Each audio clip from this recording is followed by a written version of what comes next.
Hello, folks, and welcome to the stream. It is 17 April 2024.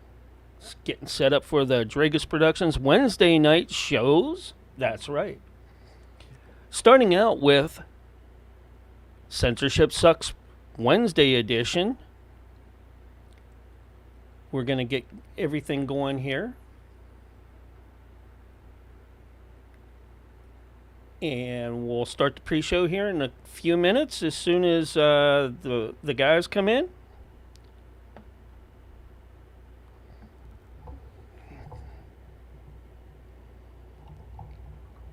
And we'll be ready to go.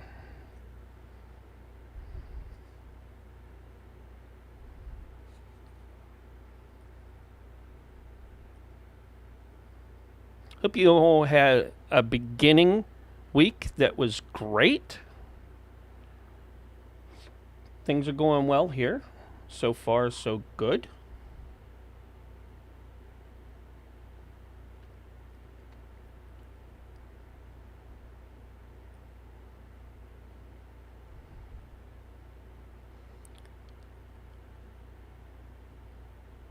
For those of you who are joining us who used to be on Live Space and are now tuned into us on a different platform, we welcome you. Live Space stopped broadcasting as of today, and they are going to close shop on the 1st of May. Sorry to see them go. We really liked broadcasting there and appreciated everybody who supported us there. And you know, we're gonna miss them. We're gonna miss that platform. It was really nice and good. But tonight we're gonna pick up YouTube and see how we do there.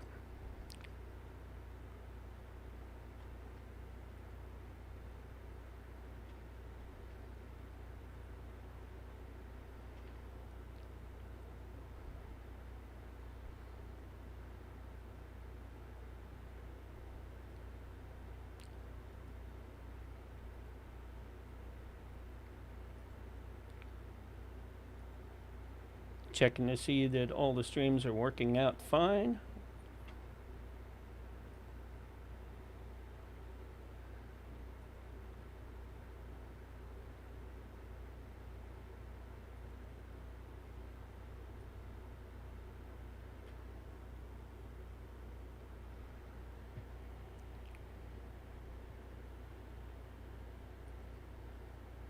Should be good to go here in just a few minutes.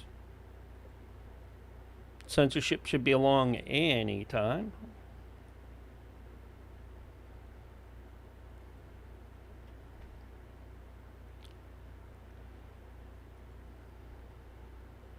And if you're watching us on any of the platforms out there, a thank you. We have a great night planned for tonight. We have Censorship Sucks tonight. We have the all-new Cafe Enigma.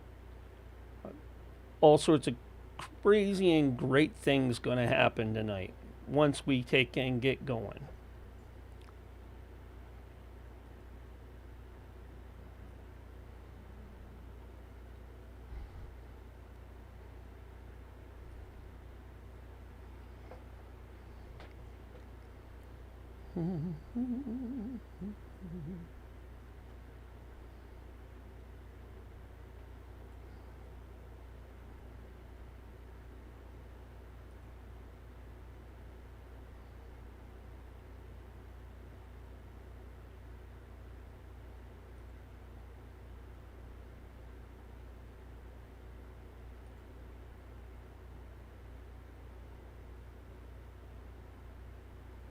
So hang in there with us, folks. The fellas will be along shortly.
like to thank all my moderators on all the platforms that help me out.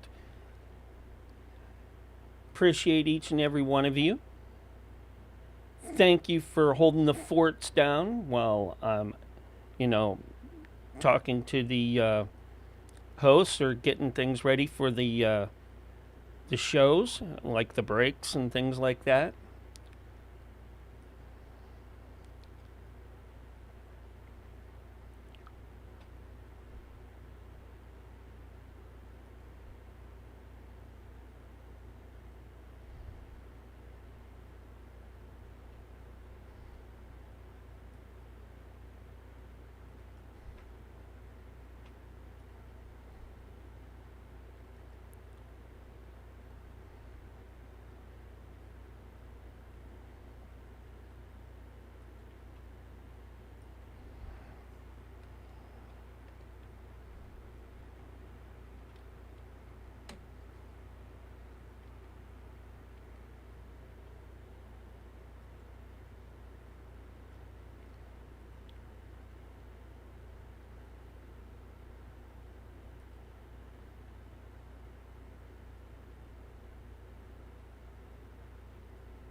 All right.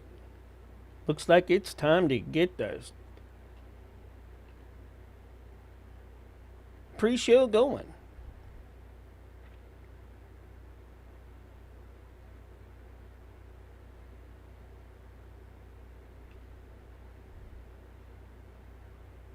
Hmm.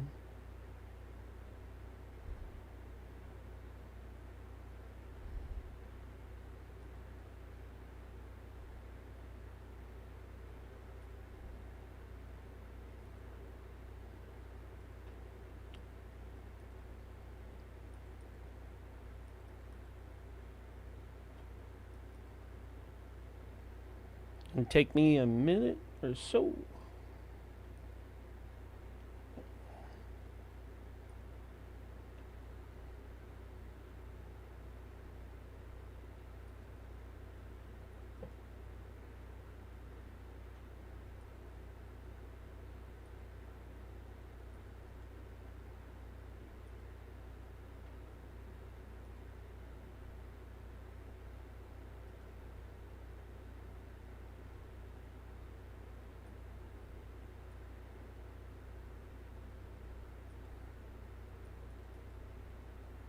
Trying to join the call.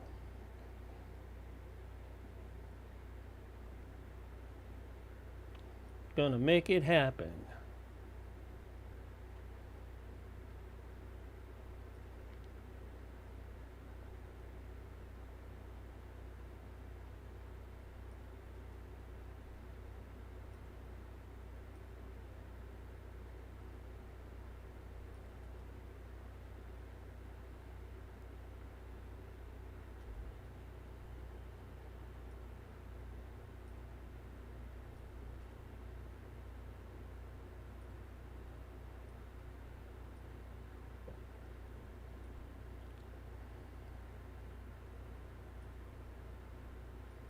Come on, folks.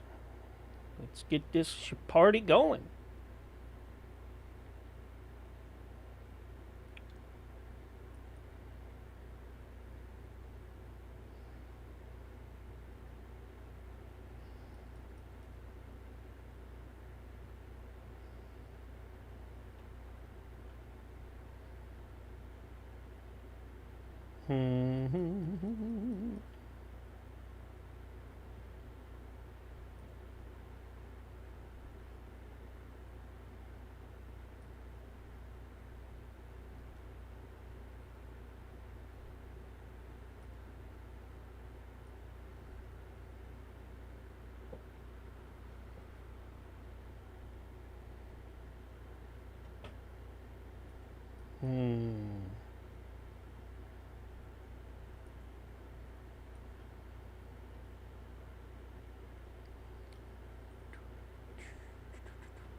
And here we go.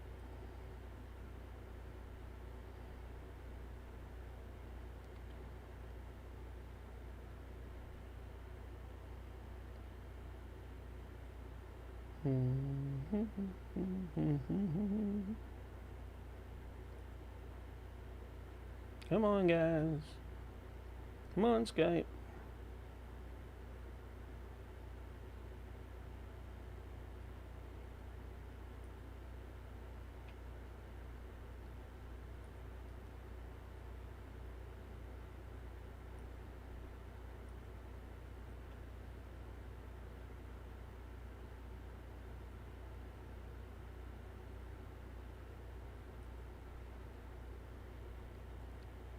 Hello, hello, hello. Are you there?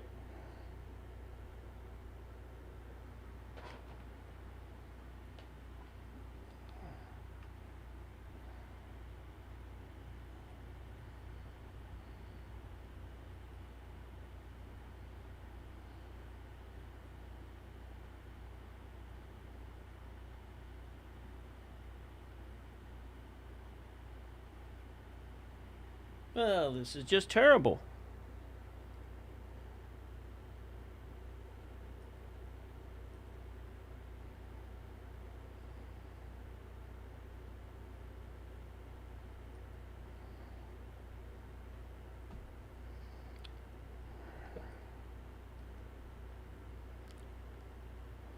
This is why we do pre-show and make sure everything runs right before we actually get on terrestrial radio and all the other platforms.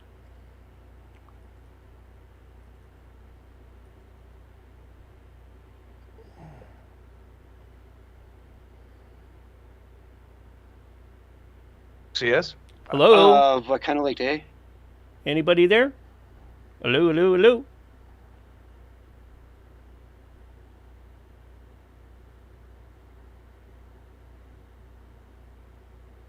Hello?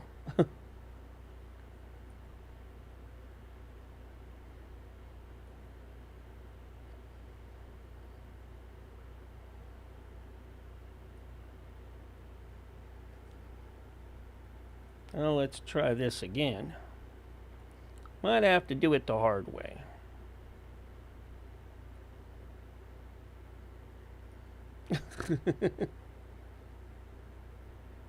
Whatever that is, right?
Please be patient, folks. We will get everything going and ready.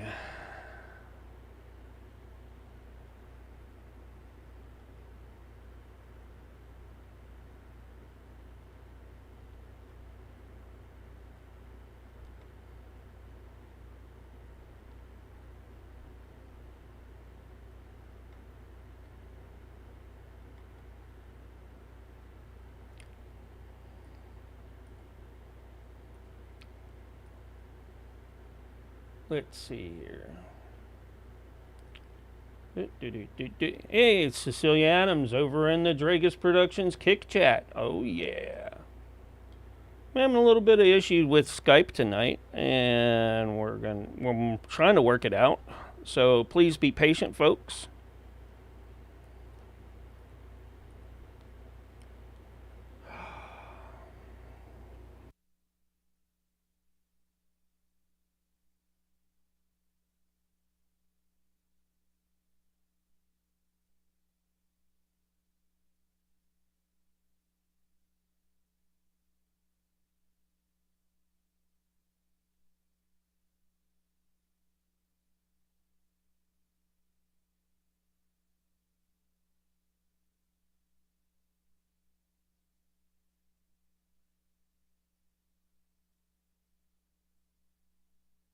Yeah, I know. Uh, I'm trying to get everything together here, folks. It's having a little bit of issues with software, not technical issues. That's a hardware problem. Technical most of the time. Jesus, criminy! What is going on?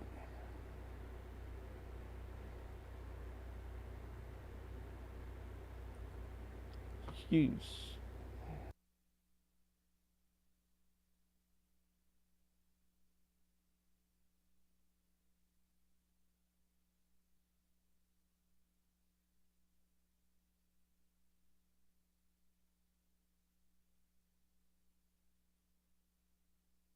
Yeah, I'm still here. I'm still working on this. As you can see, Skype's trying to come back up. Do do do do do do do do.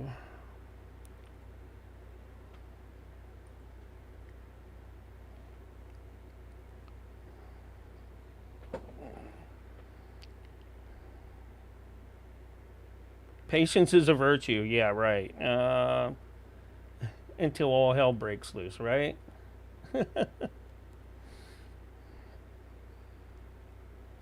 Anything can happen when you're doing live radio or, setting up and things like that. As you can see,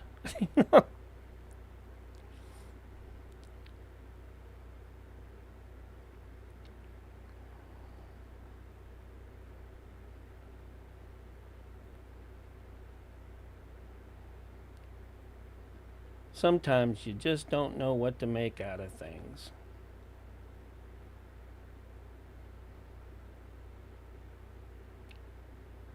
You make them up as you go, though.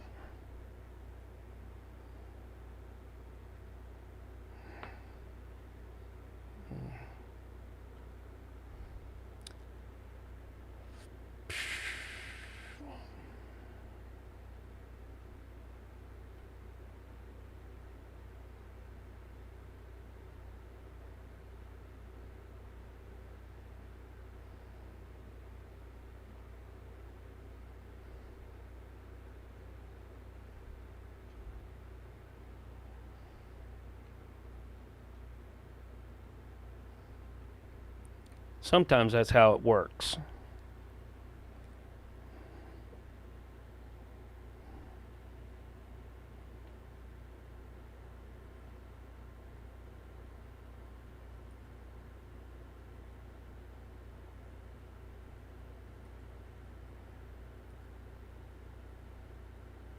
Come on.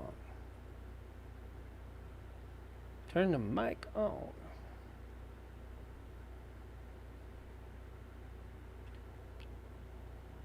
The hell? All right. Let's see here. It's still trying to connect up, as you can see.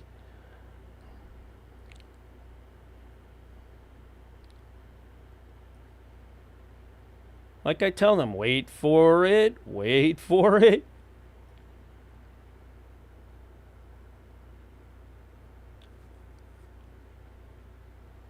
Got it. All right. It's Finally got in. gently. Hey. Oh, you missed all the fun, Mark. Yeah, I'm sure. You did. You missed all the fun. We needed a tiebreaker on a couple of votes, and you weren't around. So, we just figured so the censorship got a weighted vote. So. Oh, man. Michael was supposed to be my proxy when I'm not here. Oh, I didn't know that. Yeah, you didn't know that? Michael didn't say anything. Oh, yeah. Michael's here. Hey, oftentimes he's here, but he just can't get up to the mic. So the problem with see, the thing is, I like Michael because I can call him on short notice. Exactly. Short notice. I get that. But don't wake him up early because he's very short-tempered. I was going to say that. Short-tempered, temper, but no, you beat me to the punchline, man. See, you're just too quick, man. I know, man. But at least we're on the same page. There you go. So, no guest. No host. All right. Host. No host either? No host. He's rebooting his computer. All right. David, you're taking over. That's okay. I could do AI crap for 3 hours straight. Yeah, we can work on that.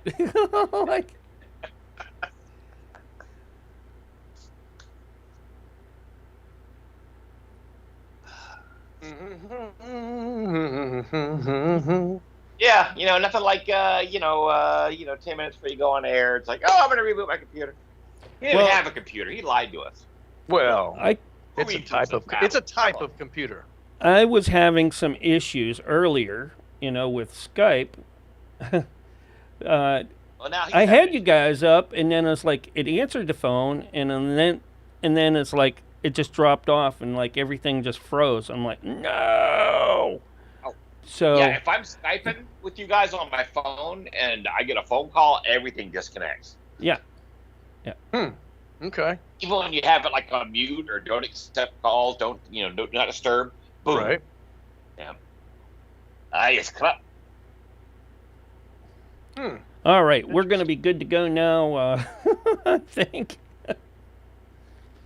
You ready for 3 hours of Bullhorn Barry filling in? There you go. Yeah, I'm taking up the moment you guys go live. Just leave Barry hanging. Just gonna be Barry all by himself.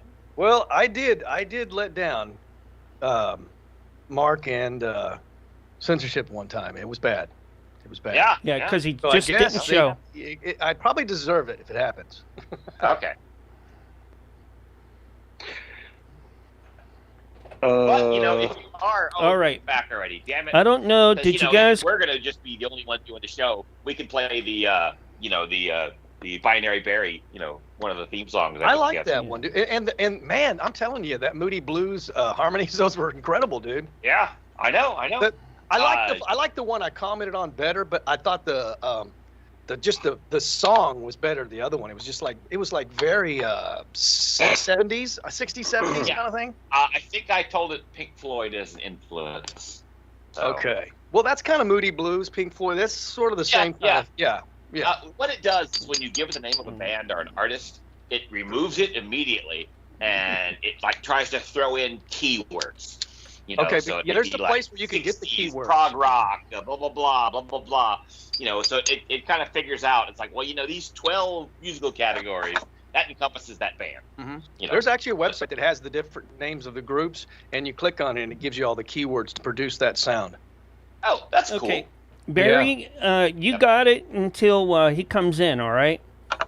Because He's here. we got about 3 minutes until. Am I not here? Oh yeah, there you go, Hey, you did one of my little tricks, oh man, everything went bonkers. So we. You've got that thing going. I watched the Twilight Zone episode from the '80s where a guy, one of the punishments they gave in the New World Order was basically invisibility for a year. If you basically disobeyed the tyrannical leaders, you had to be basically invisible. You couldn't talk to anybody. Can I go in the girls' locker room? Well, he did. He was taking advantage of, he would go into all the restaurants that he couldn't afford and then just go eat. But it was, eat for free because no one would talk to him and just take the food. But he was lonely, dude. He had no one to talk to. Yeah, I used to have a book on herbal magic, and one of the deals was how to become invisible. And what you had to do is you had to soak these particular type of seeds in wine and then drink it. You fast and drink nothing but wine for like 3 days, and then you'd become invisible. And what I was thinking of is, all right, you just become so hammered. Just to let you guys know, all right, and people are ignoring you need to look into the chat. We lost a couple platforms because they're no longer with us, and they're no longer, it's not just for us. I mean, it's for the public as well. They don't exist anymore. That's what Barry said. Okay. And so we are going on YouTube for a trial tonight. Oh, okay. Does Joshua not exist anymore? No, it doesn't. In fact, it hasn't. I haven't been able to get in there for about 2 weeks now. I was hoping that in between time, sometimes he can. He'll come up with the money and get it going again, and he just hasn't done it yet. That sucks. Yeah. I listened to some of his videos on BitChute, or it was somebody posing as him. I'd listened to him before, but I didn't know that was. I didn't pay any attention to the name until his voice is very distinct. You know it's him. Yeah. Or Daffy Duck. But he had some interesting conspiratorial type videos, if I remember correctly. You know that movie, that Mystery Men movie? That was about one of the guys' superpower was invisibility. Yes. You just. But it wasn't that. It wasn't that he was really invisible. It's just that nobody would acknowledge him. Ignored him. It was I terrible. think it was a stain. Put on my finger. Yeah. Herman. He goes, see, I can just walk into the room. Hi, Mom. Hi, Dad. How you guys doing? And they just ignore. He's like, see, I'm invisible. Yep. By the way, who's our guest? Is that Cecilia? Yes. Yes, that's okay. The admin lady. Okay. This is Celia. How I you get doing, nervous when I see somebody, Celia? Yeah, you wonder about that, Yeah, it's. Yeah. I trust her for sure, but. Don't worry about that. Just Gary. Just Gary. Don't worry. Hey, Gary. All right, so let's take the first hour and talk about courts in general, things that are happening in courts. I'll take courts for 500. There you go. Because I'm so gonna much go of ahead that. and drop out for the first. No, you're not. Well, We got 3 hours David, to you do. can't take gotta courts do at because least you an got hour the with us. lawyers. Okay, thank you. I will, but I'll come back at the in the next hour. So you and Barry are fresh. You guys can handle this by yourselves. And then as you start getting tired and need your nap and your little poo-poo undies changed, then David Hogg will show up and try to smooth things over. Okay? Save the day. Okay. Save the day, because that's what go. the Hog Boy does. My hero. Yes. All right, everything's going good on the radio side, so we're going to start right on time. Looking forward. Right. So, courts. Are you serious about that? Yeah. Pickleball or tennis? Senate, everything. Yeah. Basketball All of it. I mean, courts, we're going to tennis. open with the fact that the Senate voted to, not impeach Mayorkas. Mayorkas. Yeah, I gotta. Yeah.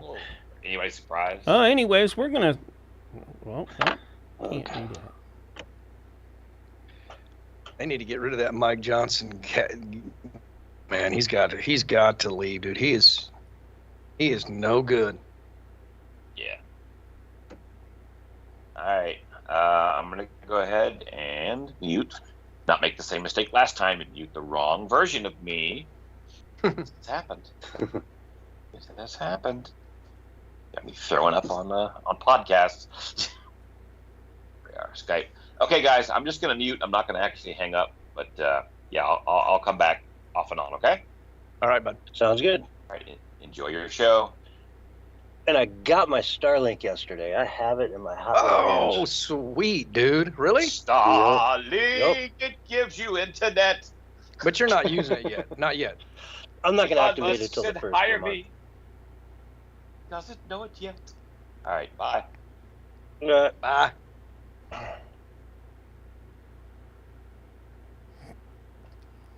And silence. So is Bill going to try to reschedule for next week then, or? I think, yeah, we'll have him on soon. Anyways, here's your countdown, 30 seconds. There we go. You're coming in early today. That's fine.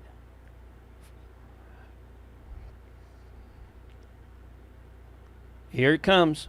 5, 4, 3, 2, 1, and you're live and on the radio side. Wait for it. Right now. Hello, everyone, and welcome to the CensorshipSucks Roundtable Radio Show Wednesday night edition, where we hang out, have a lot of fun, get into the news, and talk about what's going on all around the world that is important, that we need to understand, digest, and just get the mainstream people out there informed of what's really happening in the world. So with me tonight, as always, Bullhorn Barry. How you doing, buddy? Doing good, man. What's up? Just thought Good, I'd not much. Just thought I'd throw it back at you. Was it That's it, man. 100% binary. And I heard the end of a song that's coming out about finding Barry. It's definitely getting some airplay on classic rock and a little bit of the alternative rock as well. It's a great hit. Okay, it's out now? Yeah, oh, yeah. Mm-hmm. All right, we'll have to play it later in the show. It's good, man. Is it? I have not heard it, so Stellar. we'll definitely have to Stellar. play it for the Yeah, audience yeah. here I later mean, in the show. there was a lot of collaborating with that. Okay. Mhm. Yeah, you were working with what, Pink? No, some of the bigger producers in Lady Gaga? the Illuminati music business. Yeah. Beyonce. Saul Good. Saul Good. Yeah, definitely Saul Saul Good. Good produced it.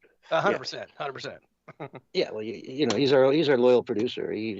Mark is our loyal producer, but he's music. Mark is radio. So Yeah. Roger Dreagus Waters. Productions. He's in there as well. Big shout out to Dreagus Productions for producing our show. You have now for 4 years, so thank you very much, Mark. Woohoo, yeah. And many more to come. Exactly. Many, many more to come. You've been doing this for what, like 15 years now or something? Over 17 now. Come November, it'll be over 17. That's impressive. It's a long record. So anyway, let's get into some of the news, because man, did we have a big, big, big breaking story today that really set American history in many ways. The impeachment of Mayorkas. House voted to impeach Alexandra Mayorkas. They presented it to the House today, and it was immediately put up for a vote to table, and it passed. On party line, strict party line. So now they're not even going to listen to the oral arguments by the House as to what their evidence is in their findings from their impeachment inquiry.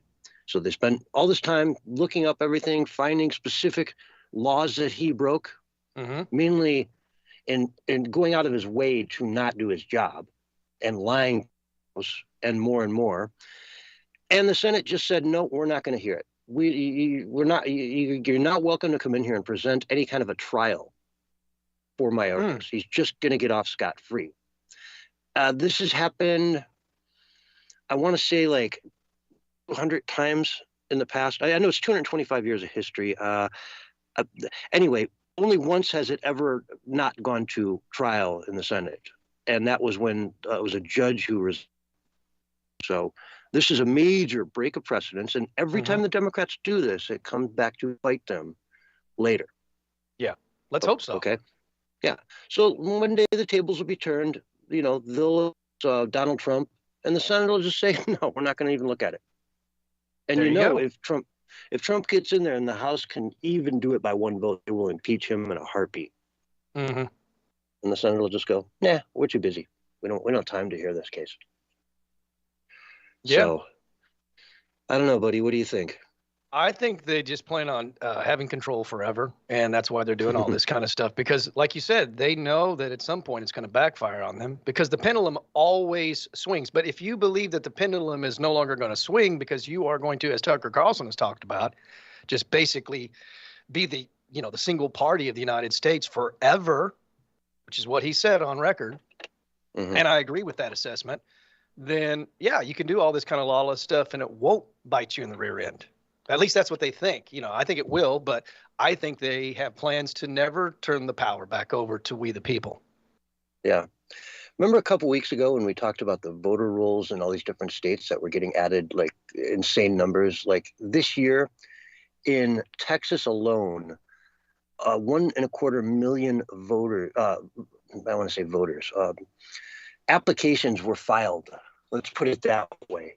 Yeah. For voter registration from people who possess no ID. Yeah. 1.25 million votes in Texas. And boy, they're going to start talking real about how Texas is going to go blue. Yep. You watch, it's going blue. You can't stop it. And they might be right. Well, I heard everybody in New York City, all the illegals that are coming over, they're given a state ID, which then, of course, will enable them to be able to vote. They're in game to that.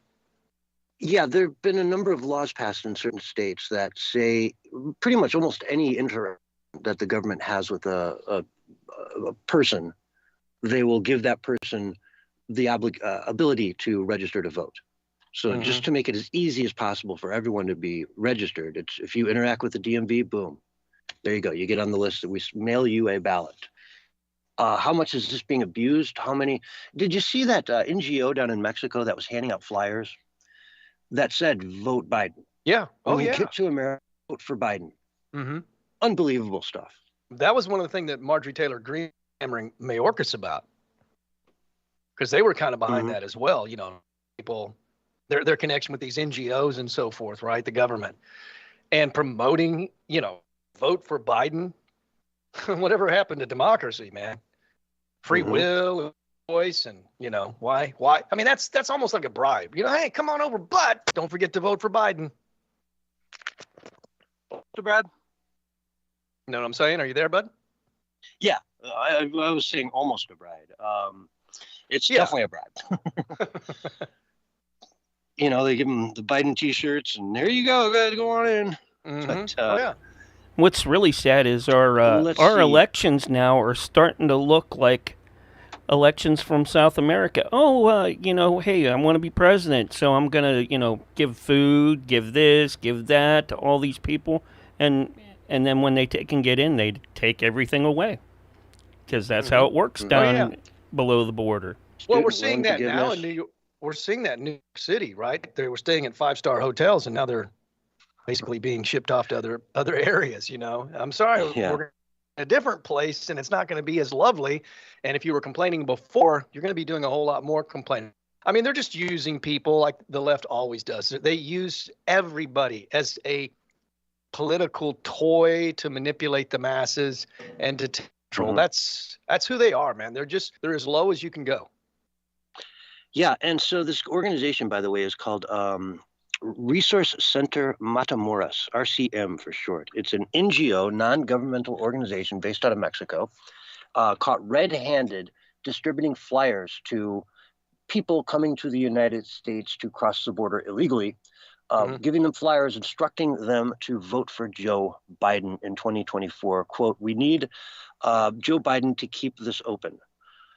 Right? When you are in the United States, we need another 4 years of his term to stay open. Yeah.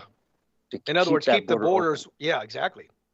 for another, well, his term's not over. Let's say conservatively that 10 million people come in during his first term. Let's up that by another 25-30% and say another 12-13 million will come in his second term. And 25 million people now added to the country in one presidential cycle. 25 million people almost. You got to be kidding me. I don't get it. How can anybody? Well, be they're for desperate, this? man. They're desperate, and they don't care about any of these people at all. I mean, look at all the sex trafficking going on, all the multiple rapes of the women coming over here, the children that are being sex trafficked. I mean, it's disgusting. They have no concern or care for the American people, our safety, our security, or the people coming over here. They're just using them as political tools, and that is evil.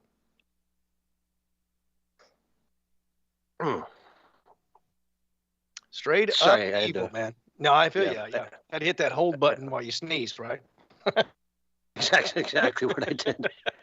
I hit it once and it was reacting really slow, so I hit it again and then it came off, and then I'm like sitting there holding the sneeze anyway. You got to quit sniffing that cayenne pepper.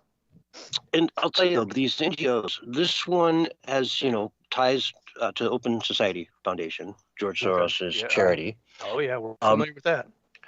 And U.S. government money goes to a lot.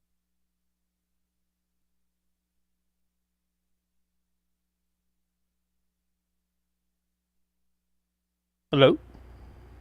Where'd you guys go? Are you there? How country can be so inept? I don't get it. It's one of those areas where, we need to change things. We need to. We can't do another 4 years of this. It just can't happen. Think about the housing situation with another 25 million, 20 million, another 15 million people up here. What's it going to be like on the schools? You think the cities are crumbling now? Oh, yeah. With all the problems they're having, Denver, Chicago, places cutting back police. Yeah. And all kinds of different critical services, shutting down their parks departments to large degrees in order to free up the money to just put cots out there and get people inside somewhere where they can sleep. We're going to have homeless encampments like you've never seen. On and on and on. And what about all the violence in the schools these days too? I mean, violence in middle schools and high schools. There was that dude that just slapped his teacher. Silly. Yeah, I mean, that's sort of an unrelated topic, but it's definitely a big deal that, our schools are sort of falling apart now due to the fact that we've just given up on or teach anybody how to be a normal human. Yeah, it's loosely connected, but it is a leftist policy to just let these kids run wild. They're not teaching how to be respectful, and a lot of the people coming over don't have the same values as we do. I just watched a video of radical Islamic men that were just beating senseless. A couple of men just beating senseless this woman in a burqa with a stick, and everybody was cheering it on because whatever she did, she deserved to be beaten silly. And that's just ridiculous. We can't have that kind of culture coming over here to America. And I'm not saying all Muslims are like that, but the ones that are, that's why we have checks and balances, and we have to have some sort of transparency of who's coming over, because you get people like that.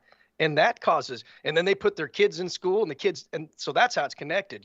The kids coming in there and they're violent because they've been brought up in a violent culture.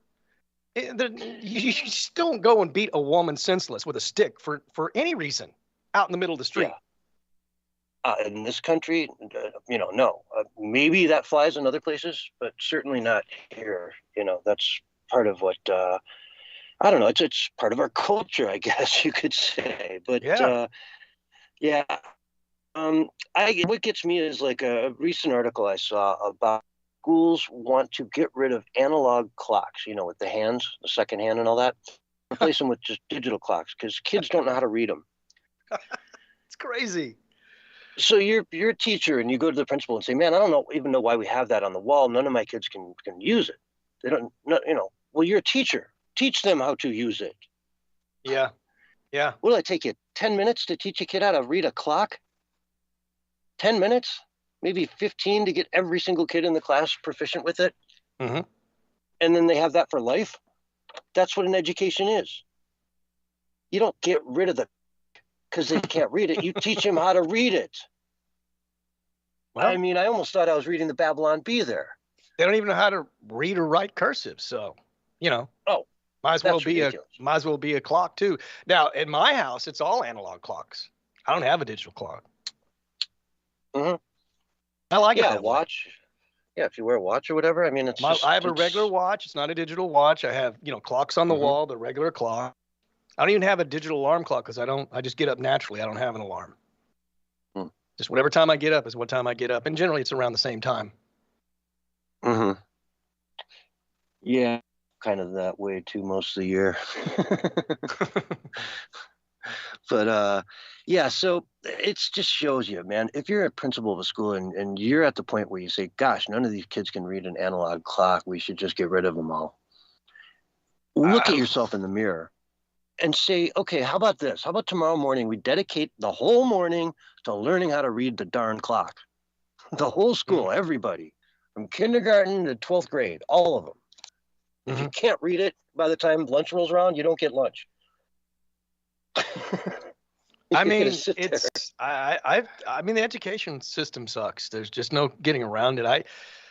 I mean, maybe private schools are better. Maybe there are some schools that are better than others, but any school can be successful. What was that movie with Morgan Freeman where he took that school that was like the worst and they were testing out the highest, and it was based on a true story. Yeah, there's a few of those movies out there. So it's just a matter of what they can. It's what they apply these. I mean, and it's the same thing with remedial people. People that are mentally challenged and so forth. They can excel a whole lot more than they do. It's just that when they do, the people that are actually behind that get their hands spanked and say, oh no, they need to go back to basically making toothpick sculptures and stuff.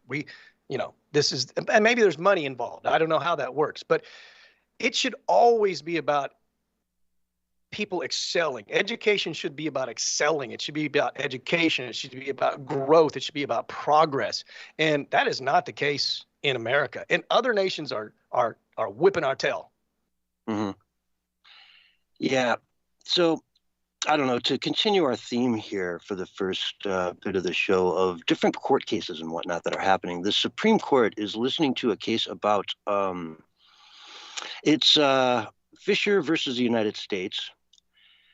And there were some really interesting points to it I want to bring up. But basically, it has to do with one of the J6 people and whether or not there was an intent in their actions that day to disrupt the government, and if it would fall in line with the statute that they're using to go after Donald Trump as well. So if they find that this is overreach, then that big case will against Donald Trump in Florida could get scuttled. And so it's very important. It's a big case, and they brought up a bunch of things. One of the good one was Bowman. Remember that congressman that went and pulled the fire alarm? Yes. Yeah. They were asking him all about that. How is this not the same thing? That guy went out during, they were about to vote on something. Yep. He went out, pulled the fire alarm so that they would not be able to vote. So he could postpone it a little bit so they could maybe get one or more person over the fence. Because he felt that that's all the time, another 10 minutes they could get done. So he disrupted this. That's a classic example of someone preventing a vote from happening. And does he get 20 years for that? And of course, the attorney for the government is like, oh, no, it's totally different. Totally different. Well, how? It's totally different because they trust whatever their own people say. Because he said, oh, it was an accident. Even though the evidence points totally to the contrary of that, it doesn't matter. We just have to trust them. Just like, the left trusts all the people when they say if a woman says she was raped, she was raped. No, that's why we have the court system, is to determine that. But that was an interesting case. And they really didn't seem to be very favorable to the United States case. They really seemed like this is an open oral argument. Everyone always says you never really can tell. You never really can tell. But the attorney for the U.S. government was just not very convincing in her assessment of their different justifications for certain things. It really does look, taste, and smell like a rules for thee but not for me. Yeah. Oh yeah. Agree. Big time. So that's an interesting process to play. There's a really good clip here, but it's 10 minutes long, of some of the back and forth that they had and her inability to really, well, you know what? Actually, let me see this. If I make sure I even do have it. Yeah, let's play a little bit of it just so you guys can get a taste of it. Mm-hmm.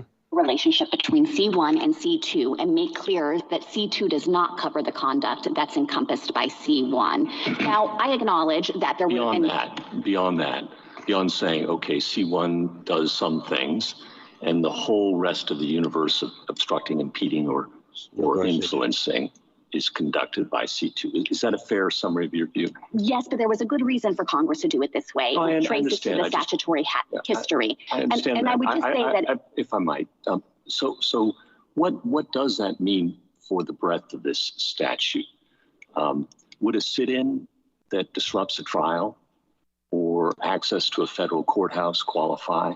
Would a heckler in today's audience qualify, or at the State of the Union address? Would pulling a fire alarm before a vote qualify for 20 years in federal prison? there are multiple elements of the statute that I think might not be satisfied by those hypotheticals. And it relates to the point I was going to make to the Chief Justice about the breadth of this statute. The kind of built-in limitations are the things that I think would potentially suggest that many of those things wouldn't be something the government could charge or prove as 1512C2 beyond a reasonable doubt, would include the fact that the actus reus does require obstruction, which we understand to be a meaningful interference. So that means that if you have some minor disruption or delay or some minimal outburst, we don't think it falls within the actus reus to begin with. My outbursts require the court to reconvene after the proceeding has been brought back into line, or the pulling of the fire alarm, the vote has to be rescheduled, or the protest outside of a courthouse makes it inaccessible for a period of time. Are those all federal felonies subject to 20 years in prison? So with some of them, it would be necessary to show nexus. So with respect to the protest outside the courthouse, we have to show that, yes, they were aiming at the proceeding. Yeah, they were trying to stop the proceeding. Yes, and then we'd also have to be able to prove that they acted corruptly, and this sets a stringent mens rea. It's not even just the mere intent to obstruct. We have to show that also, but we have to show that they had corrupt intent in acting in that way. We went around that tree yesterday. I heard the argument. Okay, like I say, it's worth hearing a little bit of, but it's a little bit long to play in its entirety. Yeah, and kind of off topic, that she has the most obnoxious voice I've ever heard. But that's kind of like leftists do have that, you know, that tonnage thing that it's like someone with their fingernails on a chalkboard. Well, come on now, be nice. No, I don't have to be, because they're not nice. Leftists are like that. All leftists are like that. Come on now. Well, the extreme ones are. Yeah, but we need to, speak in a way that invites them into our universe and makes them feel welcome here when they eventually, or even if they peek their head in here to just see what's going on. You want to be speaking about people at some level of respect. And their ability to listen to you will be ruined if you don't. You follow me? They're just, you turn them off instantly. Well, I do that all the time, and it always ends up with them saying I'm a conspiracy theorist, I'm crazy, and I'm spreading misinformation and lies. Mm-hmm. And this is just at the dinner table. No, that was actually at the parking lot at Walmart, that particular story, which happened just recently, as a matter of fact. I tried to have a civil conversation. I want civil discourse, I'm all for it. But yeah, I mean, they are annoying. Let's just be honest. I mean, I'm sorry, most of the people on the extreme far left, and we know who we're talking about when we say that. We're not talking about every liberal. They are obnoxious, man. And I'm not gonna shy away from that. And if you're one of those obnoxious leftists that's listening to the radio show, I don't care if it hurts your feelings or not, because you need to quit being so obnoxious. Somebody needs to call them out. Somebody needs to be the person that calls them out. I'm tired of Mr. Nice Guy. That doesn't fly. Mm-hmm. And I'm not saying you can't do it your way, but I'm going to keep doing it mine. Okay. But yeah, I mean, obviously we know what you're talking about. I totally agree. There are some people that are so far gone. It's, and not only that, but the ones that are this in burning the DC as flags well. A lot of these crazy leftists in DC, they don't even make sense. They don't even make sense. And you can't ever corner them. You can't ever corner them to answer directly. It's always this big giant, dance around, and they use all these big words that they don't even know what they're talking about to make it sound like they're saying something intelligent, but they're just dancing around the question, never answering it directly. I was listening to what Xavier Becerra, I think his name is. He was testifying today before Congress, and he was asked like 9 times, "Do you support unfettered 9th month, third trimester abortions? Like no restrictions whatsoever." Asked 9 times by Senator Kennedy, and he couldn't answer. He just danced around it the whole time. Mayorkas as well. Just danced around, won't answer anything until a Democrat gets the microphone, and then he's very straightforward and forthcoming, and Yeah, when they do that, when the left asks the questions, the person on the right, or just the person, they don't have to be, they just have to be a person that's in the right, I should say, not necessarily from the right, but in the right. Like the Surgeon General from Florida, he answers the questions, and then they come at him again with the question over and over again, as if he didn't answer it the first time. Like I'm saying, they're sort of, I don't know, scatterbrained. I guess that's the nicest way I can say it. I'm going to try to be nice about it, but they're a little scatterbrained. They're lawyers. It's a linguistic trick to pretend like they won't answer, to pretend like they're being hostile, so that somebody who's attention in the other room cooking dinner or something will hear that and, wow, this guy's not cooperating, huh? He's really down on him. He's being hammered, and look at him. He's backpedaling, and he must be in the wrong. Yeah. Exactly. When really the guy's just answered the question 3 times. You just didn't like his answers. Right. Anyway, folks, it's about that time. This is the Censorship Sucks Round Table Radio Show, Wednesday night edition. Folks, we're on every Wednesday night at 6 o'clock p.m. Eastern, but also every Sunday night at 9 o'clock p.m. Eastern, right here on Eastern on this channel. So check us out then. We're going to go to break. We'll be right back. And we're on radio break. Yeah. You're going to have a hard time if you can't even, do the sign-offs. Yeah. Just saying.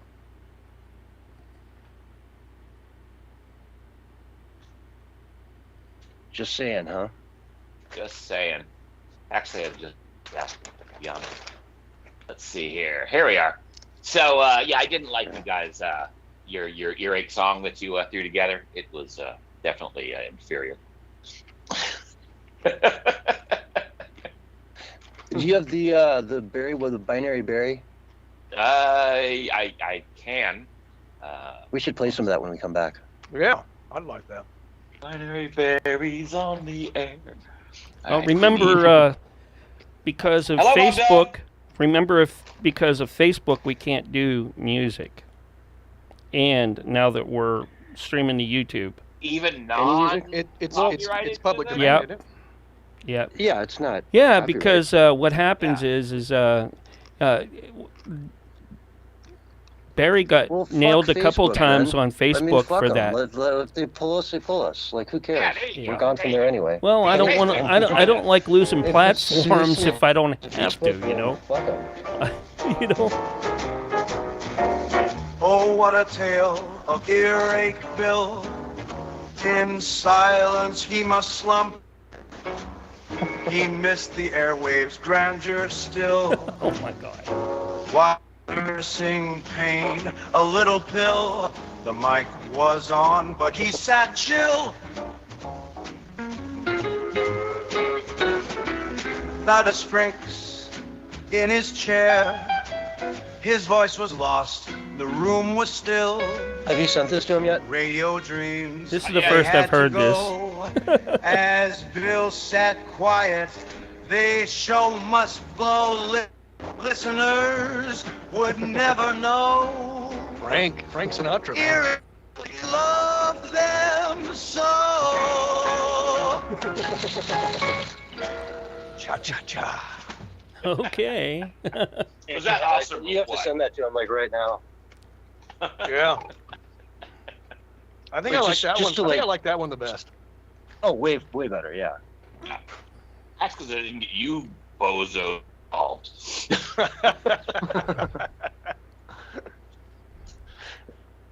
Yeah. What do you like better, A or B? Harry. Oh no. You can't make art by committee.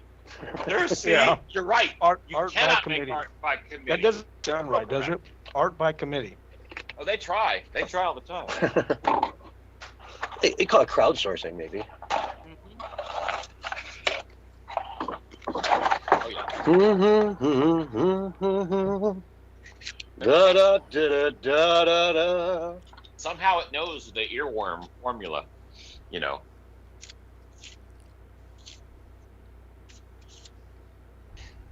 Yeah, you should hear the dialysis, the musical. The dialysis musical. boy. Oh yeah, yeah, it's awesome, man. Dude, it impressed me. I'm like, oh my god, that's awesome. Yeah. How would you perform that? Would it be ever, because everybody's like they're laying down, right? Or they're not laying down like flat. Wheels. They What's have that? wheels. Okay, so The they'd have to dialysis- around on the stage would be kind of Yeah, cool. well, you know, you can only go so far because you got the dialysis machines. There were like 6 of them lined Yeah. up on stage. You know, extra long hookups came. You know, and the technician would push you around in the chair, with wheels to do dance numbers. You know, while you're getting your blood drained. Mhm. You know, I would and like to see for the final number, everyone gets all tangled up. Yeah, exactly. You know, that or when. And everybody's like getting down someone with blood else's pressure transfusion or something. Yeah.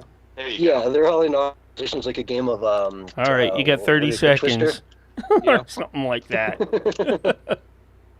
Breathing heavy with all their nuts all tied up behind them. And then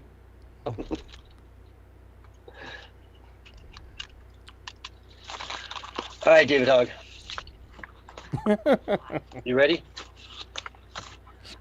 And here's your countdown. 5, 4, 3, 2, 1, and you're live right now. Hello and welcome back to the CensorshipSucks Round Table Radio Show Wednesday night edition. Man, we have on the breaks here as we do in real time. So, anyway, let's get back into what's going on in the courtrooms around America, because there's really just a lot of stuff happening in court cases right now, especially when you get to New York City. This judge is coming down hard on Trump. Yeah. Right? Saying you can't leave, locking him down. This could take 2 months where Donald Trump's going to have to be in Manhattan Monday through Friday every day for 2 months at least. Yeah. Sounds like election meddling to me. Oh, it does. He can't be in any of the key swing states. He can't go to, all these places out there that he should be campaigning in, not New York City. But wait a minute. This judge is coming down to some crazy stuff. Like there's a good possibility you're not going to go to your son's high school graduation. Yeah. People hear that stuff. They hear that stuff. They're like, whoa, that's not cool. He can't go to any of the oral arguments for the Supreme Court case that we were talking about. Not cool. He should be able to do that, take a day off. It doesn't have to be there for every minute of jury selection, does he? Like, what's he going to do, right? You just sit there and watch, bored. And you're like, oh, he was half asleep today. Well, you'd be half asleep too. It's boring. Seriously boring. Well, it's what that guy from ESPN said. He goes, they are literally giving us, political weapons, because it's just proving that everything that they're doing is politically based to go after Trump and to punish him for simply running. And even what's the guy's name from ESPN? Stephen something. I can't think of his name. Stephen A. I think I know who you're talking about. I've got a clip of him somewhere here, I think. But that would be a good clip to play, because he basically says, you guys need to challenge Trump and MAGA on the issues, and you need to play fairly, because you're showing that you can't win on fair terms. Yeah, it's crazy stuff. And he's a hardcore liberal, that guy is. Here, let's listen to Donald Trump here for a second. So thank you very much.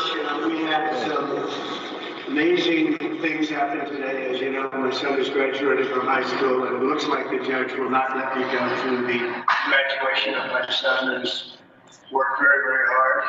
He's a great student. He's very proud of the fact that he did so well.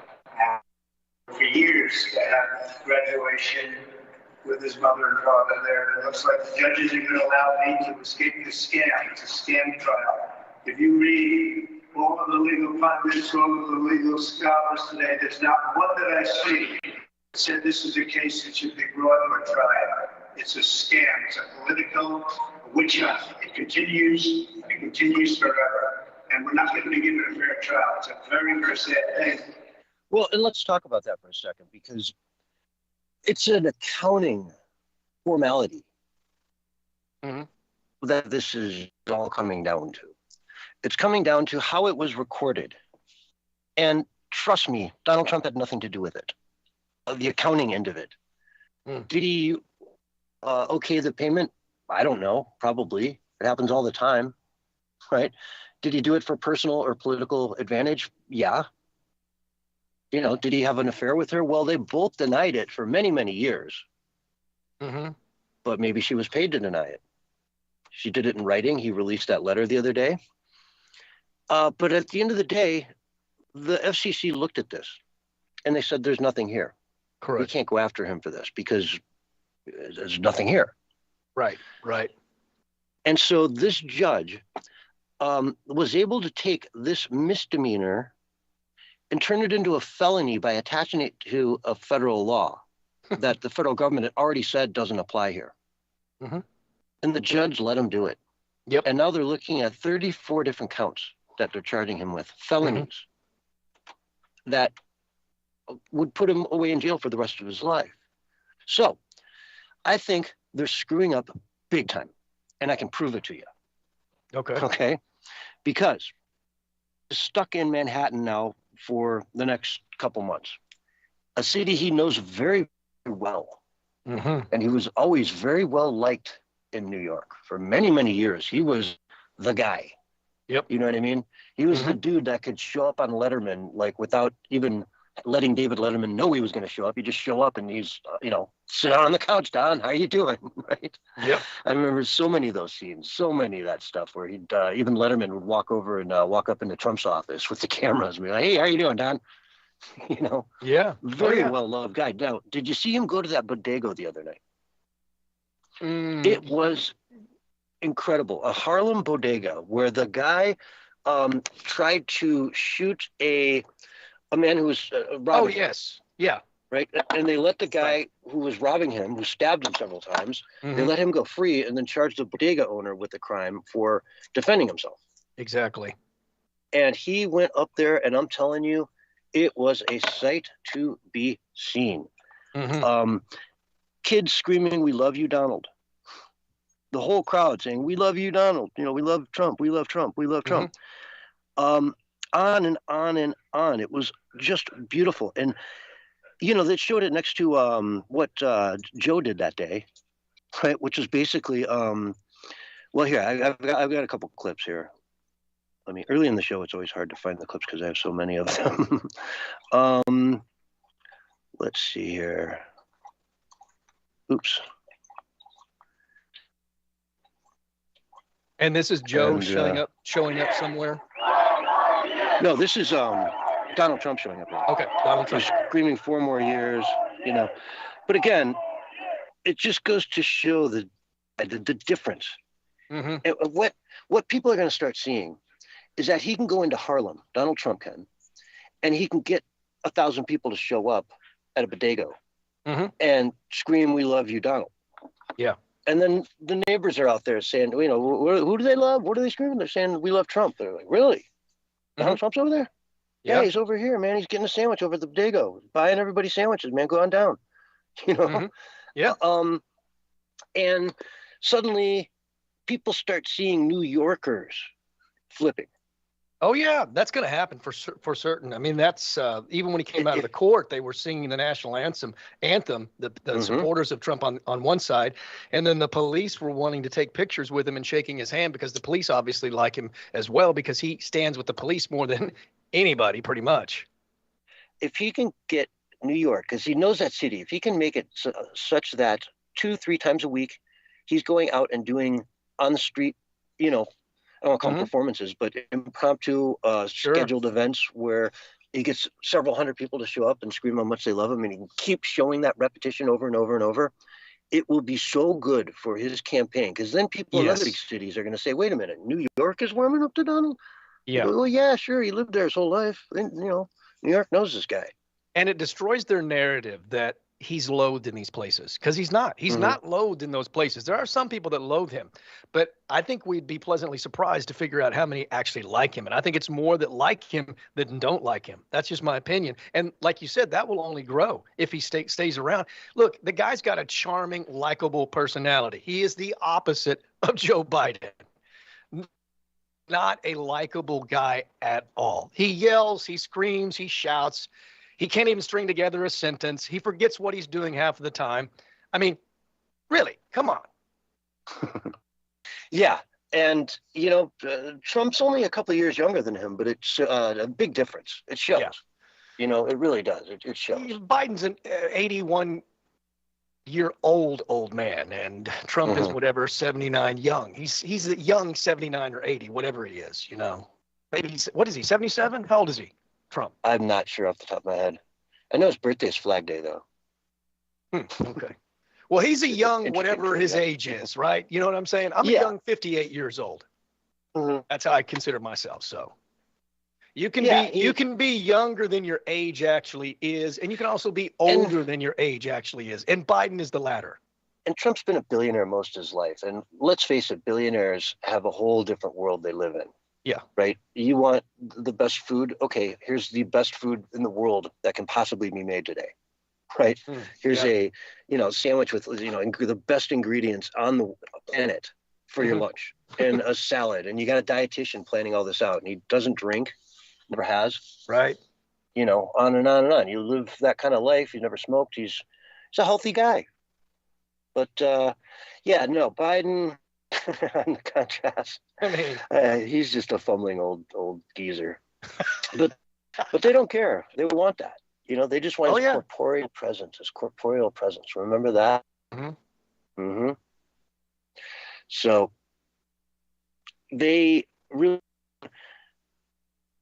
Obama himself said, "Wouldn't it just be so nice to be able to sit somewhere in a room on the couch with your feet up and just call all the shots?" Without having any with a little of the earpiece and a microphone. Yeah, none of the downside to it, all the upside. You just call the shots, watch the world, go the way you want it to, and you can just sit back and watch how beautiful everything will turn out. And he also said, never underestimate Biden's ability to. He didn't say mess, but I'll say mess things up. He's used a more colorful word there that I can't use on the radio, but never underestimate Biden's ability to mess things up. And that is just is just apparent. It's so true. It's so apparent after 4 years of this stuff that we just need another direction.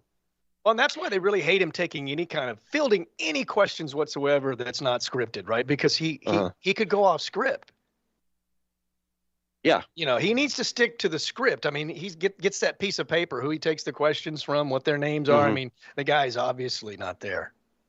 And he does. I mean, I could show you 3 articles in the last 2 days that talk about him going off script.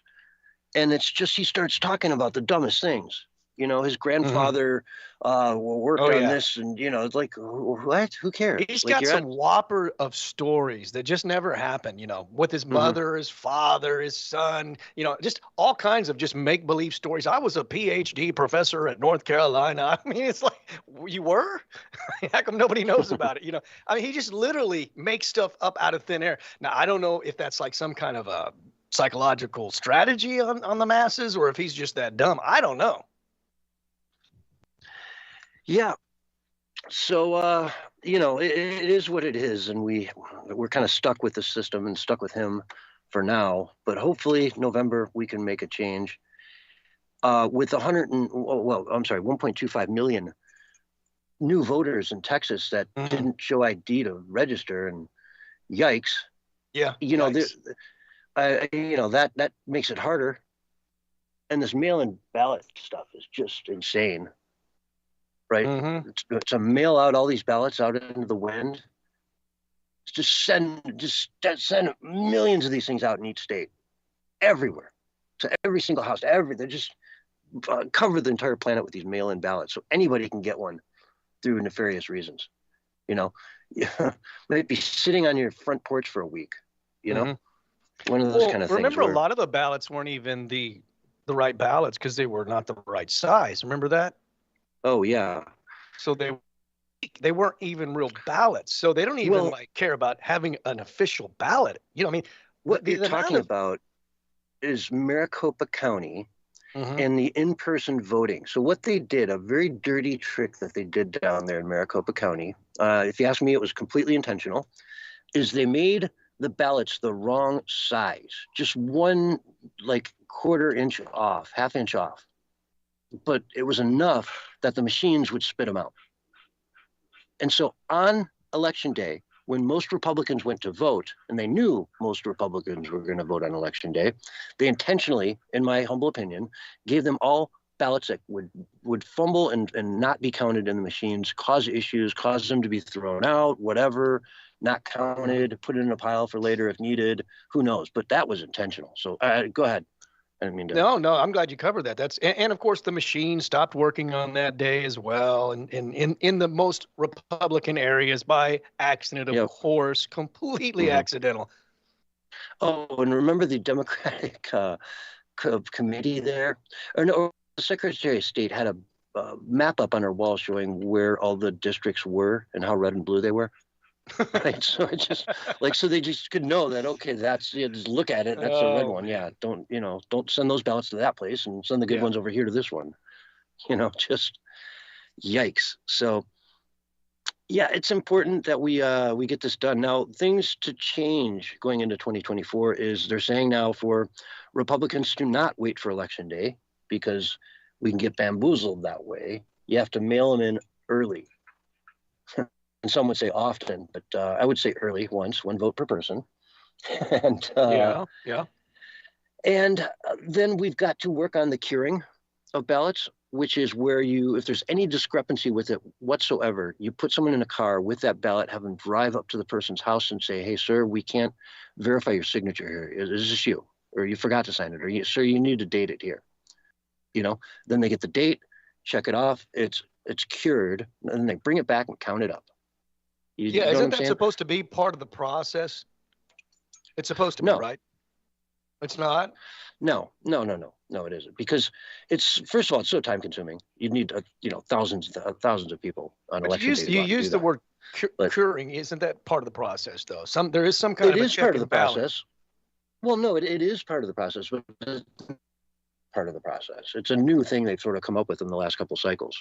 Okay. That allow them to pull shenanigans. That's why it takes a week to count every vote, because they're scrambling around with a docket full of Democrat votes that they couldn't count, and they cure them. And if they need 1,000 votes, they grab 1,000 and go out and cure them all. Right? So, yeah, those types of things are what we used to call shenanigans. Now it's valid, legal, let's do it. So that's curing. And then there's harvesting as well, where they go out and you get the ballots. You go to that nursing home and you make sure everybody filled it out, and make sure you fill it out for my guy, by the way. Some of the people in that nursing home, you go in the room, is there anyone watching? Can you just fill it out for them? Have them sign it. Just say, hey, you need to sign this. Okay, they sign it. What is it? It's there you go. Sign it. Then you come back with a stack of those things, harvesting ballots. And wasn't the guy, one of them came from a completely different state, the post office guy, something like that? He delivered it from another state? I mean, that was out in Pennsylvania in 2020. It was a truck driver that worked for UPS or USPS, the Postal Service. Yeah. I'm sorry, he worked for the post office, and he was tasked with taking a truck that was filled with, what did he call them? He had a special word for these sort of bins that would hold ballots. And he had a truck full of them, pulled into Pennsylvania where he was supposed to deliver them and wanted to get it signed off on. They said no one there would sign it. And they said, come back in the morning, come back in the morning. So he did just that, went to bed, came back in the morning. The truck was gone. And now nobody was going to sign anything without a truck. So poof, why were those Pennsylvania ballots in New York? What were they doing in New York? Yeah. And he testified to all of this stuff as well, right? Yes, correct. But there's no evidence, right? No evidence whatsoever. The amount of shenanigans that they'll go to just to win. I mean, I don't see how they feel good about their win. You know, I really don't, man.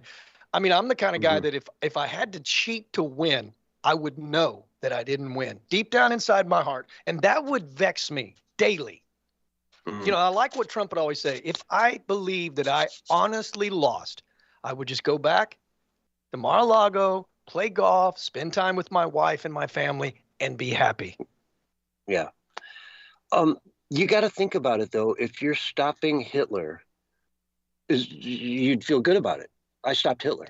Well, I mean, that's what they say. They know he's a good guy. I mean, they're just bad people. They don't. They're a good guy. Well, trust me. You think those Antifa people know deep down in their heart that Trump is actually a good guy? Yeah, because they're bad guys. They're rough and tough. I mean, remember when they were attacking the that were worshiping, pepper spraying them while they were on stage? Remember during the shamdemic, there was worship happening all over the United States outside, right? We're talking thousands of people coming to worship God, and Antifa would show up and pepper spray and beat the people up on stage. The Christians that just were peacefully worshiping God. Now, there was an interesting video that did surface. One of those guys that had been beating up, you know, these Christian worshipers. The next day, he was on his knees crying, begging for repentance from God. Why? Apparently, he got hit by some serious conviction while he was standing in all of that worship. Was crying like a little baby, this tough guy. There's video of it. Yeah.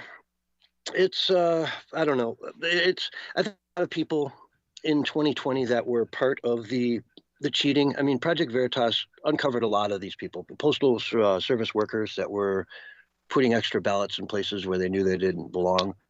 Lots of little things where everybody adds another, piece of sand to the pile, so to speak. And if millions of people do that, suddenly you've got a lot of votes. And I think a lot of those people thought, hey, I didn't do much of anything. It was a few ballots here and there, but it all adds up.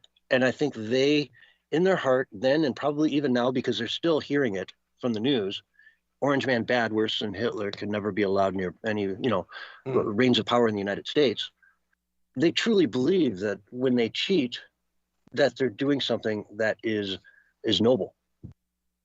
Well, I mean, I see your point, and you may be correct on that. I see these people as people that are like pro-kill babies up to the point of birth, and they know that Trump is basically a pro-life guy, and that's what makes him evil, is that he has a strong moral for life.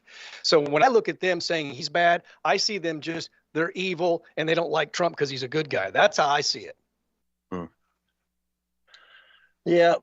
Well, anyway, in the few minutes we have left let's cover one last court-related trial. House of Representatives on Monday passed a motion to table the motion to reconsider HB 7888, which passed on Friday, to renew FISA 702 and allow warrantless surveillance of innocent Americans.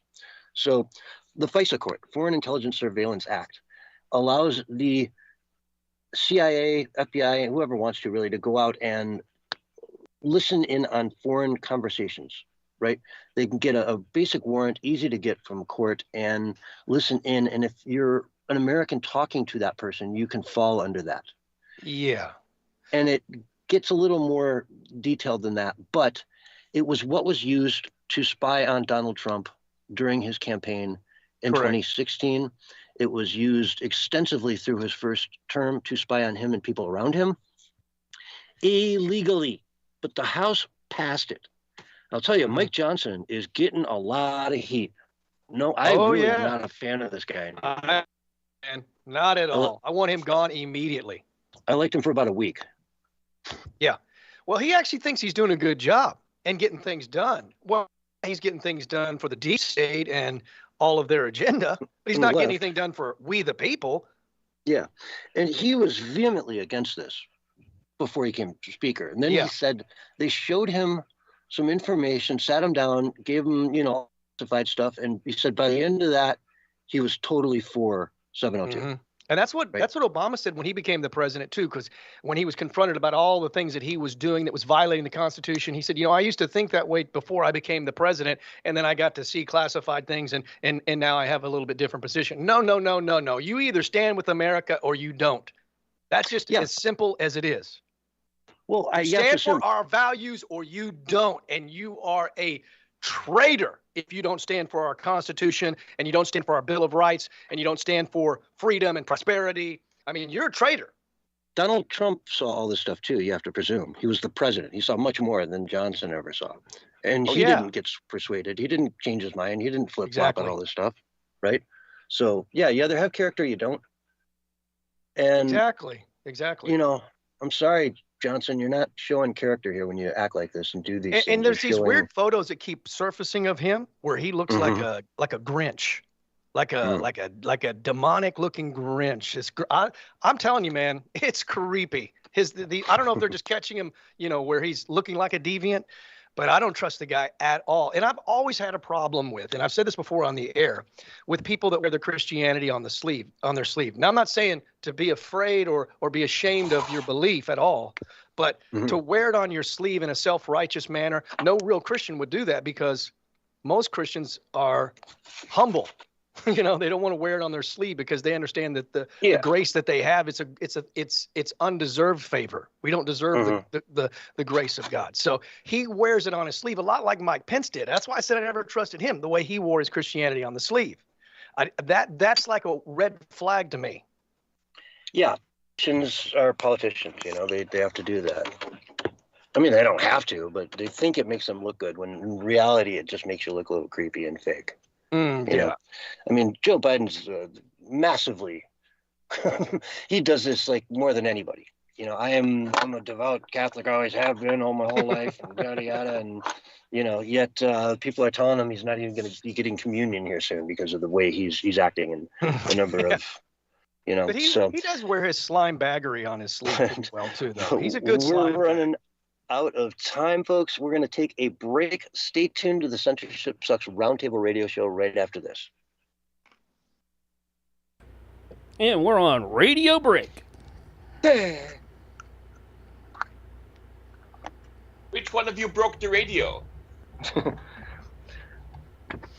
I think that was you, Hansel. Could have been. The other day I was looking for something, and I found the keys I lost like 6 months ago. Nice. I was really pissed about that when I lost them. And I also found like a 1/4 ounce of weed. All right, just randomly showed up. That's when you pick up hippie hitchhikers that you run into that problem. Yeah. You get pulled over and they're trying to stash their stuff. Yep. All right, let's try this out here.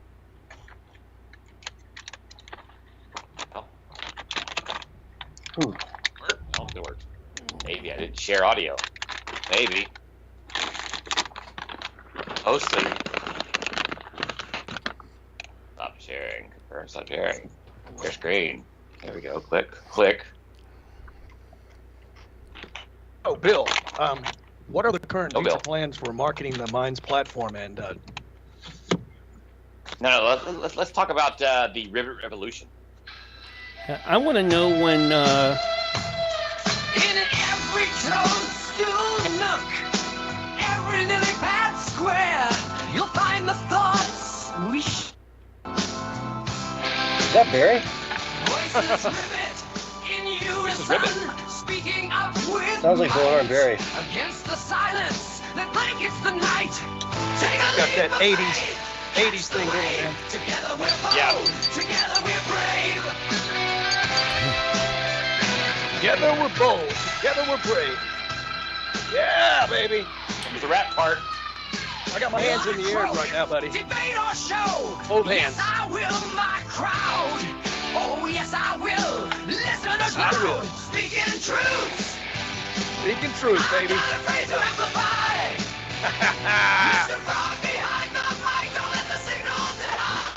Don't let the signal die. It's all about this. We're all behind the enemy line. Yeah, guitar solo. That really does. The signal's clear. Yeah. Listeners tune in from far and near. Back up into the thick of debate. With every crow comes challenging fate. Mr. Frog with the vengeance to bestow. Hey, David, you know what I'm going to start doing?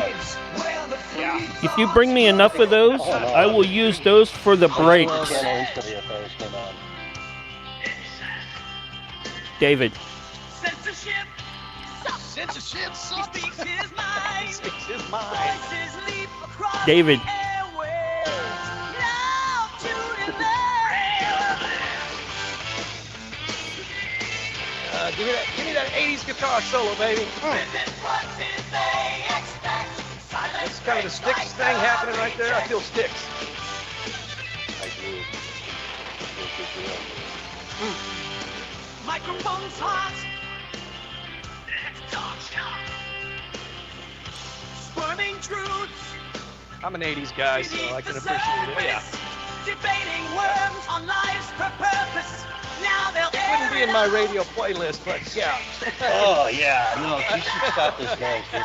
I see a lot of hair flying around with the hairband thing happening. Oh yeah. Like 80s. with every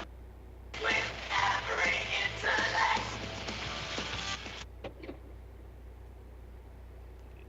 If you give me enough of those, David. Oh, come on, man. He speaks in codes. There we go. Yeah. Barry's on the waves, twisting every bite. Yeah. Dodging static as he fills the air. Feel the air. Hey, important here. Very important. Here we go. We're the voices in the airwaves. We're the rebels of the sound stream. We're the rebels, yeah. We're the heartbeat. Your heart Drake. The payoff. Drake and Gus Production. That sounds like a stupid Saturday morning cartoon promo. Yeah, it sounds like a Saturday morning cartoon promo, don't it? It did, dude. That's hilarious. It sounded rock and roll, and then all of a sudden, Dreagus Productions. No, it's Drake No, it and wasn't Gus. Dreagus, it was Drake and Gus. Oh, was it? Yeah, he did. He made those. He thought I would get upset about it. No, I think that's pretty funny though. That is funny, dude. Yeah, we Yeah, don't I endorse said it to that Mark a group while though. back. I'm like, you either hate me or love me for this. Yeah, you know. Yeah, probably won't get the airtime tonight. Like at the end or the beginning. Anyways, if you get me enough of those other ones like you started out with on this break, I will use those Where for am I all the losing breaks them from? in this show from here on out. All right. That's Okay? awesome, dude. Oh yeah. Not the Drake one though. No, it's got to not be that Drake one. Gus. The censorship That was sucks meant as ones a though. tease. Wait, he knows that I'll make a really good one for Dreagus Productions. I have to admit, man, I'm very pleased with the binary Barry. I thought the binary Barry you have ones my were seal of so approval on that, funny. man. And I did it like in the hour after. I don't know. I everybody think went he's to bed. non-binary, to tell I you went the to bed, I was truth. like, man, I'm not sleepy, and I got up and started using that program. Mhm. And yeah, It's really a cool little track, man. Both of them are pretty cool. it's scary. They're catchy. I need to It's download scary it and and add some of my catchy, own vocals to exactly. it. You know what I'm You saying? don't? Okay, yeah, you could do that. Yeah, you know, you're right. They are catchy, and it's original tunes too. Like I've never heard that before per se. You know, it's not No. like an obvious ripoff of someone else's beat or something. Mhm. It's not obvious. However, I don't know what Google trained everything on. So there's a Have you chance, noticed they've been like, kind of well, mum that about changes. that? They're kind of mum about that because Well, they don't want to you get got to trouble watch for- because it's not Like- all like- Google that they use too. They use Discogs, and they use a few others. So Well, with for the their, images, one of Adobe says they used Shutterstock. They teamed up with Shutterstock. Yeah. Yep, So well, some of the AIs would throw fake like Shutterstock logos because that's what they've been trained on. So it's like, well, all images have this logo on it. Oh, You know. yeah, that's kind of weird. So yeah, you generate 4 or 5 images, and 2 of them would have a weird Shutterstock-ish logo all over it. That's Like, kind of oh, I see where they trained that AI from.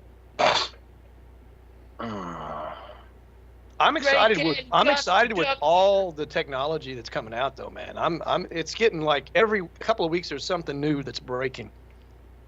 As far as video go, I think Hyper. It's not as good as Sora OpenAI, but it's the next best, and they've now extended it from 2 seconds to 4 seconds, so you can get a longer clip. And then of course you could take it into your editing, and you could slow it. You could slow it down as well. Yeah, and there's all sorts of other things out there. What they did to still images over the past 2 years, it's now happening with video, and then. I played with the music AI stuff, and it was usually, unless you were doing like a dance music, it was usually crap. I mean, censorship will admit to it because, I'm like, hey, listen to this, totally AI. He's like, give me a headache, turn it off. So, it's been total crap. And then, as you guys know, I was playing with all of the singing AI type of stuff, and then this came out of left field.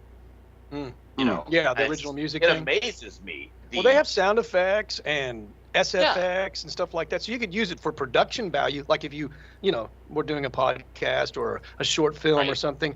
I mean, you can actually create like depending on the platform, though, snow or something like that. Yeah, it just depends on the platform. Anyways, you got 30 seconds, and we'll be back. All right.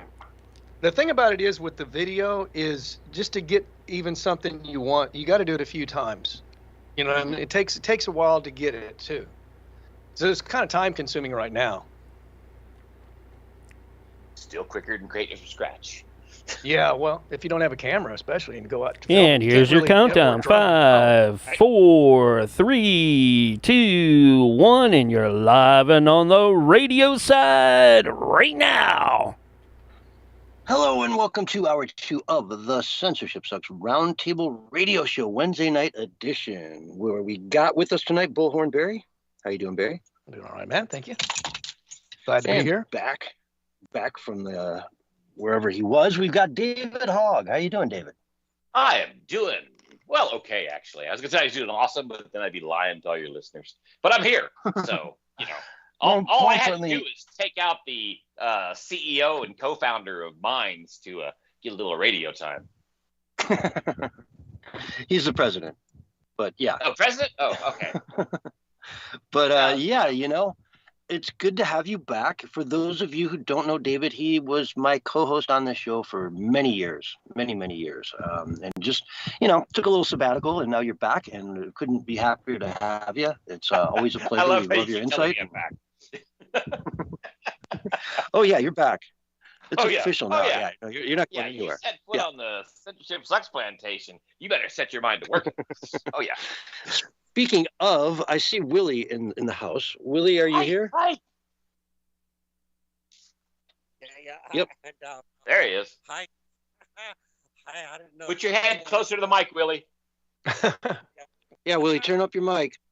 Yeah. Turn down your radio, sir. Turn down your radio.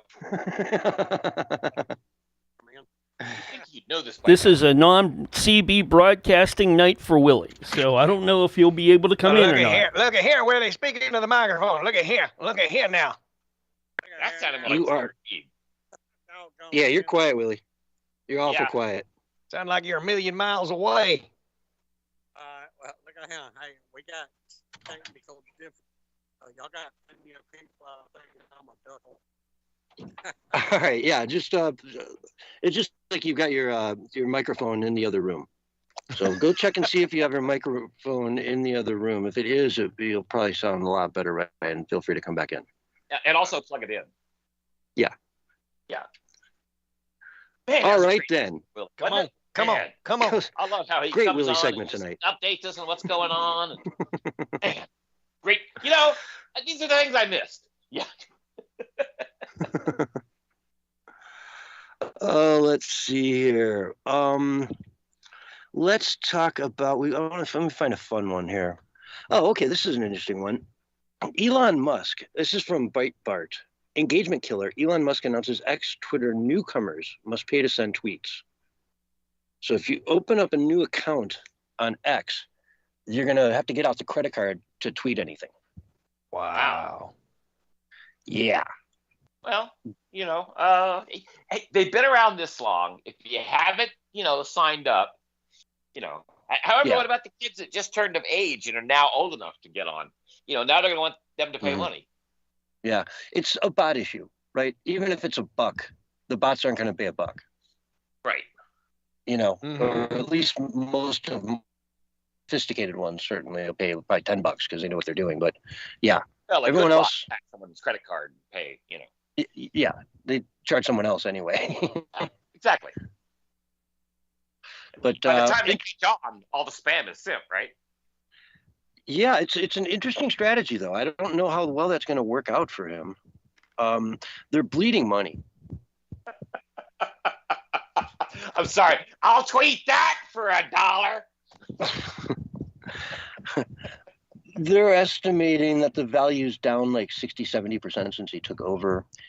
Really? And yeah, and a lot of his biggest there's these companies that'll create these scores, and they try to make it look like if you advertise on X, you're going to be next to all this hate, talk, all this negative stuff. They don't like Elon right now. He's not in their favor because he Exactly. shut down their censorship machine. Exactly, and turned it into a free speech machine, which it should be. That's right. And what is it about censorship? It sucks. Yeah, yeah. Censorship sucks. But yeah, no, it's an interesting strategy though. I don't know how that's going to play out for him. I'm sure it'll probably cut down on some of the bots for sure, but will it be a big enough of a difference? I mean, how much do regular users even notice the bots? Yeah, I know. Yeah. Well, actually, you say that. It's a big problem, especially when you see these, these people. It's like, oh, hey, I got a new follower. And it's like, okay, it's a scantily clad woman with only one post to a OF site. You keep getting a lot of those. And then you got to explain to your significant other why these women are following you. And, not good. Not good. And why you follow them on OnlyFans and you're spending $1,000 a month on that site? And what is it? Be rude. Or it's a crypto person trying to get you to buy crypto or something like that. Some crypto thing. Yep. Yeah. However, the one from that Nigerian prince, that's totally legitimate. Yeah. Well, the king of Nigeria. Really Nigerian prince. It's actually you want to. What it is it's the king of Nigeria is totally legit. And so if the assistant to the king of Nigeria contacts you, that's a legit representative. Yeah. Yeah. That's totally legit. It's his kids are no good. Them kids of his are no good. They're out there scamming everybody. Right. Dad's the Nigerian king are his representative. Yeah. That's fine. Mm-hmm. However, don't give your magic 10 words to the representative of the king of Nigeria. He's always trying to get him. I think really he's sneaky like that. Yeah, he is. So so watch out for that. But other than that, he's totally legitimate. Does the word mosquito ring a bell? Exactly. Bell? Does bell ring a bell? Bell. Yes. Yes. Rapper. You go. Rapper? Anything? You getting anything? Related words.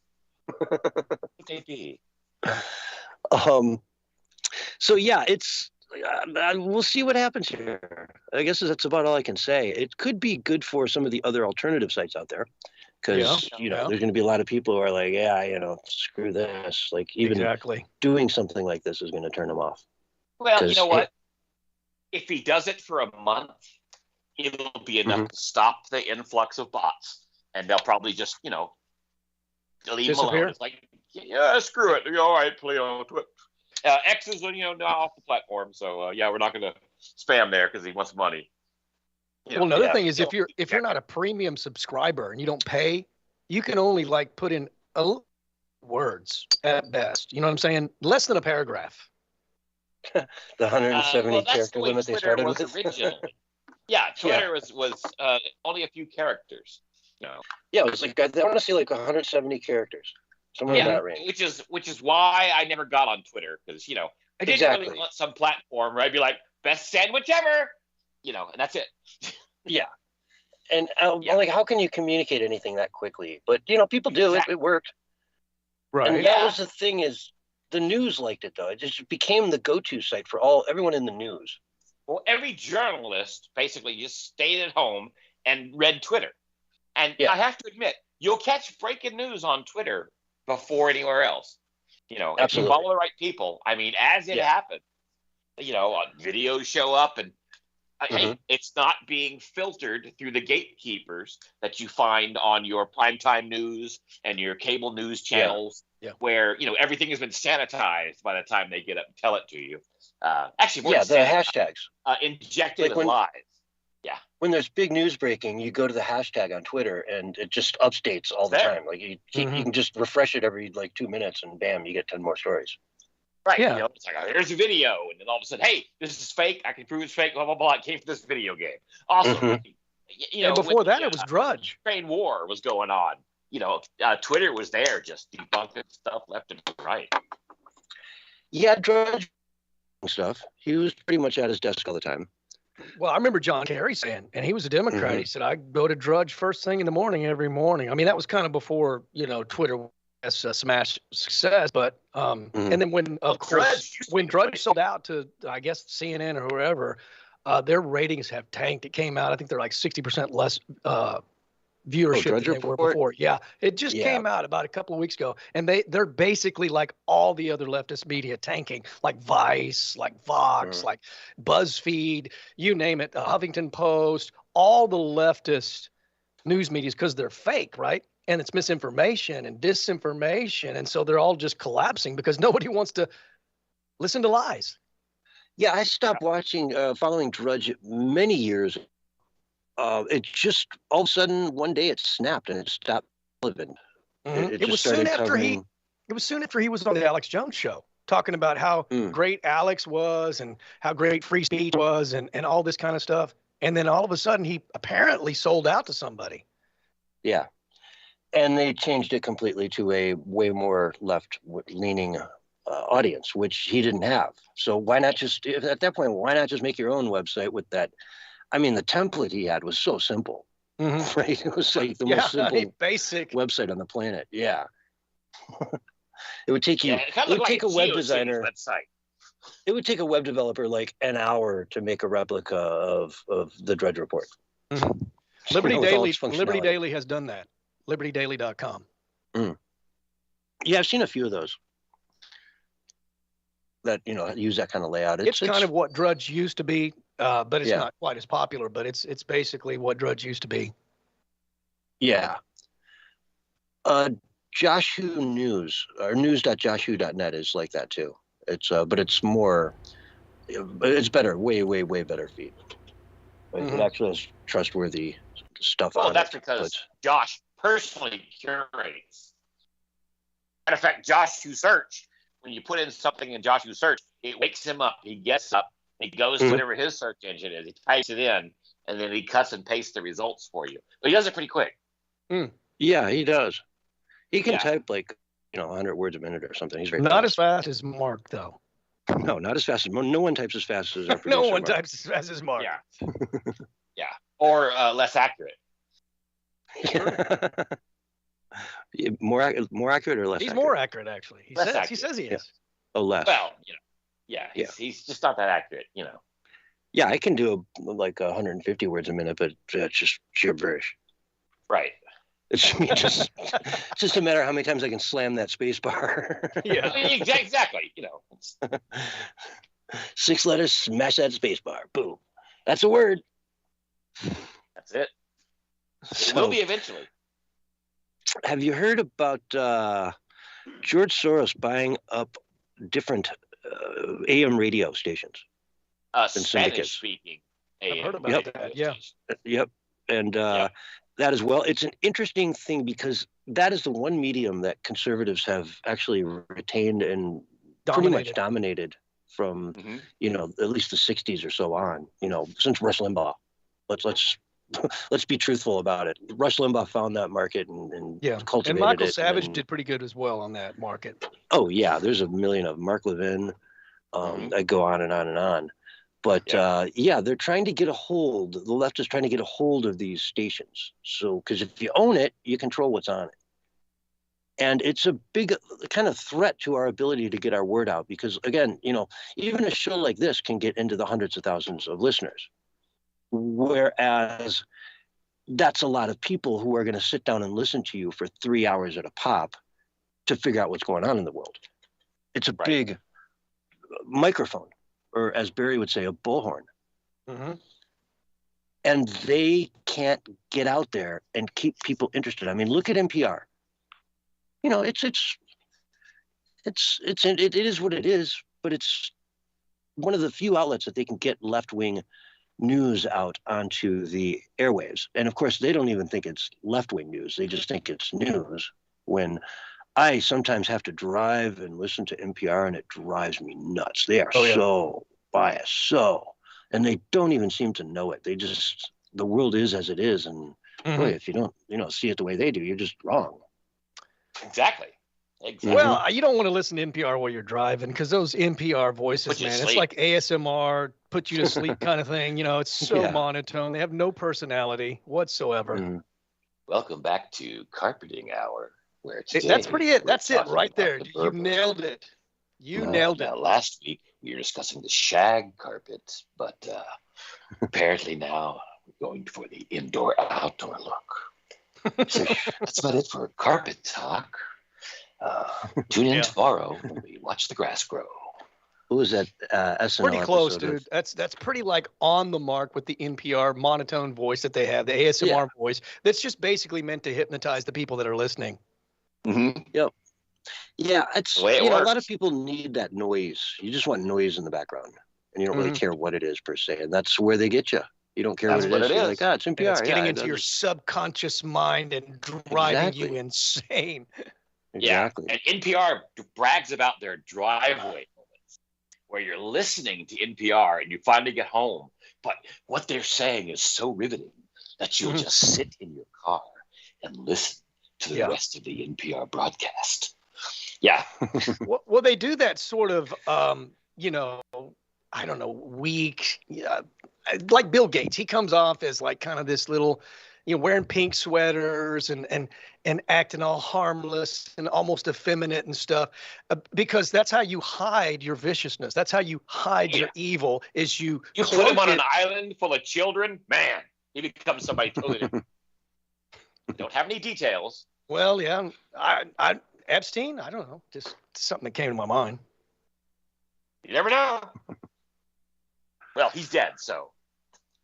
Yeah, they cloak their evil in like this sort of self-righteous, I'm harmless. I've got the nice conservative haircut, and I wear glasses, and I wear a pink sweater, and I speak with an NPR voice.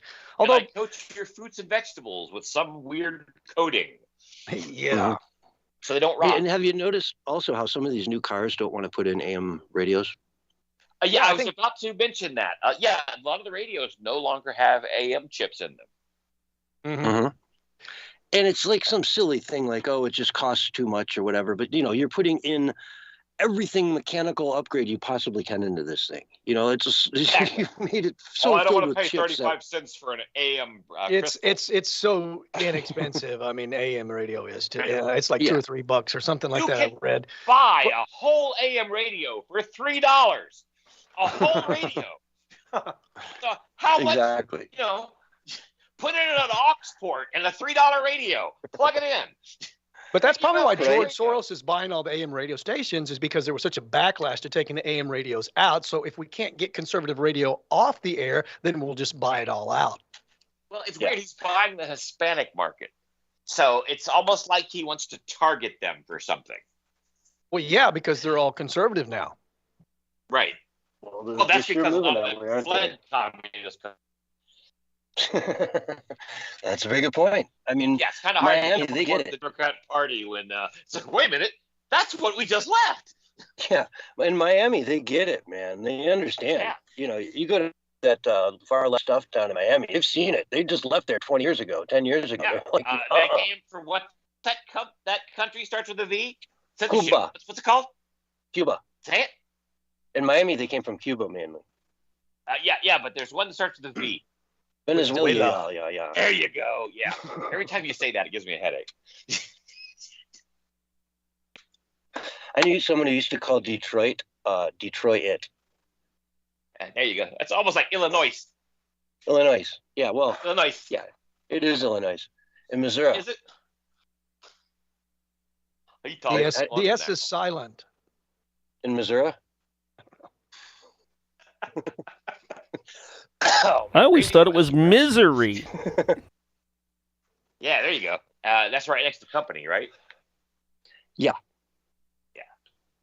Missouri. And you know, if you're talking about the country Spain, the S is actually silent. You'd say, "I live in pain." Well, that's a lot of people say that. Where are you from? I'm from Paine. Does that make it Spanish? Have you Yes, ever you're thought that Hispanic. maybe the censorship sucks is actually it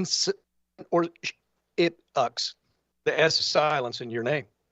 Oh, I thought you had a seizure for a second, Barry. You hadn't yeah. I thought you were cutting out. Yeah. There you go. See on that cheap mic again? That was a perfect imitation of you cutting out. Yes. It was. Well, Well, speaking I of don't know why I speaking said of that. AI, we could say that, with all these new lip sync things that they have, where they can put in Mhm. different languages, there'll be no more joy of these, kung fu karate movies with bad lip syncs, which I know. everybody has learned to grow to appreciate. But now they're going to fix all that with AI. Let's talk about the No. EU and AI. They passed like an AI bill. And one of Really? the things is all of this deep fake stuff and AI generated content, they want labeled. You have to make it clear. Yeah. This is AI. This is not real, blah, blah, I blah. heard that. Yeah. I'm not it's against kinda that. Scary stuff. Like it puts a red border around it or something, or just some some way to tell it's AI when you look at it. As a comedian, it's like if you don't get this as a joke, it's it's one thing if you're like, okay, look, I got a video Donald Trump robbing a bank, and it's like is that real? You have to be honest. No, I made it. It's fake. When it comes to Can't believe you fell tools for to it. create, especially when it's concerning AI, they want to control everything. And I've had this argument with people that think that that's a good idea. And I asked them, I said, well, let me ask you a question. You use 3D Studio Max, don't you, or Blender? I said, do they tell you what you can create and what you can't create on there? You don't. They don't. We have a commercial But break. keep that note. Yeah. Well, we're gonna go to break. We'll be right back after this. And we're on radio break, folks. There you go. All right, don't keep talking because Yeah, even if you post something to DeviantArt.net, they want to know if it was created by AI. right. But So, here's the problem. I have no What about problem artists with that use declaring it AI as and AI. conventional tools to build something. I actually right. get some views by just putting it in that section. Like if you create an AI image, this is my understanding. Like if you put your own touch to it, like you put some editing of your Right. own from Photoshop or something like that, It then becomes then yours. well, all that you did is yours, so they could only use and they how would they know what was Yep. AI and what was yours? And if you did it right, it would basically secure the whole image for yourself to where other people couldn't use it. All right, you guys ready to be impressed? Yes. All right, here we go.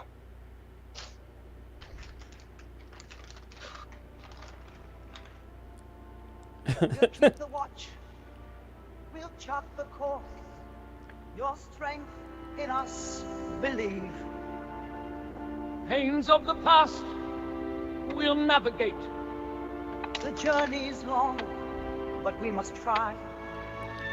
In silent hums, the machine starts. And thus begins the healing time. I am bound.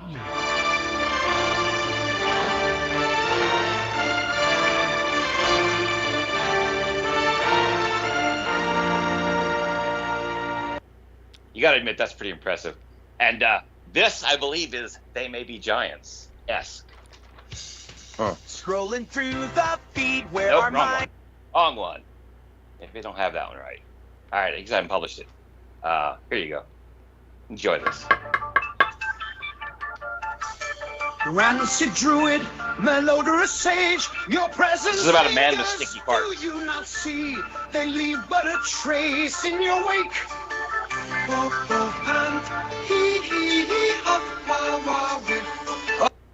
All right, and one more.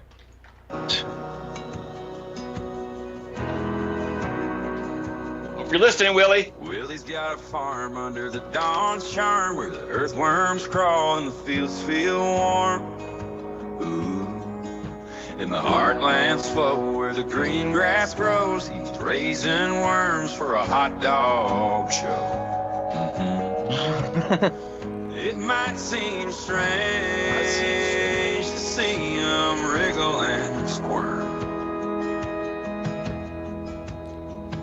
Rows of veggies near where the sky's so clear, but the prize ones here are the worms, my dear.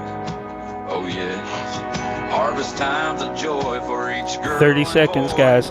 Picking out the fattest with the most exploit. Down at Willie's Worm Farm, where the bait wriggles firm.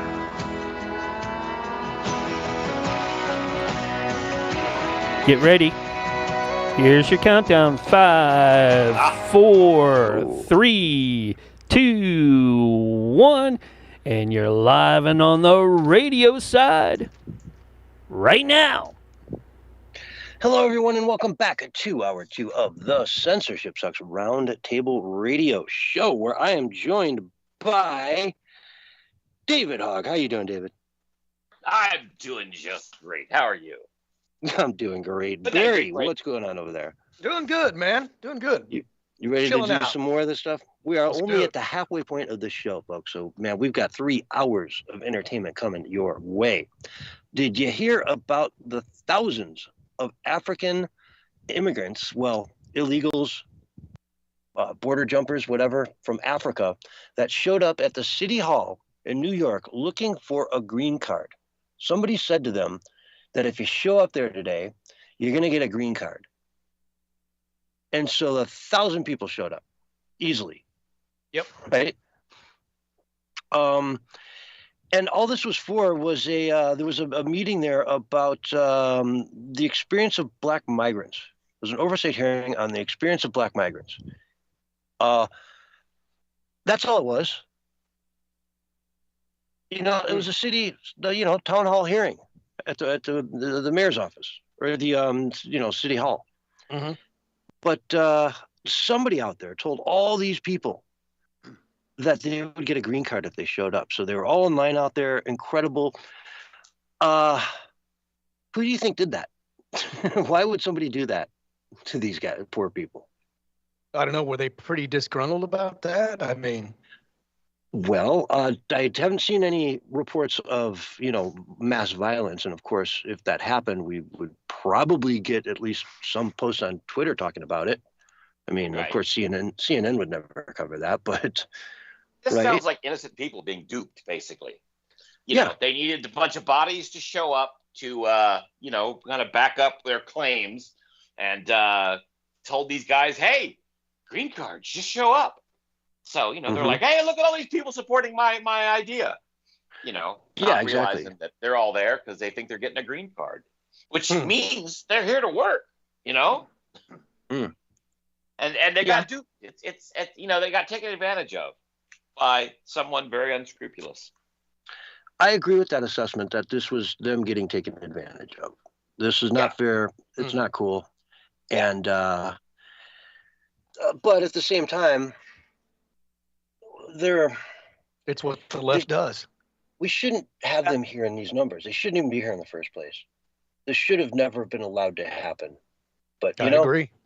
it's like we talk about go ahead, David. What were you going to say? I was just about to say, we tried to impeach Mayorkas over this, but none of it.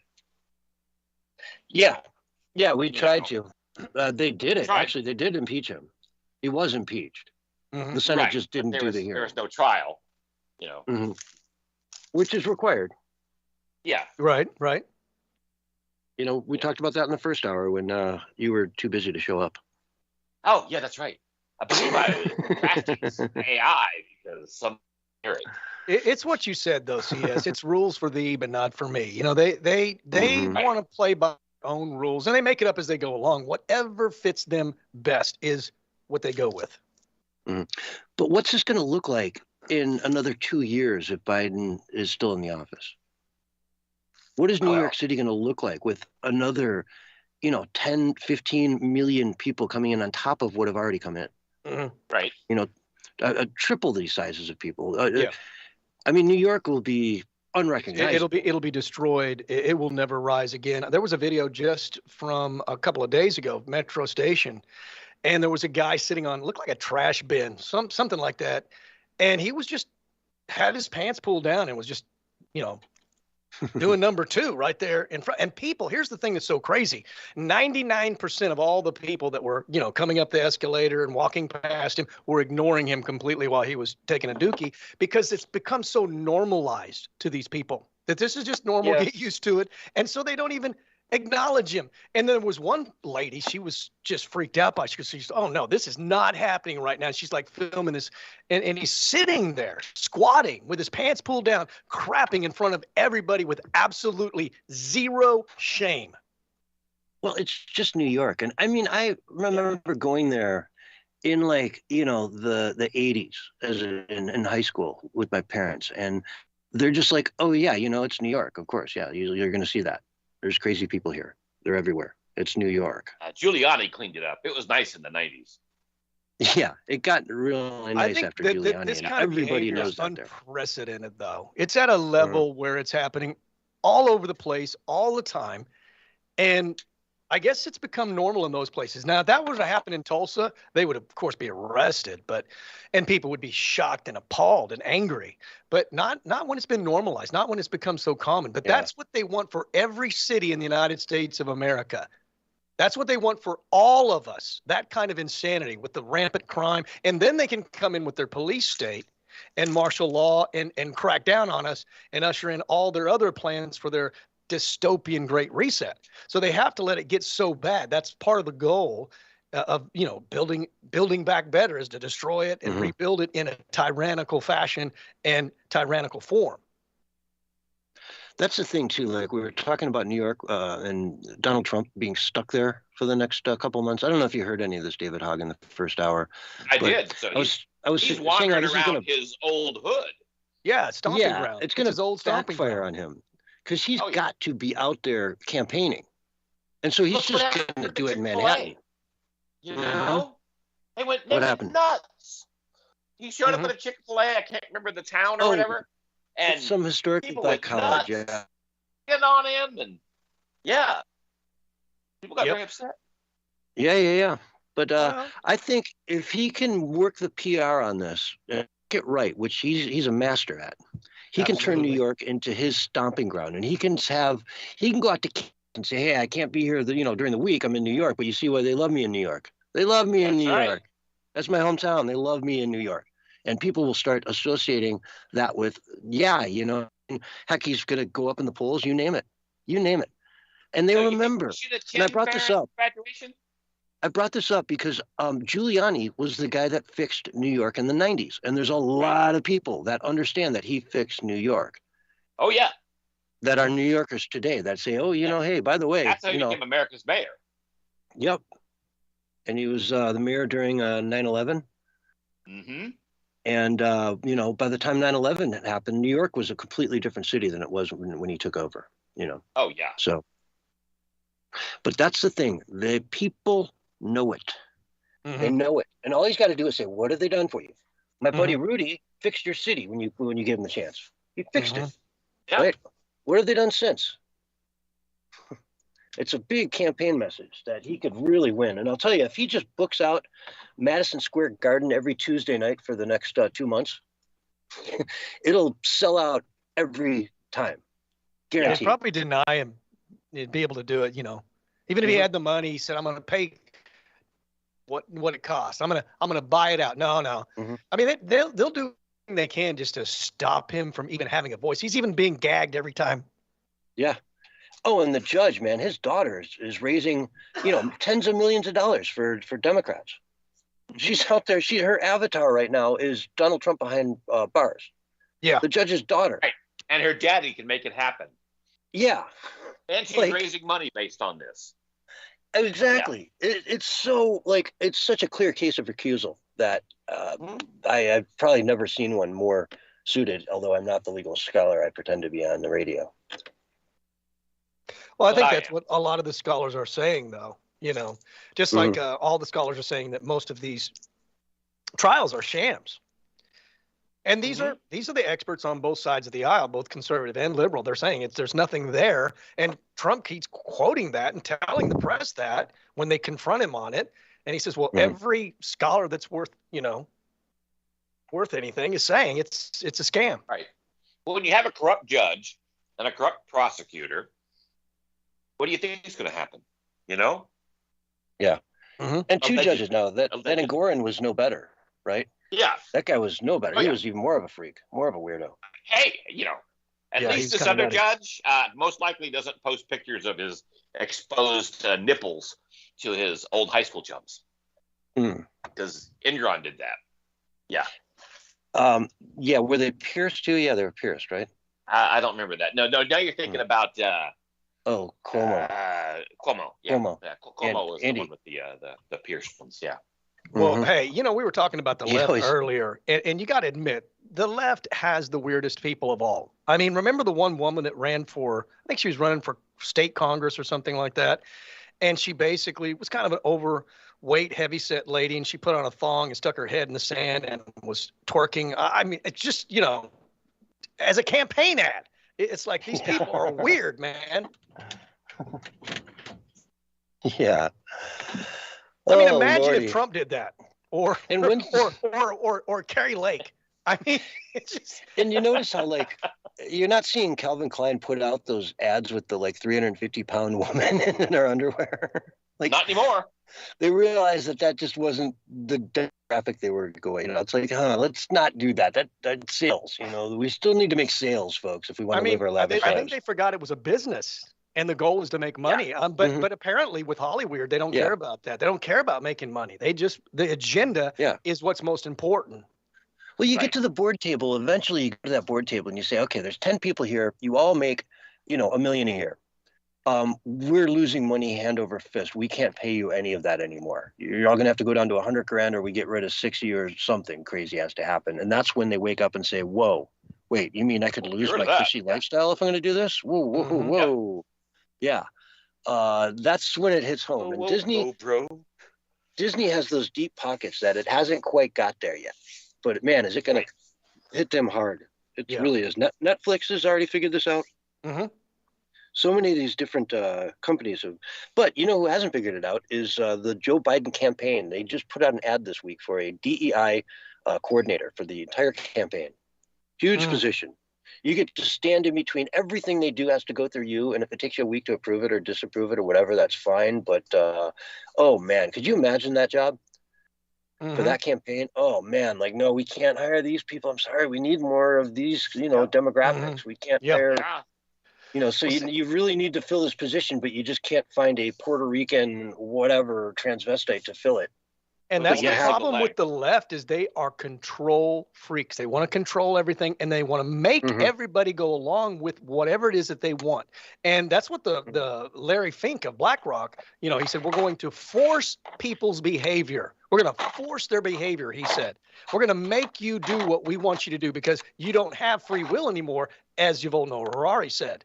And then it's odd because in Texas, they're doing away with the DEI. And Larry Fink, there was a leaked audio of him, and he was very angry that not everybody's getting on board with what he wants done for America, right? The reason we don't want it is because we stand for equality and justice for all. We don't stand for equity, diversity, and injustice. Who would be behind that? Nobody that believes in freedom and believes in America would get behind that. Only a globalist, evil, psychopathic stooge would want to be behind that. Yeah, and he's losing it. Money. right? His support for this stuff Big is time. costing BlackRock money. And Yep. that's where he gets really upset about it, because he It has was to follow $81 that billion, dollar. man. $81 billion from Texas he's losing. Mm-hmm. Yeah, he's got to follow that dollar, man. If they're not going to invest with him, and a lot of states are saying no, we're done. So, you know what this is a good luck with perfect that. example of? This is the perfect example of who really has the power and the control. It's us, Mhm. we the people, if we only exert it. Yeah, if we only exert it. Do we, though? Well, you have to exercise your freedoms because they're under attack. You can't just take them for granted. You do have to Yeah. exercise them. Yeah, you do. You have to fight for them. You have to keep reminding everyone that they exist. Absolutely. It's one of those things where if you don't use it, you lose it. That's so Yeah. right, man. Yeah, and don't give up things for convenience. Don't get that That's chip a in good your point. hand. I Yeah. read a great thread today. I'm trying to find it while I talk here, but this guy talking about how he's really just not left or right. He's anti-communist. And how do communists find their way into society? Well, they're big on committees, boards, Yeah. Right. Any position of power. He's like, you drive by the library every day and you never think twice about it. You never even look at it. But they look at it and they say, that's a way to get into the community, to get my vision and thoughts out there in front of people. And so they get into positions like that. Anything. They call them gatekeepers, basically. You get into a position where you can control what is done to that small degree in that small little corner of the world. And that's a win, which is why, he's like, you can talk about being the silent majority all you want. It doesn't matter. Right. Whoever's Silent. controlling, That's the problem. yeah, whoever's controlling those gateways are the ones who control the That's actual dialect of what happens in this world. So, yeah. And that's how they deconstruct as well, because deconstruction is a big part of their agenda. Deconstruct America, deconstruct the Christian churches. I mean, that's a real thing in the Christian churches where they come in, they deconstruct the fundamentals of Christianity. This is a real thing that's happening. So it happens in politics, it happens in the church, it happens in the education system, it happens everywhere. Like you said, they are mobilized and they get themselves in positions of power and then they implement it. And that's why you hear people like four-star General Flynn always saying, the best way to be active is to be active locally. Get involved locally. And every little bit is just a little bit more power, right? Every school they take over is one more school, but that school has, thousands of kids that go through it. And get that indoctrination. Every single year, they're kicking out more and more and more kids that have gone through their total system of learning whatever it is they want them to learn. So, yeah. All right, let's turn to NPR. We saw this, Berliner, I think his name is, wrote an essay the other day talking about how NPR is just basically a Democratic outlet, talking point for the Democratic Party. It's all they do is just spread anything that they want to be pro-Biden is pushed out there. If it's negative on Trump, they push it out there. Doesn't matter. They don't fact check anything. He looked into their top people in their newsroom and couldn't find one registered Republican. And then the president of the company came out and said, well, this is ridiculous. We totally we're against this. We don't believe a word of it. We're the most unbiased people in the world. They then suspended him. The internet went out and started looking through her past tweets and found all kinds of examples of her, being completely anti-orange man, the Trump derangement syndrome proven, she passed the test. She definitely has it. Now he quit. That guy's gone from NPR. So it really, the bottom line is, why are we funding federal dollars? It is so biased. Absolutely. Absolutely, man. You are So like why are we 100% funding on them, target. Barry? Yeah, I don't know. Why are we? It's to control Makes the no sense. masses. It's all about control at the end of the day. Yeah, we also don't get to pick where it goes. We're just No, the no, of course not. pay pigs. They extract taxes at gunpoint and then put them where they see fit because they pass bills that they haven't read. But it's got really cool names like "Let's Help the Children Act." Yeah, which yeah. ends up hurting children, and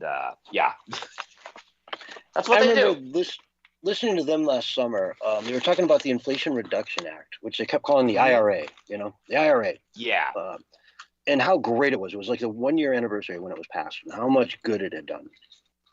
And I'm just looking at them going, are you nuts? Mhm. Like this, have it we caused had any more reduction in inflation. inflation? It's caused inflation. You can't spend your way out of inflation. That's just economics 101. And it had crazy stuff like Pakistani gender study classes. Yeah, I remember like that. Amount of money for that. Be safe. Like that's going to fly in highway. Pakistan. Yeah. It was crazy stuff. Man. Yeah. When Well, I say be safe, I mean highways that are safe for bees, not highways that they're telling you to be safe on. Yeah, crazy stuff. How, like a safe highway for bees? Yeah. Crazy. I've hit many a bee in my lifetime, and you see them on your front grill or whatever, and it's like, sorry, buddy, but I don't know what you're going to do to stop that. Well, stop making a beeline for it. Dad joke, everybody. No. Well, like I could see, okay, let's not plant wildflowers on the side of the highway, but wildflowers on the side of the highway are kind of nice.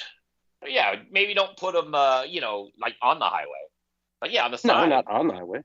Yeah. Yeah. But I mean, is that just giving them more flowers to be pollinated, or does that just death sentence?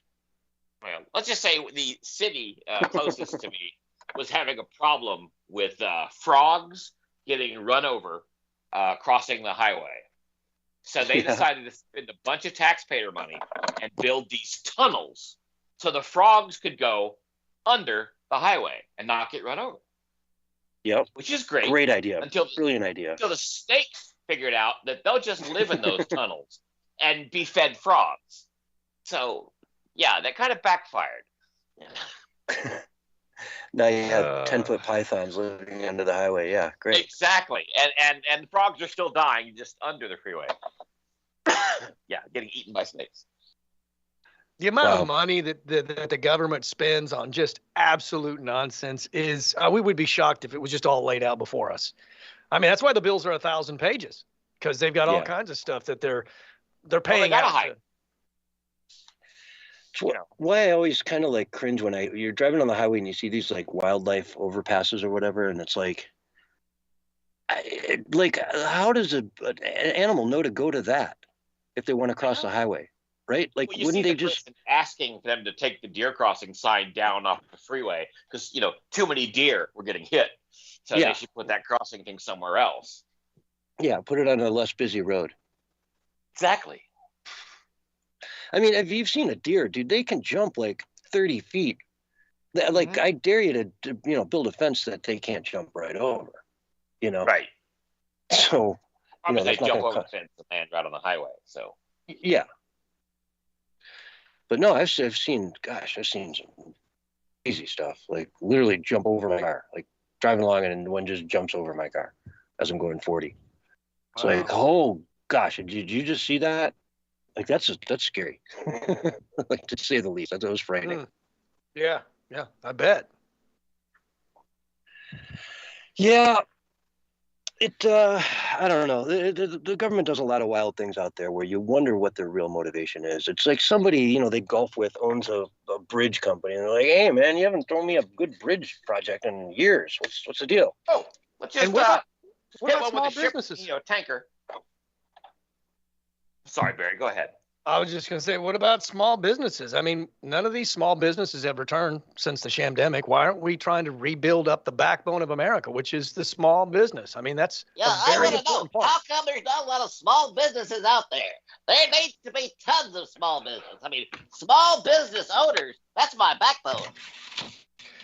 And it's crazy because Biden actually did give money to Ukraine for small businesses, but not a dime to us. I mean, it's like almost with the Biden regime, the most important thing to Biden and the globalists is everybody except Americans. Mm-hmm. Make America last. Make America weak. Make Americans poor. Make Americans basically suffer and be in misery. Yeah, America last. It's sad, but it really is an America last thing. And it's not only that, but it's like an American allies last too, you know? Like anybody that we should be loyal to, we're not. People we shouldn't be loyal to, we are. You know, I hate to look at this whole Iran thing, but you can see exactly where Biden sits on that. There's no question that he just wants Iran to be able to do what they want, like just keep, as long as they do the small insurgencies using Hezbollah and Hamas and the Houthis, and then it's all good. Biden's got no problem with it. Yeah, just pay someone else to do it, you know. Yeah, but that's fine. You can do that. As long as it's not so obvious everyone can see it. Right. Well, you know, when you're funding both sides in a war, you know, the industrial military is making money. Yeah. And boy, are they ever right now. Are they ever. And I'll tell you, another 4 years of our good old Joe Biden here in president, it's going to be a ugly, ugly, ugly looking situation. We're going to see the dollar for sure. He gets into office for another 4 years, for sure, the dollar will no longer be the petrodollar, the go-to currency for all exchanges for energy in the world. Without a doubt, that's gone. Russia will take that over. You know, you talk about Bidenflation and Bidenomics and so forth. I saw a video today of a lady who was on Twitter, and she had posted an apple that she had bought at Whole Foods, and it rang up $7 for a single, and it wasn't like an exceptional apple or anything. It wasn't like, you know, a mutated 10-pound apple. Okay. It was an apple that fit in this woman's palm of her hand. And she paid $7. And she goes, "Are you sure that's right?" And so they said, "Yeah, that's right. They're $7." Well, you know, Apple products are always more expensive.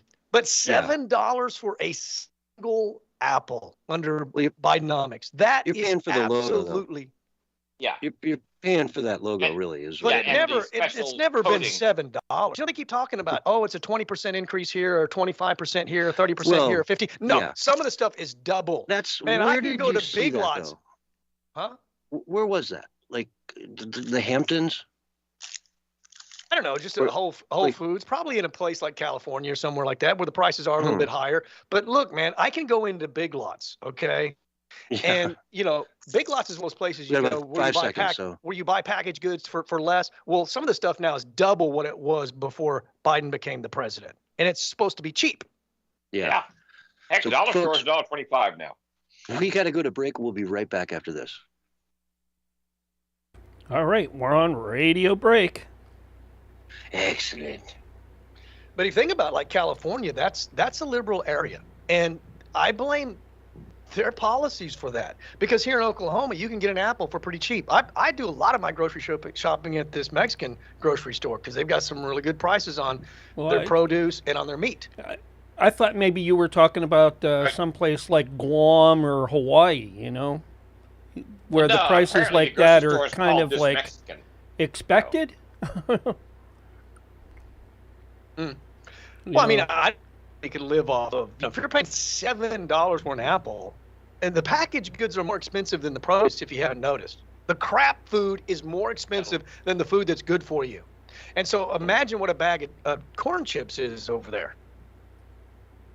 Yeah. It ain't $2 or $3, it's more like $10 for like, and it's not 16 ounces anymore or 24 ounces of chips. It's like 8.5 ounces of chips now. Right. That's a full bag of chips. What are you saying, David? And it has cricket flour. That's another thing. I was eating something the other day. It was because I almost never buy like the name brand stuff like Kellogg's or Nabisco, because I know it's all crap. And so, but I got a deal on some Fig Newtons, and I know there's some crappy ingredients in there. And as I was eating, I was going, I bet you there's cricket flour in here. And I don't even think they have to tell you. I don't even think they have to put it in the ingredients. In fact, there's a law, if I remember correctly. Cricket flour, it'll say something else, but yeah, it's cricket flour. Well, they don't even have to put it in there if they think it'll hurt their bottom line. Right. Which is crazy. Imagine you put poison in your food and we go, well, we can't tell you we've got this poison in the food because that would hurt our bottom line, so we just leave it out. I mean, the way that they make laws, Smart business. it's all for the people that are crooked and are the elite. Right. But the normal average Joe gets nothing but breadcrumbs, and they ain't even good breadcrumbs. They're moldy and they're soggy. You know. There you go. I'm about tired of it all, man. I don't know about you. I don't understand why people aren't pissed. I don't understand why people aren't angry. It's like they like being violated. You know, it's like some. I honestly Some believe this. people Some people like like that. being slapped in the face. There's like, Right. please, I hate myself. Slap me again. You know, no, that's not me. Thank you, sir. Can I have another? Yeah. Get a few beers in you, though.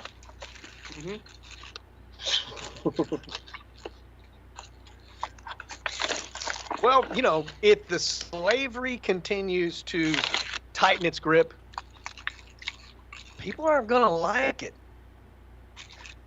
The dumbed down masses, they'll probably take it, but people like you and me and people that are kind of on the fence with that, you know, they're getting a little more agitated as more and more their rights are taken away from them, as things get worse and worse and worse and scarier and scarier. I was watching a guy that was on Joe Rogan. He was an Asian guy. And Joe was like hardcore truths to this guy. Joe sounded like Alex Jones, man. It was awesome. And he was just hammering this guy, and the guy goes, "Is this what you think? How do you do it?" And Joe was like, "Yeah, I actually do think about these things while I go to bed." He goes, "I have a hard time sleeping at night," Joe said, "because these things are on my mind at night." And I've admitted this. I've openly said to people that I struggle with this because I think we're one or two events away, he said, from total tyranny on planet Earth. Yeah.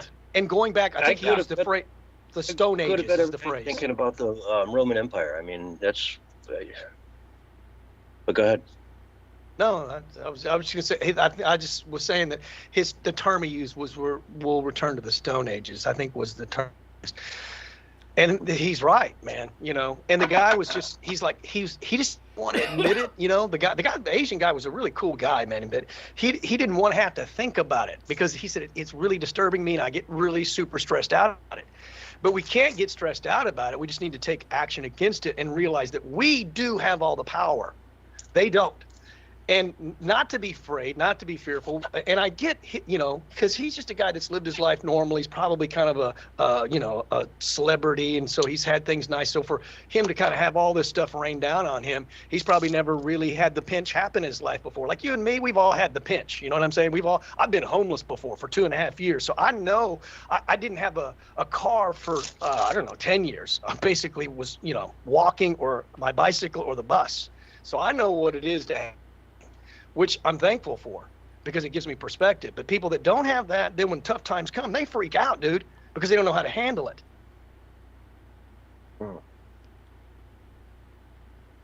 Homeless for 2.5 years, huh? Absolutely. Did not have a residence. I stayed at a computer store for a while. I stayed in an antique store for a while. I stayed in my car for a while. Did the computer store and the antique store know you were staying there? Yeah. Okay. All right. But it was. Otherwise, that'd be a really good story. Yeah, it was. It's not quite that interesting.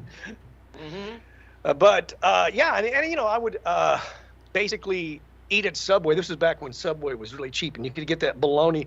The guy would let me order the 12-year-old under menu, and I would get like a bologna sandwich with, you know, all the toppings on it, and it was like $1, and that would be like, you know, how I fed myself when I had no job and had no money.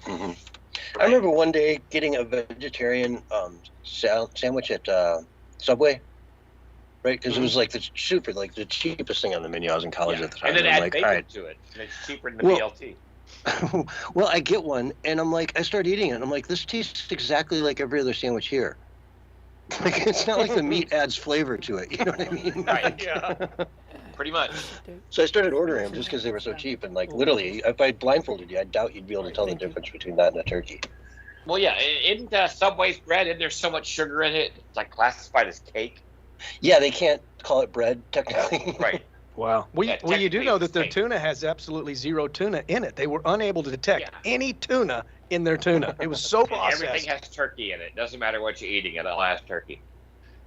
Well, in the case of Subway, soy was a big part of the chicken. It depended on which chicken you were getting, but one of the chickens had 49% soy, and the other one had 51% soy, and that was done by independent, sources. And then they go, well, we did our own in-house testing, and we found that it was 100% chicken. Well, I'm sure you did do your own testing. Yeah, it'd be kind of like if you the murdered nuggets somebody and you said, I'm going to identified. investigate myself, and I found myself innocent. You know what I'm saying? I wasn't even there.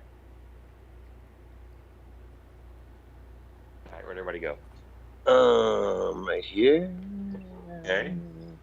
Barry shut up. That's what happened. We lost Barry. No, I'm here. Okay. All of a sudden, just got quiet. Whenever I'm finished, I'm finished. You know what I'm saying? I do kind of abruptly stop when I say stuff, but when I'm done, I'm done. I just thought you dropped off. Okay. No. Finally, Barry's off the air. Never off the air. He was shouting that he wasn't there. Actually, it was a few days Binary where I Barry. wasn't posting on social media and stuff, and it was like, man, my voice is not getting out there at all. Nice to Kind of take a weird break, though. feeling. Right. What's that? It's nice to take a break, though. It is. No, it really is. In fact, it was kind of hard to get back into the mode of it again once I'd kind of taken a little bit of break from it.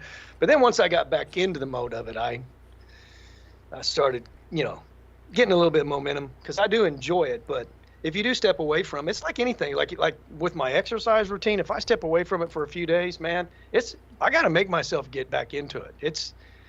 I'm at that age where, it's not like a few days off. I stepped away from my exercise routine in like 1973, and I've never.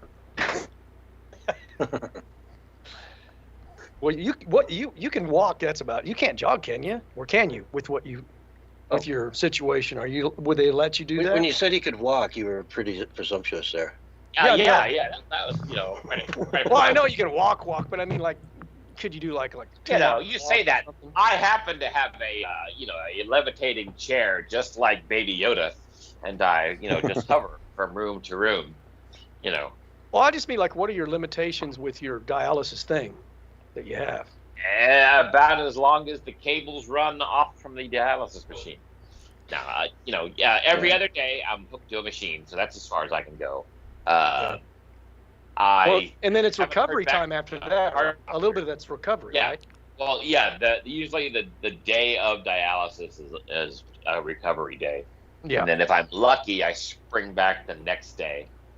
Sometimes I don't. Today, for whatever reason, if I stand up and do anything, I'll get dizzy. So, oh, wow. But as long as I'm sitting down, I'm fine. But yeah, if I get up, it's All right, whoa. 30 seconds, fellas. Well, you did the you put together that chicken hen. That was pretty awesome. The chicken what? The chicken coop that you made. Yeah, that took me a long time, and I'd worked like 30 minutes a day. Yeah, I remember you saying that. That was rough. Hey, guys. Yeah. Hey. Oh, yo. Yo, what's up? About to go on the air. All right. Live. What's up? And here's your countdown. 5, 4, 3, 2, 1, and you're live and on the radio side right now. Hello, everyone, and welcome to hour 3 of the Censorship Sucks Round Table Radio Show. Tonight, fresh off the press, we got Yotivation Nation. How you doing, yo? Fantastic. I made it. It's so good to have you here. It's always a pleasure when you can come in on a Wednesday and grace us with your presence. Lucky for me, there's 3 hours. Yeah. We've also got David Hogg. Okay, you'd have been late and missed the show. Would have called you your bill. And Bullhorn Barry. Say hi, Man. Barry. It's a full house tonight, man. A full It is. I love it. house. It's like our Sunday night lineup, folks. This is us. Every Sunday night, you get this crew here together, and we have a hoot and holler and good old time. So we even had Willie for a few minutes, but his microphone was way too quiet. I don't know what was going on there.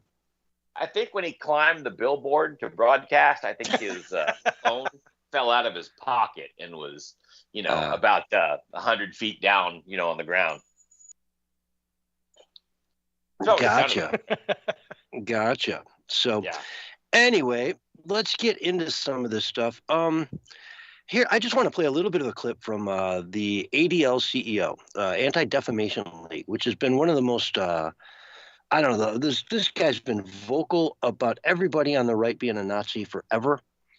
And I mean, the media, everything, Nazi, Nazi, Nazi.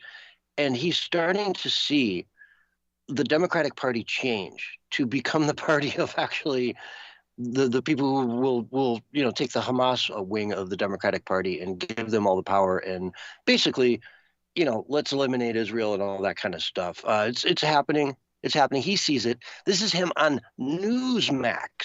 He never would have gone on Newsmax. Never. But let's hear some of this. Anti-Defamation League CEO and National Director Jonathan Greenblatt joins me now for more. Jonathan, these reports are just terrifying. Do you see these findings influencing students that are thinking about applying to these schools, especially Jewish students? Well, look, Tom, thank you for having me. And I so appreciate the spotlight that Newsmax as a network continues to shine on this very significant and pervasive problem. Because nobody on the left will talk to this guy anymore, right? So at ADL, we fight all forms of hate, but we have seen, as you described it, this sort of amplification of anti-Semitism on college campuses. And by the way, the only thing I might slightly differ with in terms of your intro, it's not just liberal arts institutions. You've got world-class research universities and small liberal arts colleges, private universities and public schools.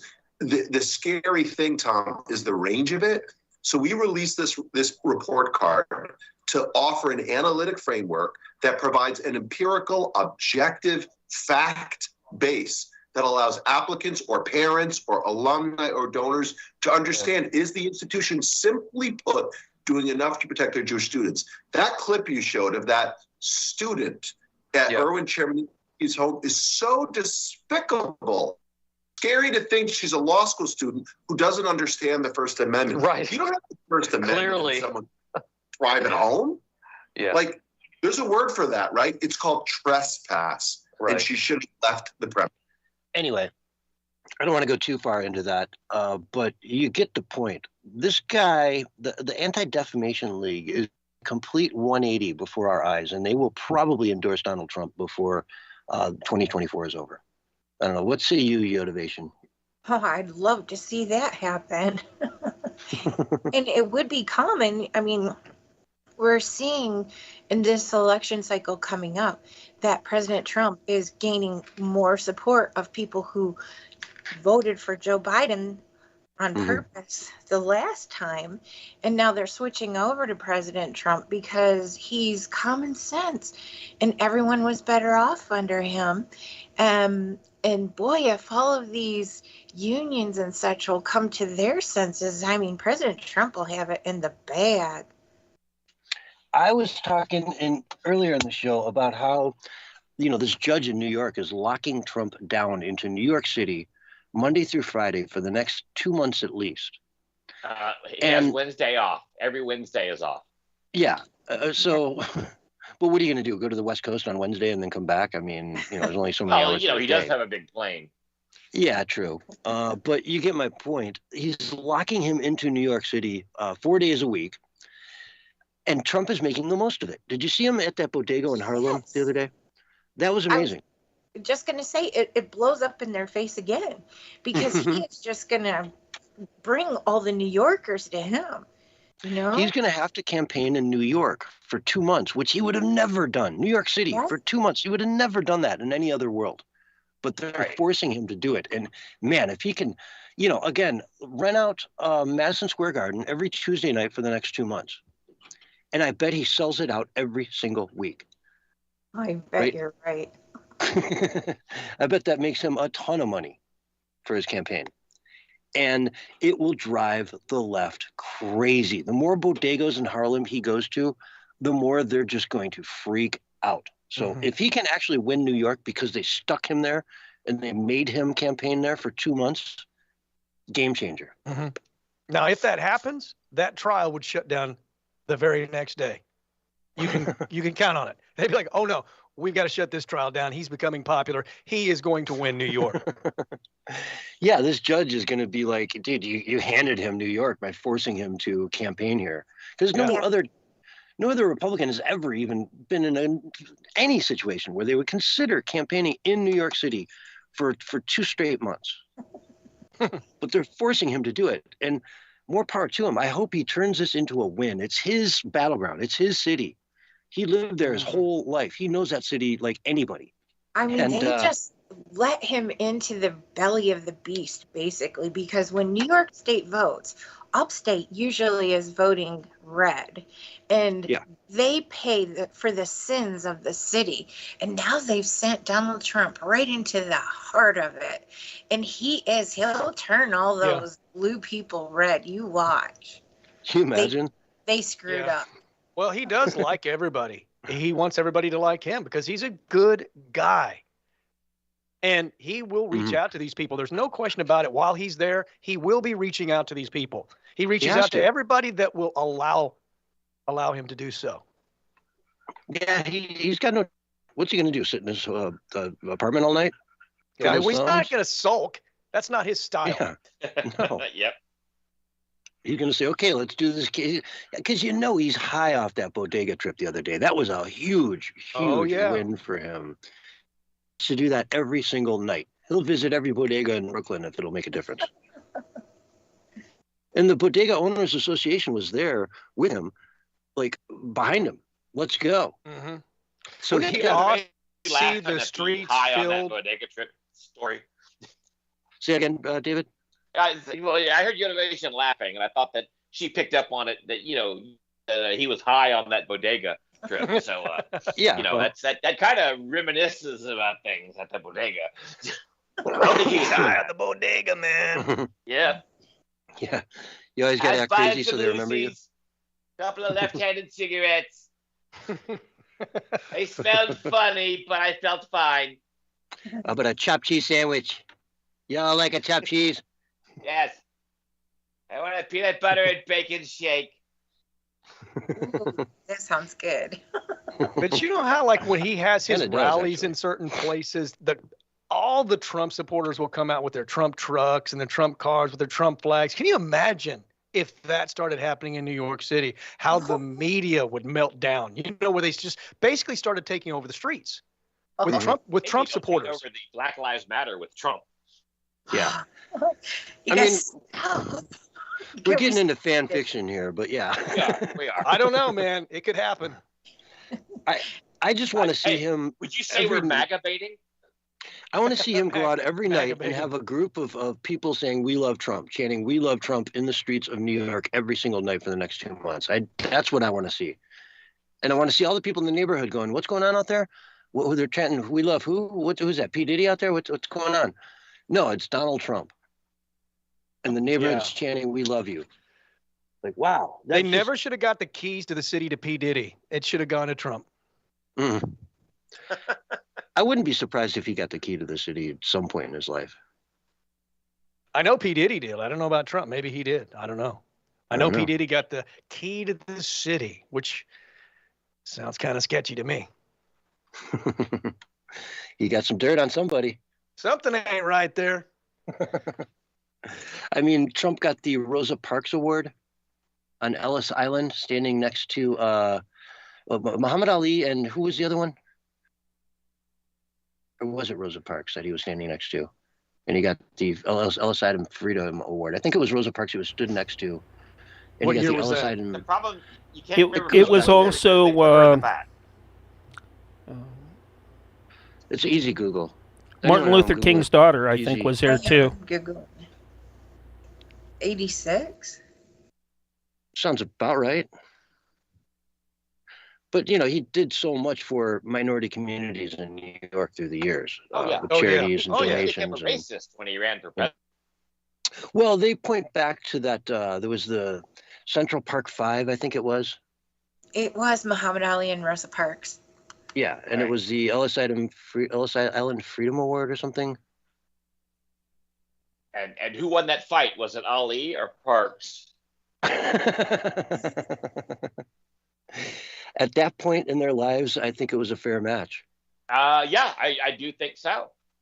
He had Parkinson's then, Yeah. So I guess as a boxer, you automatically bobbed and weaved. But I don't know, man. I think the city of New York, it's been his home forever. It's just, Yeah.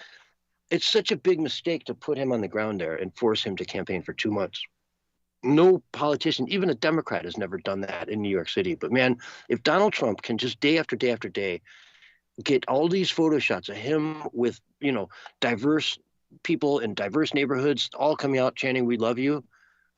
I mean, there were kids in there just screaming, "I love you, Donald Trump, I love you," just, and then the whole crowd broke out in chants. It was amazing. It's such a good visual.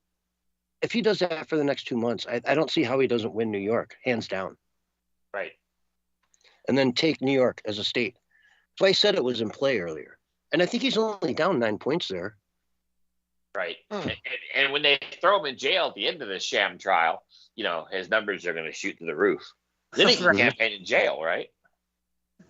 Yeah. And that's when he gets all the legal voters on his side. If he's campaigning from jail, I mean, that's when it all changes. Everything changes. Oh, yeah. Like so many people will come out to support that and be like, we never thought you'd go this far. You this far. That's right. You're coming after us. He's just in the way. Yep. Yeah. What they're doing to him, they can do to anybody. Mm-hmm. I don't know about you, but I don't have money to be able to, back myself up like Trump has. No. And that's why he can walk around so carefree right now, because he really doesn't have that stress riding on him, even though they give him the most stupid fine or bail. He still somehow could swing it, So that does make him in a different category as far as that goes. But he's a time traveler, so he already knows what's going to happen. According to some cat on the internet. When I say that, I don't mean a person. I actually mean a cat. And I love that cat. Right. I miss you so much. Truth Factory, I believe. Yeah. Oh, the Truth Factory. I haven't seen that channel in forever. Yes. Is she still out there? Well, she came back recently because she needed to come back, but she hasn't done anything for a while. Okay, yeah, because I saw some of her videos out of the blue one day, and I was like, "Whoa!" And then I looked, and there were like 6 I hadn't seen, and then watched those, and you'd think that's going to get her back in your feed again, but nope, not for YouTube. No, she spoke too much truth. She did. Show you more on the factory and less on the truth, then YouTube would have liked her better. The Truth Factory. What a great channel! It was a cat that gave you the news, and it was a talking cat. I loved it. Yes. Yeah.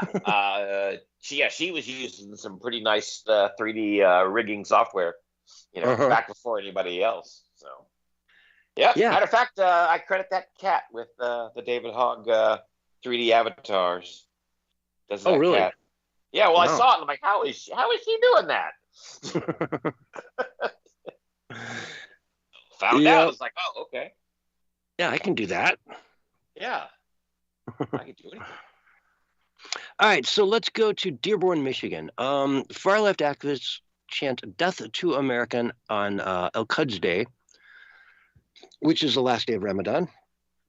And then we've got the Brooklyn Bridge was shut down. The Golden Gate Bridge was shut down by, pro-Hamas supporters. They did it in Florida, but that was nipped in the bud almost immediately. But all these other states, they let it go. Golden Gate Bridge, they shut it down. These guys are standing out there. There's like 20 cops. Mm-hmm. And all the cops are just sitting there going, okay, we were told to just sit here and make sure nobody blows the bridge up, I guess.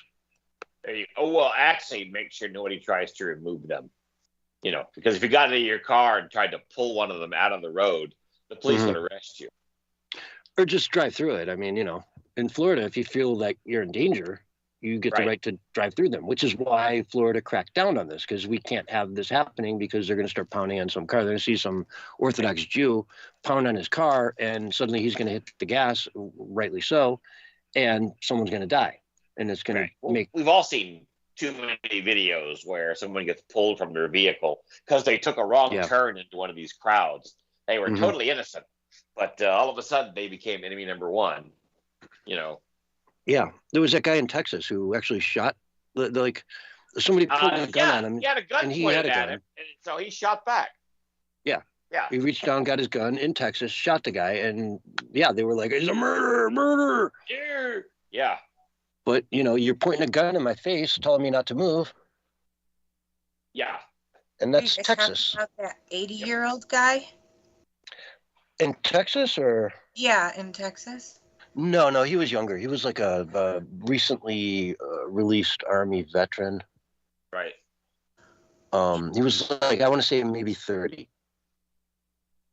Well, guns save lives, because I saw a story of an 80-year-old man who killed someone who was invading on his property in his home, protecting himself, and he's the one who's going to jail, of course. And then, of course, you got that 80-some-year-old rancher down on the border who he and his wife, they're going through a great deal right now for protecting themselves from illegals who are passing on their how many hundreds of acre land, but right by their home. And now he's being charged. It's just terrible what's happening in the nation today. We have just like reverse reality is what it seems like to me. Wow. In that moment, I just had your old song come to mind. What was it called again? The Usurper? No, it was the Age of Trump in the body, something. This is the year 2020. Yeah, this is the year 2020. Was that when you wrote that? Yeah, 2020. Oh, wow. Oh my gosh. Do you remember any lyrics to that? Can you sing us like one? This is the year of 2020. Many have fears and a lack of money. The nation shut down. No more business in small town.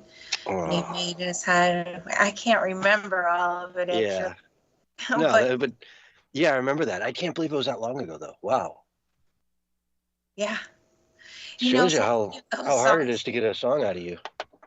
Well, I only sing those songs like one time, and then it's a past thing, It's amazing you can recall what you did, though. And it's easier to get a drink out of her. Just put your finger down her throat. Oh, I get that. Oh boy, that was a burn. But anyway, folks, we've got to go to break. This is the Censorship Sucks Round Table Radio Show, Hour 3. We're going to go to break, and we're going to come back, wrap up the show for tonight, and then you got to stay tuned because our producer, Dreagus Productions, has much more content coming to you tonight right here on this channel. So stay tuned. We're going to go to break. We'll be right back after this word from our sponsor. All right, we're on radio break, folks. All right. You Innovation, really important question. What's your favorite band or artist? Oh, man, I used to say Neil Young. Oh, God. Okay, well, we'll go with Neil Young. That's fine. Yeah, I used to really love him till, Okay. I don't know. I still like his music. Just not his politics. It's not John Mellencamp and Bruce Springsteen? No, not even close. I never did like either one of those fellas' music very much.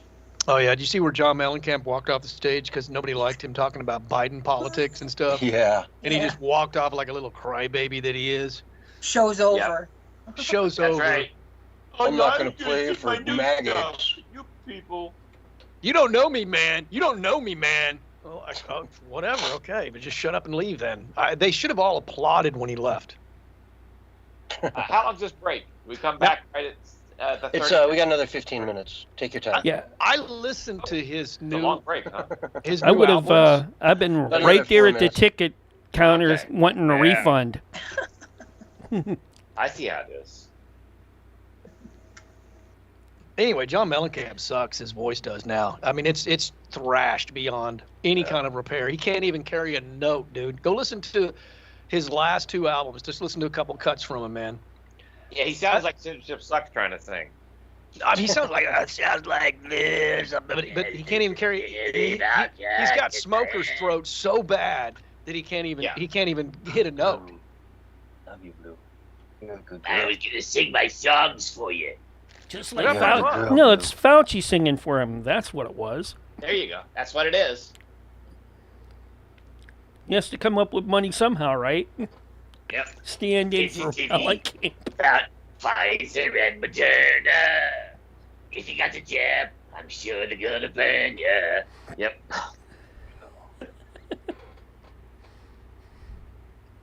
Oh. Now you got me thinking about that song. I'm ready for those guys to go to jail, man. At least Rand Paul's still hammering. So he keeps saying, yeah, Fauci belongs in jail. There you got a mouthful of something. Yeah, got me a, ooh, what is it? A Lenny and Lamy's complete cookie, 16 grams of protein. White chocolate. Uh-oh, that must be racist. White chocolate. White chocolate flavored macadamia nut, non-GMO. Right. You know. Oh, I got a moderation error. That's a problem. Oh, yeah. No. That's Google. It created some lyrics on some stuff that I gave it, and apparently it was verboten, and it had to step in and stop it from happening. Last time I had it happen, I was doing a Broadway musical starring Klaus Schwab about eating bugs, owning nothing, and being happy. And, it generated it, but all of a sudden, bink, it got hit. Really? That's a no-no, huh? 30 seconds. The AI said things it wasn't supposed to. Off of my coaxing. Yep. Yeah, Wow. they don't Well, I want want to thank all you guys for being here. No problem, man. I appreciate all you guys coming in tonight. I really do. Bill sprung it on me like, you know. And here's half your hour final before. countdown of the night. 5, 4, 3, 2, 1, and you're live and on the air right now. Hello and welcome back to hour 3 of the CensorshipSucks Roundtable Radio Show Wednesday night edition, where we've got the whole crew here tonight. And we're hanging out with Yodavation, Bullhorn Barry, and David Hogg. So, guys, say hi. Hi. Hi. And what is going on in the world? Should we pick a story real quick here? Let's see. British-born Iranian, this is attorney. This is a really interesting one. She puts out this video that I love the 3-hour format because we can actually go through some of this stuff and like cover it. She's really articulate, and she just gets into basically 3 million views in the last 24 hours. Iranian woman here, it's become very apparent that you haven't been listening to anything that we've had to say for the past 2 years, but I was wondering if you could just lend me a few minutes of your time in this ungodly hour to hear us now. Let me see if this is loaded. Okay, loaded. Let's play some of this because you guys are going to love it. Hi, Iranian woman here. It's become very apparent that you haven't been listening to anything that we've had to say for the past 2 years. But I was wondering if you could just lend me a few minutes of your time in this ungodly hour to hear us now. We've had to watch over the past 24 hours people clambering onto the internet to exclaim that Iran has the right to defend itself. In what capacity have you distorted the story to make the Islamic Republic the victim? That's I think what we're most curious about. When we were screaming for the past 2 years that they were lynching us, where were you? When we were screaming that they were killing Iranian women for not wearing a hijab, where were you? When they were lynching Iranian men from cranes for protesting, where were you? When we were explaining that this is a terrorist occupying force, where were you? But all of a sudden, everyone's graduated from Instagram School of Law to say that this is a violation of international law and Iran has the right to defend itself. First of all, you're not talking about Iran, you're talking about the Islamic Republic. What the Islamic Republic does is not a reflection of the Iranian people. We've been clear about what we want, which is peace. Second of all, you may have discovered the Middle East yesterday, but the Middle East didn't start existing yesterday. If you want to talk about an act of war, just a few days ago, a federal court determined that the attacks on Israeli embassies and Jewish centers in Argentina were conducted by the Islamic Republic and Hezbollah. That was in the 90s. That was in the 90s. Anyway, you get where she's going there. The Iranian population is very, very young. And they're much more liberal than, the old school guard. The hijabs, all that stuff. It's not very popular. They have YouTube. They have all this stuff. Understand that the Western world exists. And they know how backwards it is there. So that's another way that can really, the Biden regime would never do it, but it's begging for a revolution over there. They really are. They're begging for new government. And she represents this so well. And she goes on for another couple of minutes, but, I'd love to play all of it. It's lovely and has a great voice, but very articulate. But yeah, that's what we're looking at, folks. It's not, you have to look at Iran as there's the people and then there's the government. And they're two very different things. Yeah. And you don't hear the left promoting the freedom of women in Iran. In fact, they've come out with promotional videos and things like that saying things like, and they would bring in, Muslims that would be wearing the hijab or the burqa, and they'd say, we wear the burqa or we wear the hijab because we have to, but because it's part of our religion and we want to. But if that was made a long time ago and can be still made today, and that is, if that's the case, then why, when they lift that law, right, that everybody start taking it off? Nobody wears the burqa anymore. Nobody wears the hijab anymore unless they have to. So whenever it gets lifted in a Muslim area, they don't do it. So that is proof that they're being forced to do it. It's disgusting, man. It's dehumanizing, and it's wrong to do towards women. And it's like 110 degrees out there every single motivation. Could you even imagine having to wear something like that when it's 100+ degrees every day? I'd pass out. Right? Well, they're cotton breathables, so And I just couldn't see myself agreeing that, I'm just very much of a don't tell me what to do kind of person. And Iran wasn't always like that. You look back into the 1970s and women were showing skin, it was just a normal nation. And fast forward till today, and oh my gosh, everything's changed so much. However, under President Trump, I do think that they were all better off. The whole world was better off because we had the Abraham Accords, unheard of peace in the Middle East, no wars for 4 years. President Trump was bringing our troops home, and I think he totally dismantled ISIS. And as you're saying, he knew the difference between civilians and the enemy. And he actually stopped an airstrike mid-flight because citizens could be hurt.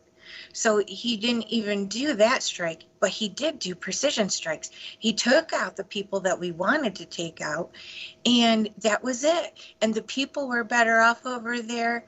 And then Joe Biden gets in there and he leaves all our military equipment in Afghanistan. Suddenly it's showing up in all these different wars.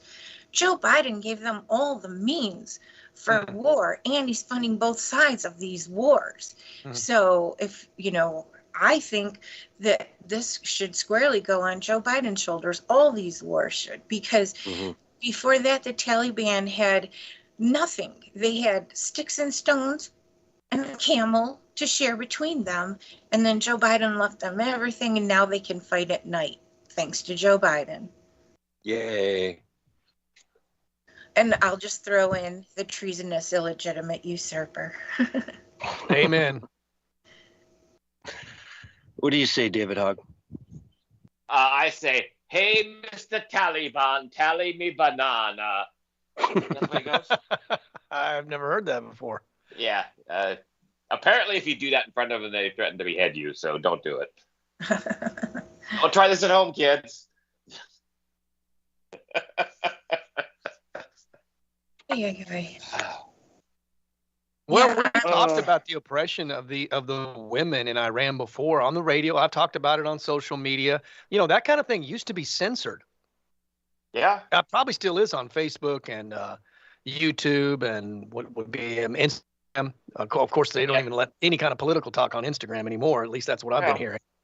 You know, if you want to oppress women, just put a guy in a dress and tell them that's a woman. Mm-hmm. So Edward Snowden the other day tweeted out, the NSA is just days away from taking over the internet. It's not on the front page of any newspaper because no one has noticed.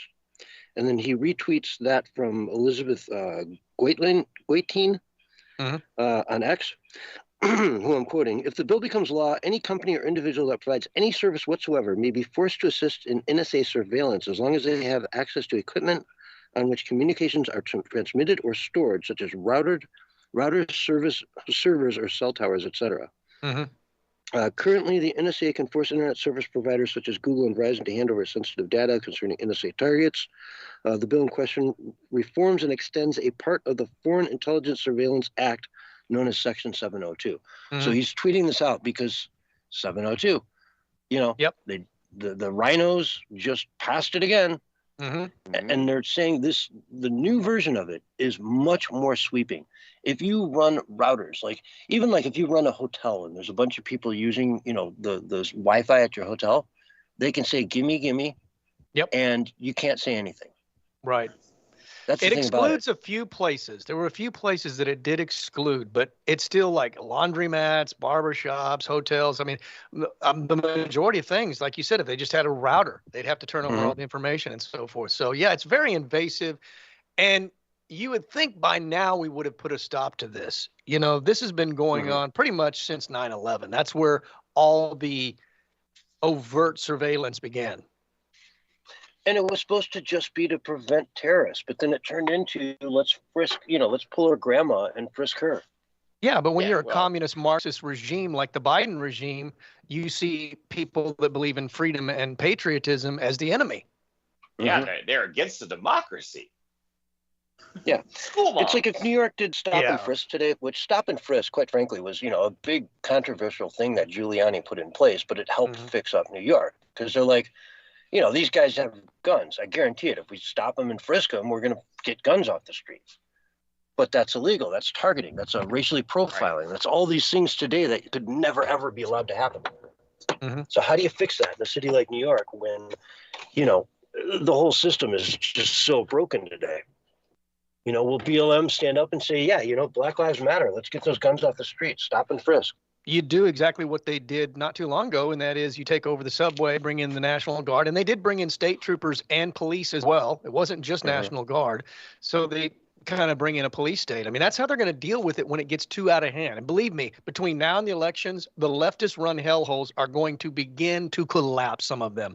And it's going to be a nightmare. And then there's going to be this clear juxtaposition, this clear dichotomy between the leftist cities and the right-run cities. And I don't even mean right as in like conservative. I just mean people that are running their city, their area, their state justly and with the rule of law intact and freedom intact.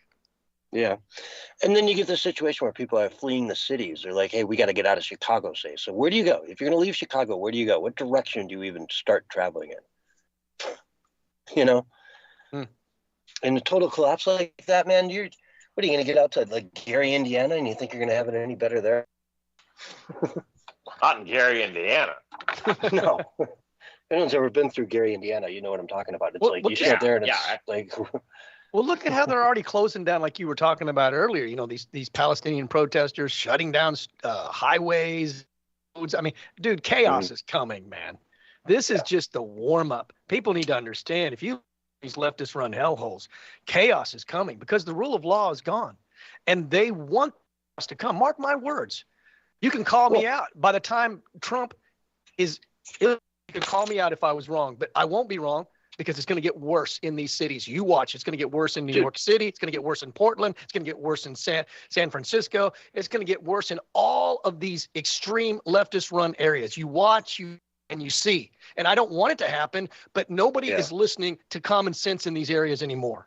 Well, you know, we used to worry about these little cells, these sleeper cells that could pop off at any moment. But now these people are operating with impunity because they're seeing in major cities people chanting "Death to America." Motivation. How many sleeper cells do you think are out there? Way too many. There shouldn't. Way too many. There just shouldn't be any here. There shouldn't be. But Joe Biden, once again, with his open borders, who has any idea how many terrorists are here? I'll tell you how many are in the States, hiding somewhere in sleeper cells, are all the smart ones, the ones that didn't get caught at the border, and hundreds did. So we're screwed. And there's like the big city ones that are, going to target New York with, effect, but then there are all the little ones. That's the thing about like 9/11 is if you lived in rural America, it was like, gosh, that sucks that I live out here. Right. But what about when they start coming after small towns, their water supplies, sabotaging highways, you name it, making life difficult for every American everywhere in the country. Yeah. Yeah, blocking the door in front of the Dollar General. Oh, man. Can you imagine? I need my cheap candy. I just need my cheap toilet paper, that's all. Oh, Dollar General toilet paper. No, Barry. There'll probably be another toilet paper run though if things get crazy. That'll be the first thing people go for. Forget the food; they want the toilet paper. That's why I own a semi-automatic bidet. I was just going to confirm that San Francisco, I call it San Fran feces, has nearly half of the number of stores have closed in San Francisco, and many more are leaving, and officials are now scrambling to pass new laws to prevent businesses from closing there. And then supermarkets. Crazy? Supermarkets, yeah. They got to give 6 months notice. You can't if you're a leave, supermarket. it's illegal. Yeah, that's insane, man. That is, control. Every solution they have is about controlling people. They don't even believe in freedom, even remotely. The left doesn't. And like you got a business, you got a supermarket that's going out of, you got nothing left. And what are they going to squeeze money out of you or something at that point? So what I imagine happening is the day they put out that ordinance, like every supermarket in the city just said, hey, there's a good chance we might close in 6 months. Here's our notice. Like, we're not planning to, but, or they it could stop happen. one apple, and it's like, no, we sold out for the day. That's all we had, that one apple. Yeah. Off to $7.50 at Whole Foods, right? Yeah, well, $7 apples, man. Yeah. People's And it's money's a not crime going thing. far. It's a crime thing. If the city would just enforce the laws, we wouldn't have to leave. Right. But instead, they make laws to stop you from leaving. Yeah, if they just did common sense practices, everything would be fine. But that's what they avoid. To make Barry, things sense complicated. is not common anymore. That's the problem. Yeah. It's not common at all. And they avoid it. And they avoid it like the plague. They want to make it complex so that it always fails. They come up with pseudo solutions so that they continue to fail. And that's what happens in these leftist run areas, and on purpose and by design. And all these people that are on the left need to figure this out. These people that are running the show in your area don't care about you one bit. Gavin Newsom doesn't care about the homeless people or the damage that the homeless people are doing by just, pooping on the street, doing drugs on the street, but he'll clear it up for the dictator from China, but not for you. Do you understand that these people have disdain for you? They have utter contempt for you. Gavin Newsom has utter contempt for the people. Utter. Yes. And not a cow's udder. No, different. Yes, utter. I think that's a different word. Utter. Yeah. There's Barry milking it again. Oh. That was good, though. And not to be outdone, that utter city in New York City, they had a mall close over theft and violent crime. An entire mall. Yeah. Well, yeah. And again, you think about that whole thing with Trump and the bodega. That guy was getting violently attacked in a robbery. His life was in danger. He fought back, and they let the criminal go and charged him, the bodega owner, for defending his life. Yeah. You have the right to life, liberty, and pursuit of happiness. Life, the right to life. What does it mean if you have the right to life if you can't defend that life? Well, they were like, all that for a bag of chips? There's an element of these people that hate America, but then there's also this element, and I don't know exactly where it comes from. I kind of have my own theories on it, but serious mental illness that is floating around with some of these people, right? That they don't make sense. We were talking about it earlier in the show. Some of these leftist people, they just talk nonsense, absolutely zero sense. And it's almost like it's a form of mental illness or derangements or delusions. Fluoridated water.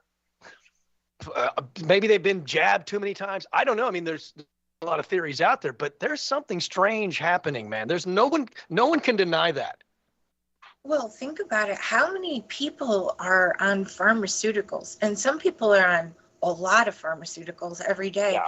And apparently the pharmaceuticals come from China. Why are we trusting China? Yeah. Yeah. The one's putting sheetrock or whatever in their baby milk to boost protein content. Yeah. It's insane that we allow that to happen. It's suicidal. Yeah. Because it means that a rational guy, let's say Joe Biden was a rational guy, but you're going to look at it and say, okay, we do anything to stop China here. They just shut off all the meds. We have no meds in America anymore. So you're going to get that from everybody who needs their meds to live is just going to be high and dry in about a week. If we That's take right. this You revolution, you keep these housewives away from their Xanax. Yeah, America is the most drugged up nation. Yeah, they really are, man. I'm serious. We're bad off. I mean, almost everybody's on something. Well, they're pumping school kids with ADHD meds. You know? Yeah. Oh, And Billy has a hard time focusing. Really? Put an Xbox controller in his hand. What's He'll one of the big focus drugs? for 5 or Ritalin, 6 right? hours. Ritalin is one of those, right? Yeah, which is basically methamphetamine. I'm no medical expert, but you know. And I don't think those were supposed to be. They're not meant to be like to take them forever. They're like a temporal thing. And I knew people that had been taking them for like 12 or 15 years. And I told a friend of mine who'd been on Ritalin for like 15 years. And I said, dude, I don't think you're supposed to. That was supposed to be a transitional thing to help you while you were struggling. You're not supposed to. That's dangerous, I think. I said, you need to go talk to your doctor and see if you should be still on that for 15 years. And he did. And apparently he got off of it and he's 1,000 times better. Now, I'm not giving any kind of doctoral advice here. Sure I'm just saying. And that's why, but that's exactly why I told him. I said, go talk to your doctor. And he did. And I don't know what his doctor said, but he's off the medicine and he feels much better. And you you're not called the supposed to be doctor taking this ahead of stuff time forever. and said, hey, I want to give you some doctoral advice. And the doctor's like, No, the point is I actually care about people. That's the point. I care about people. I don't want to see them having massive bad side effects, I agree. or where you become dependent upon it at some point where you can't get off of it because you've been on it for so long and your brain chemistry has changed. Yeah. I have a statistic here that shows that 58% of adults, let's see here, have used antidepressants for at least 5 years. And that number what is percent? 58%? 58%. Oh, And according to, what's the source? this is the New Yorker. Okay. And let me see here. It is saying that over 8 million white women 45 plus are the biggest users of these antidepressants for over 5 years. I think that's what's wrong with our nation is that everybody's so fogged up and drugged up. Yeah. That they just aren't thinking clearly and they're That's a good point. Make good decisions, when you're You're not totally trashing my life goals. You realize that, right? What's that? You're totally trashing my life goals. And It's you so know easy, why? though, And David. you know why some of these people are on these antidepressants? It's because we're disconnected with humanity. We don't even connect with people anymore. We're on our phones connecting with people. We're on the computer connecting with people. They want us doing everything through Zoom calls. I mean, remember when the pandemic happened? They said, you have to get used to the new normal. We're not going to be meeting in person anymore. It's all going to have to be done through Zoom calls. Remember when they were pushing that? And they were pushing Some that idiots hard. are still wearing masks on the Zoom call. Yeah. Yeah. Oh, yeah. By themselves. Yeah. That's virtue signaling because people could see them being heroes saving grandma. That's why people wore A face lot of masks. YouTubers were doing that. It's like you're there by yourself. You're wearing a mask. Yeah. Or I stopped wearing a watching mask with guy the that windows did rolled PR up in by yourself. Yeah, that's the one that gets me when you still almost see it every now and then today where somebody's in their car by themselves wearing a mask and you just Do you wear like, a dude, condom why? to bed alone? You know, Yeah. it's the same thing. Mm-hmm. Remember the thing that shouldn't have never been a thing where they would take their mask and they would put it around their ear almost like an earring in their car? And I would see that everywhere. And I was like, that is the dorkiest thing. At least just hang it on there. your rearview mirror. Get it off of your ear, dude. That looks ridiculous, man. Yeah, but again, it's the virtue signaling. That's what made everybody wear those damn face Everybody wants to be a team player, I guess. I just want to do what's right and what I think is best. I don't care about being a team player if everybody's being led over a cliff to their death. Well, I never wore a face mask. Never. I sacrificed a lot of things. You know, I couldn't go in some places. And you still probably can't. There was a lot of people like the mask because they don't want people to see their face or their smile and stuff. That was a bit. There's a lot of people that feel that way. Half a bag of Cheetos in that mask.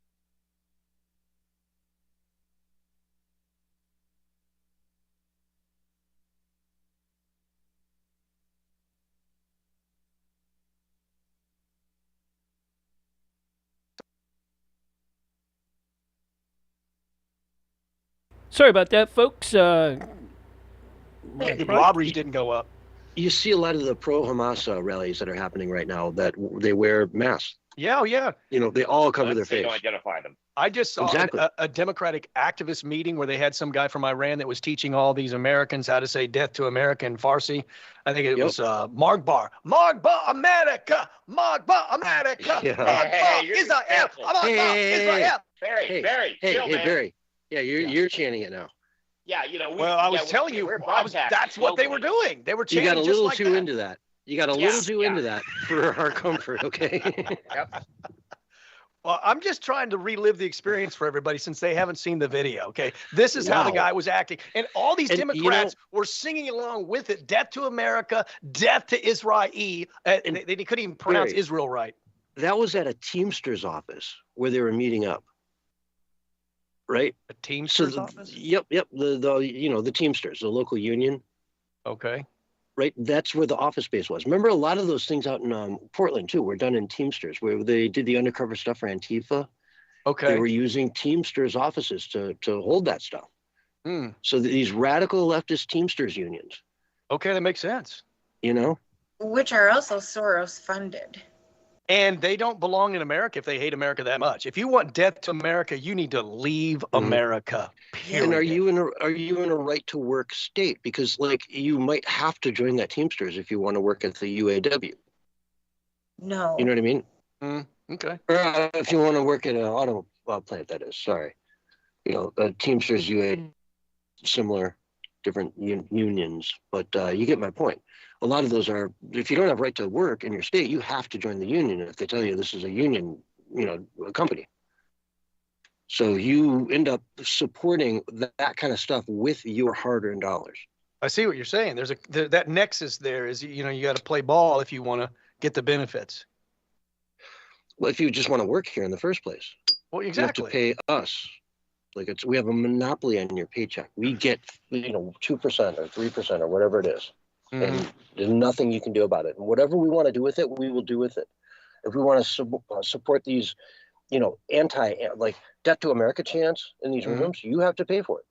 Yeah. Oh, good old George Clooney, the Holly weirdo, just came out and said everybody needs to, in 2024, he's telling everybody we all need to get vaccinated. And it should be mandatory. He said, screw your freedoms, just like old Arnold Schwarzenegger said. At least Arnold Schwarzenegger had enough common sense to apologize for saying such a stupid thing. But not George Clooney. He is, a part of, like we're talking about, he's a part of the Holly weirdo cult, man. And the socialist, Marxist, communist, leftist, globalist agenda. And a lot of these Holly weirdos go to these globalist meetings. They go to the WEF. Robert Downey Jr. goes to the WEF. He supports the cricket flower. He's got his own cricket flower business. These people, Will.i.am, they all go to these meetings. They're all part of the big globalist New World Order club. Willie is. Willie's a big part of that with the cricket. He's got an entire cricket emporium dedicated to making flour. So, he gets it. He's smart. He's making that money. Make that bank while you can, my man. But we got about 15 seconds left here. So, folks, let's wrap it up. This has been the Censorship Sucks Roundtable Radio Show, Wednesday night edition. We will be back on Sunday night, but our producer, Mark from Dreagus Productions, has got much more content for you tonight. So stay tuned. Don't go anywhere. There is a lot more coming right after this. But, folks, thanks for listening. We will see you on Sunday. All right, we are clear and off the air. Yay! Yay! Yay! Yay! In the bag. Thank you to everybody, man. Thank you. One and all. Great job tonight. I'm in utter awe. UDDR. Utter awe. What? How do you spell that? I'm in utter awe. Yeah. All right, here we go, yo. I saw Yodi at the titties. I'm in utter awe.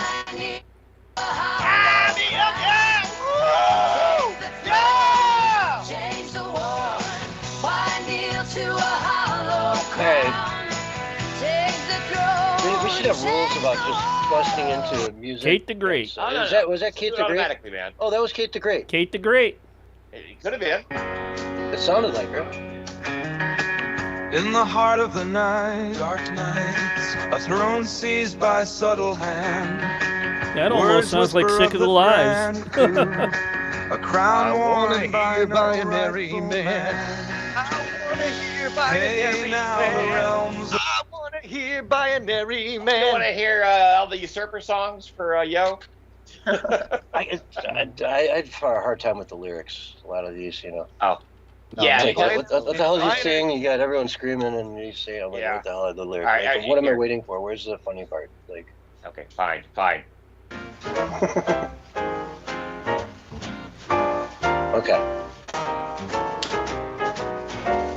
Oh, what a tale of earache Bill. In silence he must slump. He missed the airwaves' grandeur still. While nursing pain, a little pill. The mic was on, but he sat chill. Jesus, dude, this is Not a that's spring hysterical. in his chair. His voice was lost. The room was still. All right, guys, I got to Radio clear dreams, and get they over had to to go. set up. Alrighty. Dude, you are posting these and tagging Bill in them, right? Because like he's only going to listen to a few of them, but that was really good. I'd like to make a request of Binary Man, a top 40 hit being played. Binary Man, it's really a good song. It's a short song. You want the Binary Berry? Binary Berry, Oh, yeah. I have not heard that yet. I don't think. Oh, such a good song.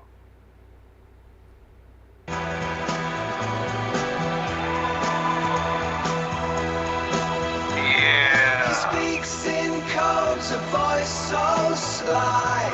Barry's on the waves, twisting every bite. This was Dodging static as he fills. That was the after show for the Censorship Sucks Roundtable Radio Show Wednesday edition, and I'm getting things set up for us tonight so that we can take and get the all-new Cafe Enigma up and running. Should take us a little bit to get there, but hey.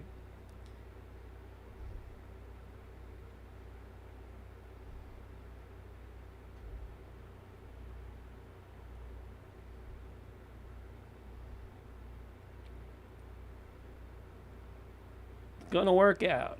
Always works out once we take and get things going. Just hold on. Doing the transition. Remember, folks, if you're listening to us on these platforms that you're hearing me on right now, this is a radio stream. I have 2 radio shows tonight. The first one has just been done. The all-new Cafe Enigma is coming up next, and we're going to do a pre-show if we can get all the people in and everything ready. We just did the Censorship Sucks Roundtable Radio Show Wednesday edition and their pre-show. And I'm getting all set and transitioning over so that we can take and get things going good. So, sit back, relax.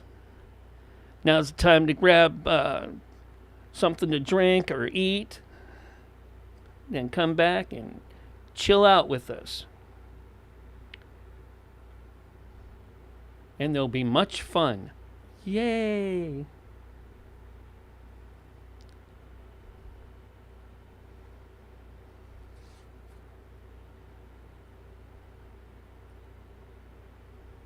Stand by, folks, while I get everything set up.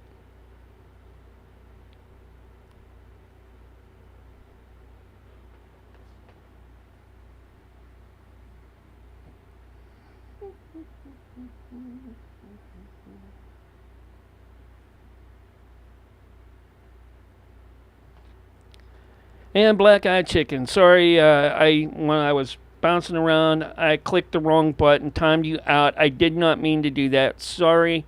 I do apologize for that. Hope you come back and chill out with us. That was a mistake. I was just in a hurry and I clicked the wrong button while I was trying to hurry up and rush around and click all the other things to take and get the show ended for Censorship Sucks on the radio broadcast side.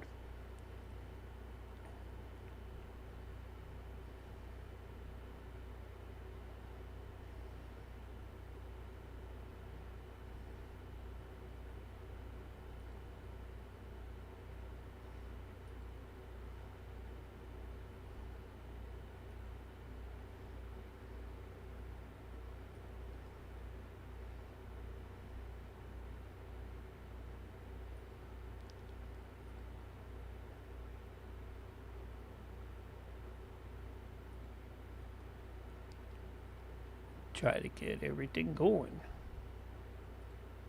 Making it happen. That's what we want to do. That's what we do. What I do for the folks.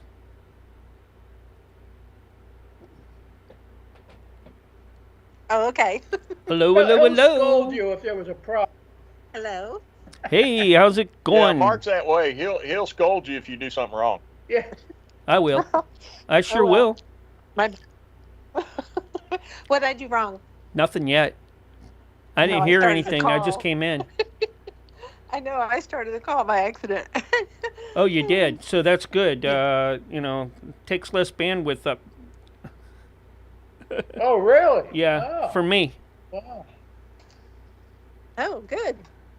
Maybe I should do Yeah, it's probably a good thing. Yeah. Wow. No, hold on here. Let's hear it for Viola, huh? Good old Viola. You heard about Viola? The what? Nope. Viola. She's the elephant that broke out of the circus, was running through Butte, Montana, downtown. Yes. She got away for a couple blocks before the handlers got her. She broke away. Back then, driving down a road in the town of Butte, Montana, of all places, and you got an elephant charging down the street. I think I'd rather elephant than a lion. Yeah. A lion that got loose in Italy months ago, last year. Oh, really? It was scary. Yeah, it was. It had gotten away from the circus, and it was at night. Hold It was on. walking down the street. I gotta check something. Something's not working right on my end. I'm going to have to hang up and then try to come back. All right. So, don't hang up. It's just me hanging up, and I'll be right back. All right. See you when we see you.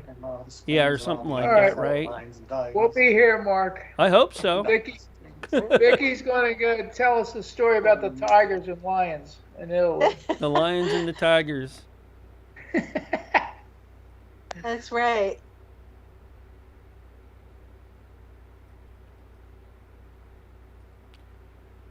Something did not connect up right there, folks, so I'm going to go back and try to reconnect.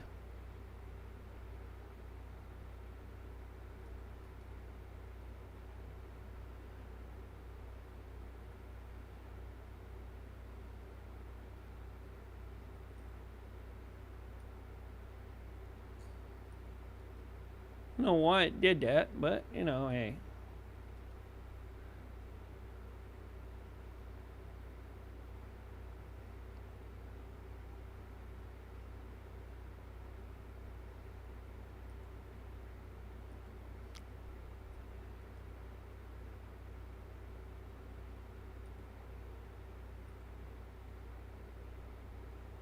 See if we can do this again from the very, very top. Alright, now it's completely shut down. Let's see if I can get it to work again.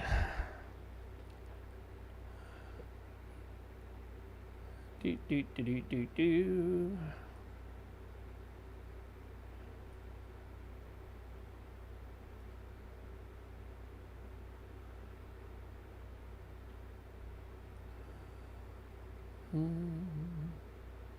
Do, do, do, do.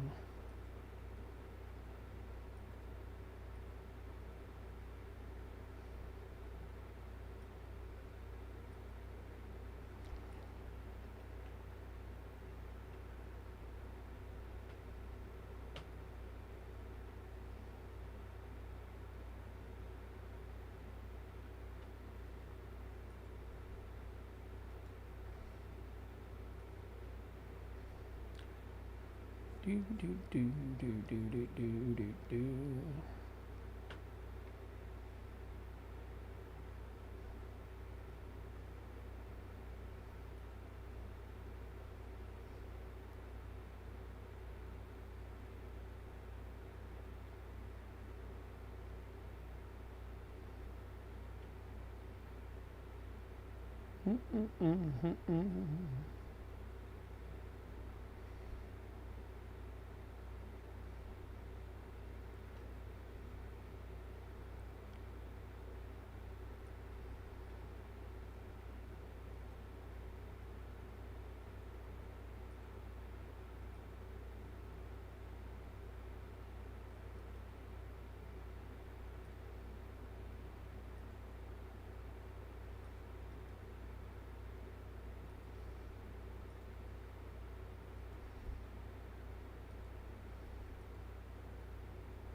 Just be patient with me, folks.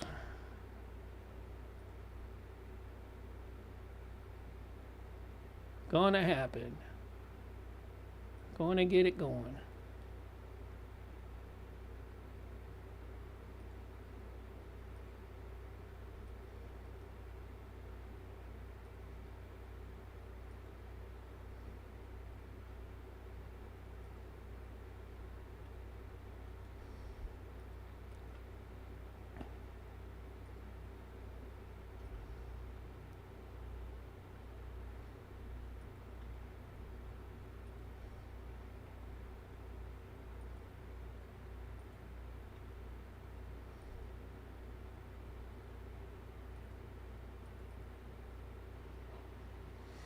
Do do do do do do do do do do do do.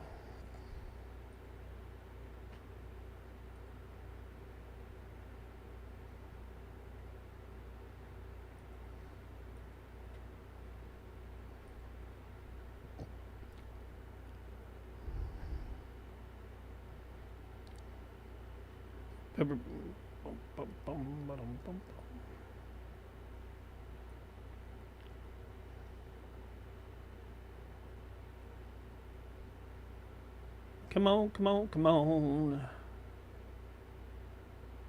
Let's go, let's go, let's go.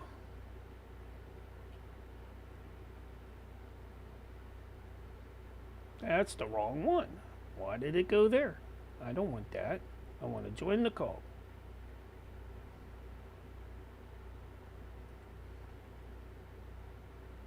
Don't want that. What?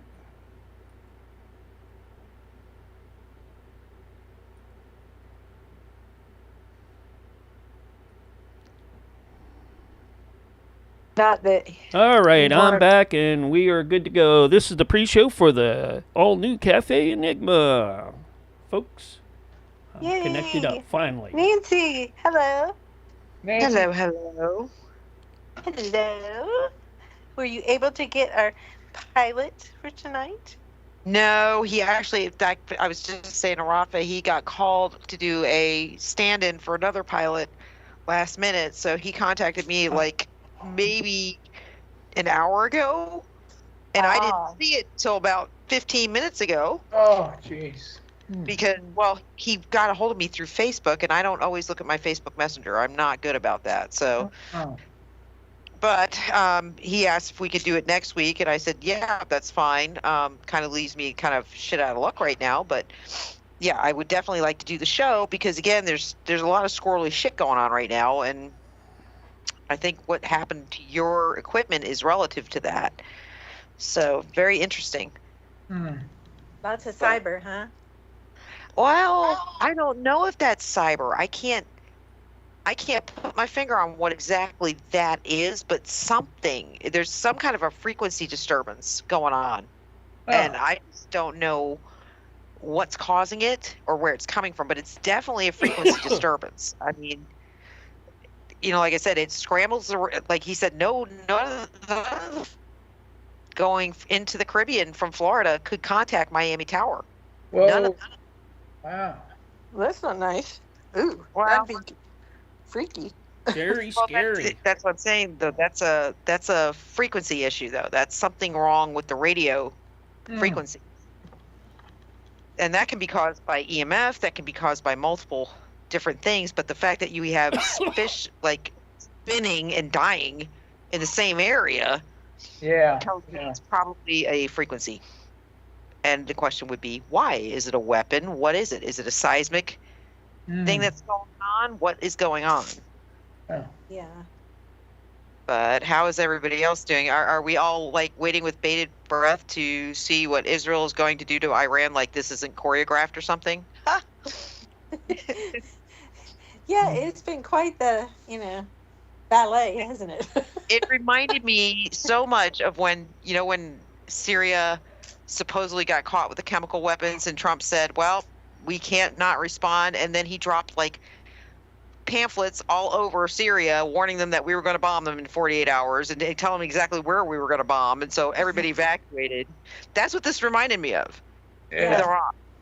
It was extremely coordinated. And I'm like, yeah, no way. I mean, we all know that Iran has got, granted, probably not equal to what Israel has, but they've got some pretty good technology. They have a lot of our shit. Mm-hmm. And honestly, they had the backing of a lot of our allies. Long-term, like I said, Jordan refused to allow us to use our facilities in Jordan to protect Israel. Oman did the same thing. They shut us out. I said, these are allies. Yeah. And long-term allies. So yeah, this is way too choreographed for my liking. And I called it the day it happened. I said, watch.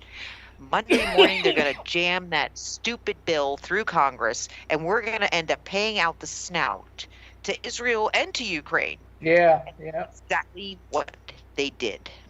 Yeah. And now they're looking. They're calling for Johnson's head, huh? Yeah. On a But bike. Yeah. I think his head probably should be on a pike at this point. Yeah. It just. And it's not like his two predecessors wouldn't have done the same, because they would. Yeah, exactly.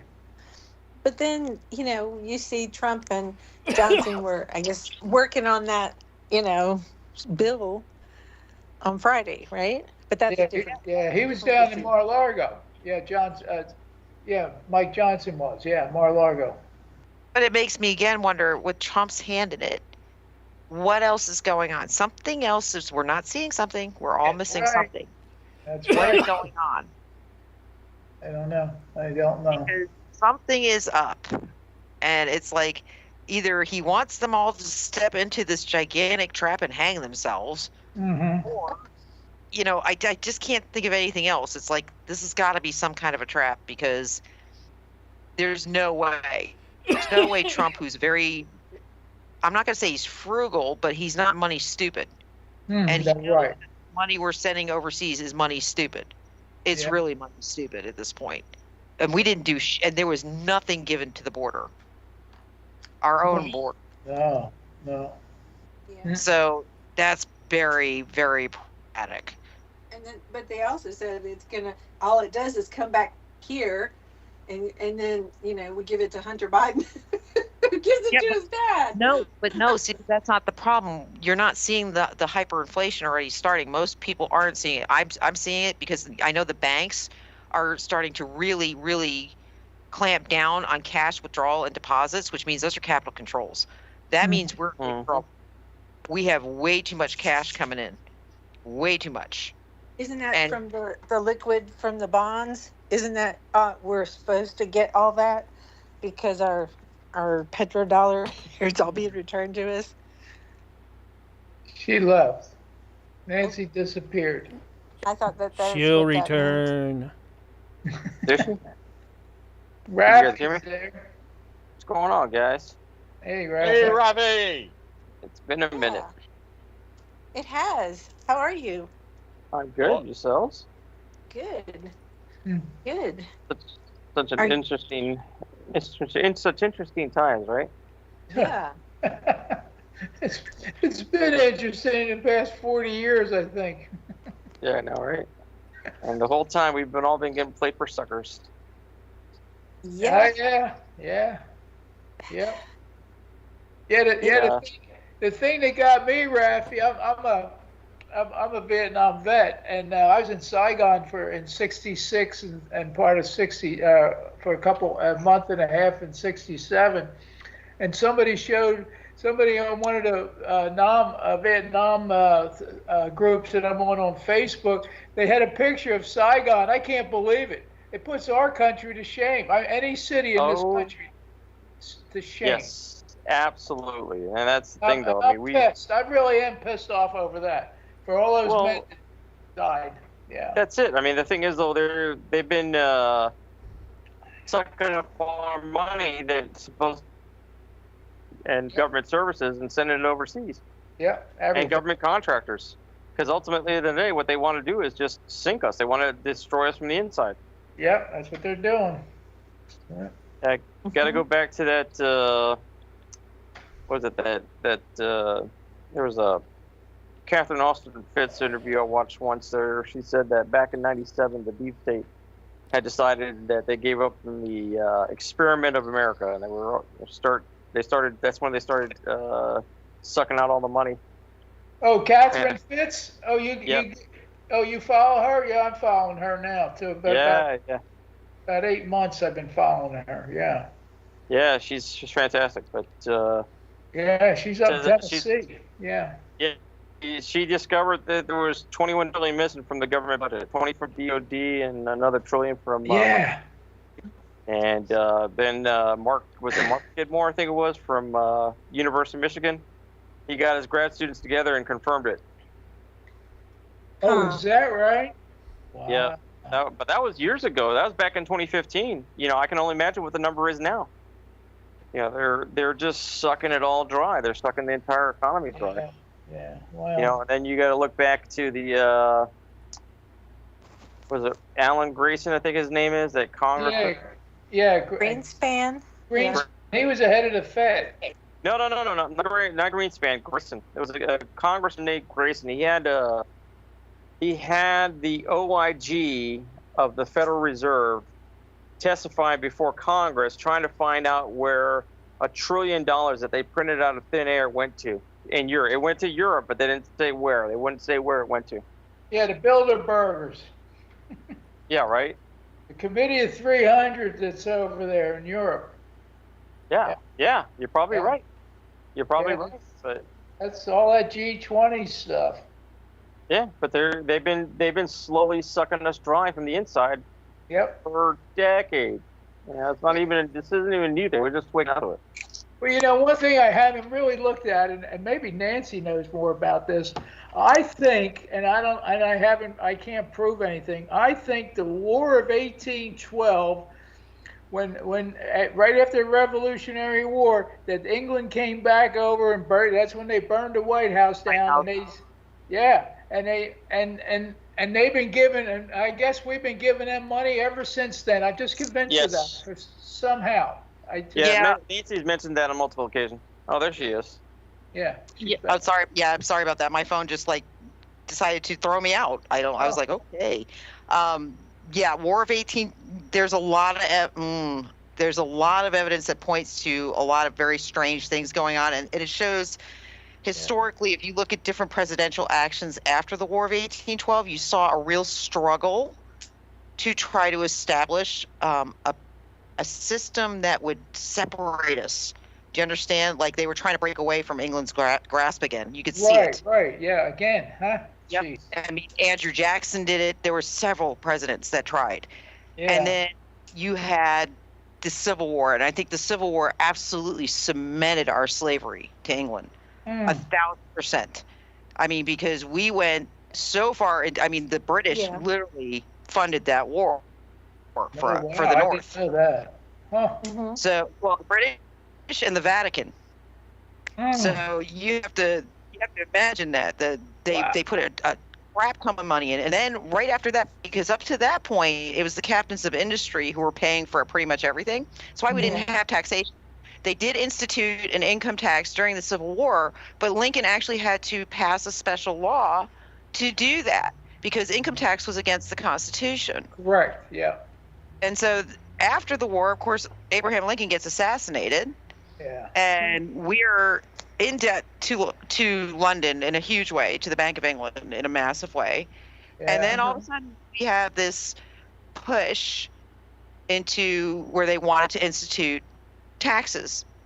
And the captains of industry fought against it. I mean, Astor, the big guys. And they were on the Titanic, Titanic, they did not, right? They were all on the Titanic. Yep. You know what I find absolutely amazing is that those men, Strauss, Astor, the really huge guys that went down with the Titanic, they all sacrificed their lives. Each one of those guys had a choice to get on a lifeboat. Yeah, they opted not to. Yeah. They opted. In fact, Strauss's wife stayed back with him. Yeah, I did read that. Yeah. Yeah. She put her very young maid, in the lifeboat. Just to let everybody know tonight, we lost 2 platforms. We lost Josh TV. He just can't get the funding. And LiveSpace closed their doors today. And they will officially shut down all their operations by the 1st of next month. So we are on YouTube tonight, broadcasting right now. Just as an interim, or maybe this may be the way that we do things from here on out. Are you simulcasting through Telegram still? No, not right now, but I'm going to bring that up, and I will go over about there. X? I only do that for this show. Okay. Well, I was All right. going to say, because with Oh, Telegram, that's- I do have somebody I threw the link out to tonight who listened last week and loved the show, so she wanted to listen again, but it's easier for her to do so through Telegram. So. Oh. Okay. Well, Telegram for me is harder to take and get going because it just bogs my system down so much. If I could bring it up in a tab for, like I do all the other platforms, it would be a lot easier. But I can't. It almost forces me to take and put it up, bring its own deal up like Skype, So. Okay. Actually, why don't you go ahead, just in the chat, drop me one of the other live links. I'll just text it over to her. She's sitting on Telegram waiting. But if it's going to cause you to bog down, the last thing we need is being bogged down, because there's a lot of problems tonight with internet services and with phone services. So, just an FYI, if things go wonky for everybody, do not be surprised. I've been watching it all day. I mean, between internet and phone, it's been a juggle all day as to which services were down, because they all went down at some point. I can't text you while we're doing this right now. It's going to be probably the best one. It's going to be dlive.tv/Dreagus Prod. Okay. Be the easiest one for her to get into, or the Facebook if they're on Facebook. Yeah, Mark, can you just drop it in the chat for Nancy? No, I can't right now. I'm trying to get all this stuff going for the show. I'm sorry to hear that about Josh too. We've been with that a long time. He just didn't have the funding and couldn't keep the streams. I thought he had that all resolved a couple of years, or a year and a half ago, or something. The more people you have on it, the bigger you get, the more it costs it also costs a lot for server space. Oh. Okay. So he's got to pay for that then. He had to pay for that out of pocket, which is about $500 plus a month, just for the TV, just for the video streaming side. He couldn't get any advertisers, I guess, to help him out. Well, because of what Josh does and what he talks about, a lot of advertisers don't want to associate with him. Yeah. Sure, he knows people with Alex Jones and places like that, but none of them will drop his name or use his platform. If they did, then, he'd still be in business right now. Yeah, Jones wouldn't even help him, huh? Well, I mean, not him personally, but some of the people that syndication. That worked with him and that, and Josh did everything open platforms. Open source for the platforms. So he saved a lot of money that way, but and wrote he wrote probably most of the code for it too, because he's a coder. Yeah, I know he's a coder. I don't know. There's just stuff happening that not much.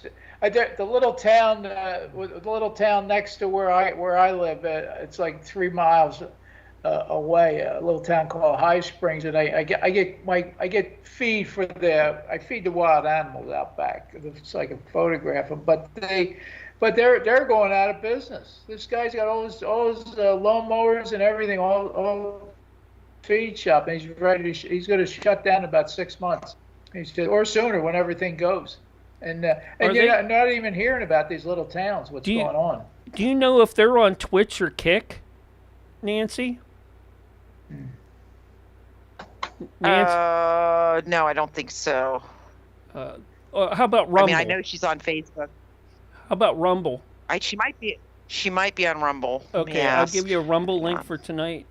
That's her. The D Live. That's my channel there, and the Rumble link. I know a lot of these other places you can't watch unless you join.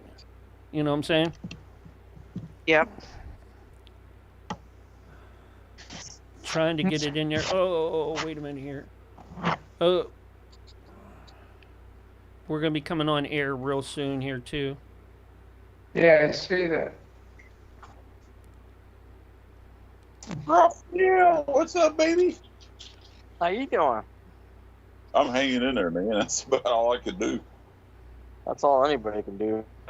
It's getting rough out there. Yeah, well, we kind of hunker down pretty good around here, so. Yeah, I hear that. Yeah, we just kind of hunker down and let the world go by and go fishing more. John, is it me, or have the skies been like crazy clear lately? Mm-hmm. No, they messed them up. All right, you got 30 seconds. Did a special formula going last night. Really pissed me off.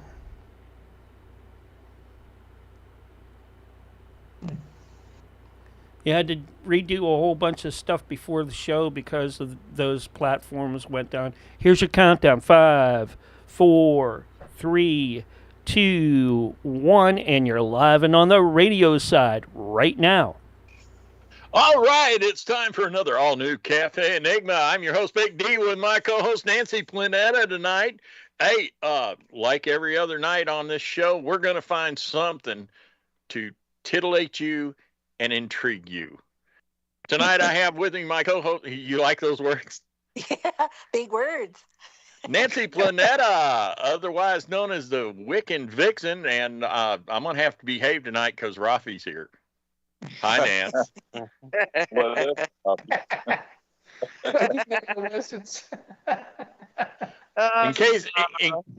In case y'all don't know, Nancy and Raf have a thing. A close relationship, right? And if I don't behave myself, Rafi has the connections to make people in dark sunglasses in the middle of the night show up at my house. So, anyway. Oh, boy. In helicopters. Hi, Nan. Hi, D. You know, you just put a red dot on your forehead. I'm just saying. Yeah, the last words I'll ever say in my life will be, shh, do you hear that?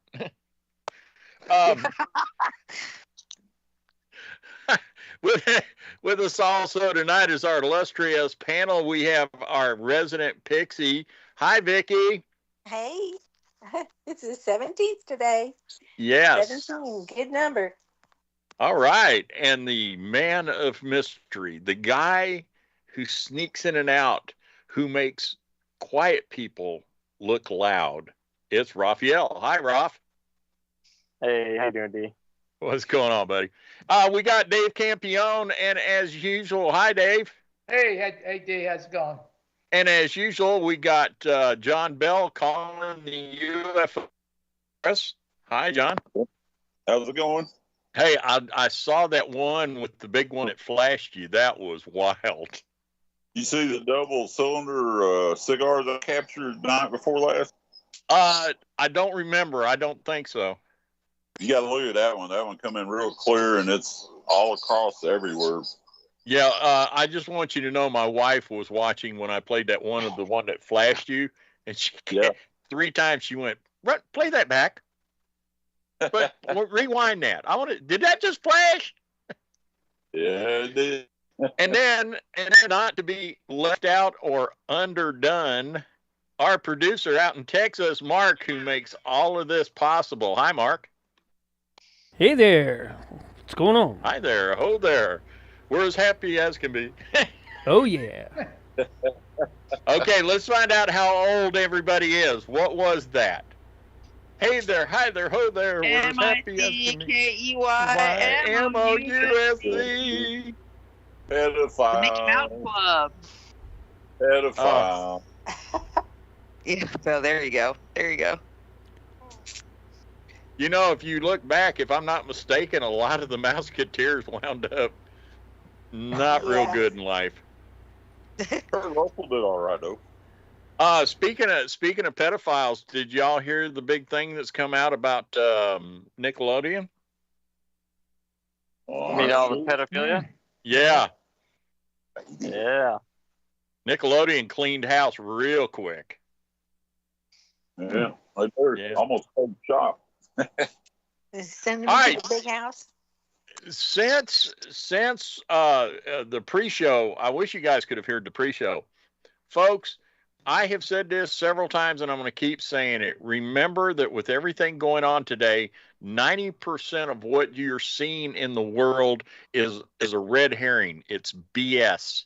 All this transgender stuff and all this civil rights BS that's going on, and district attorneys and people after Trump, it's all BS. Okay? It's a smokescreen. There are plans within plans within plans. And with that being said, I'm going to turn this over.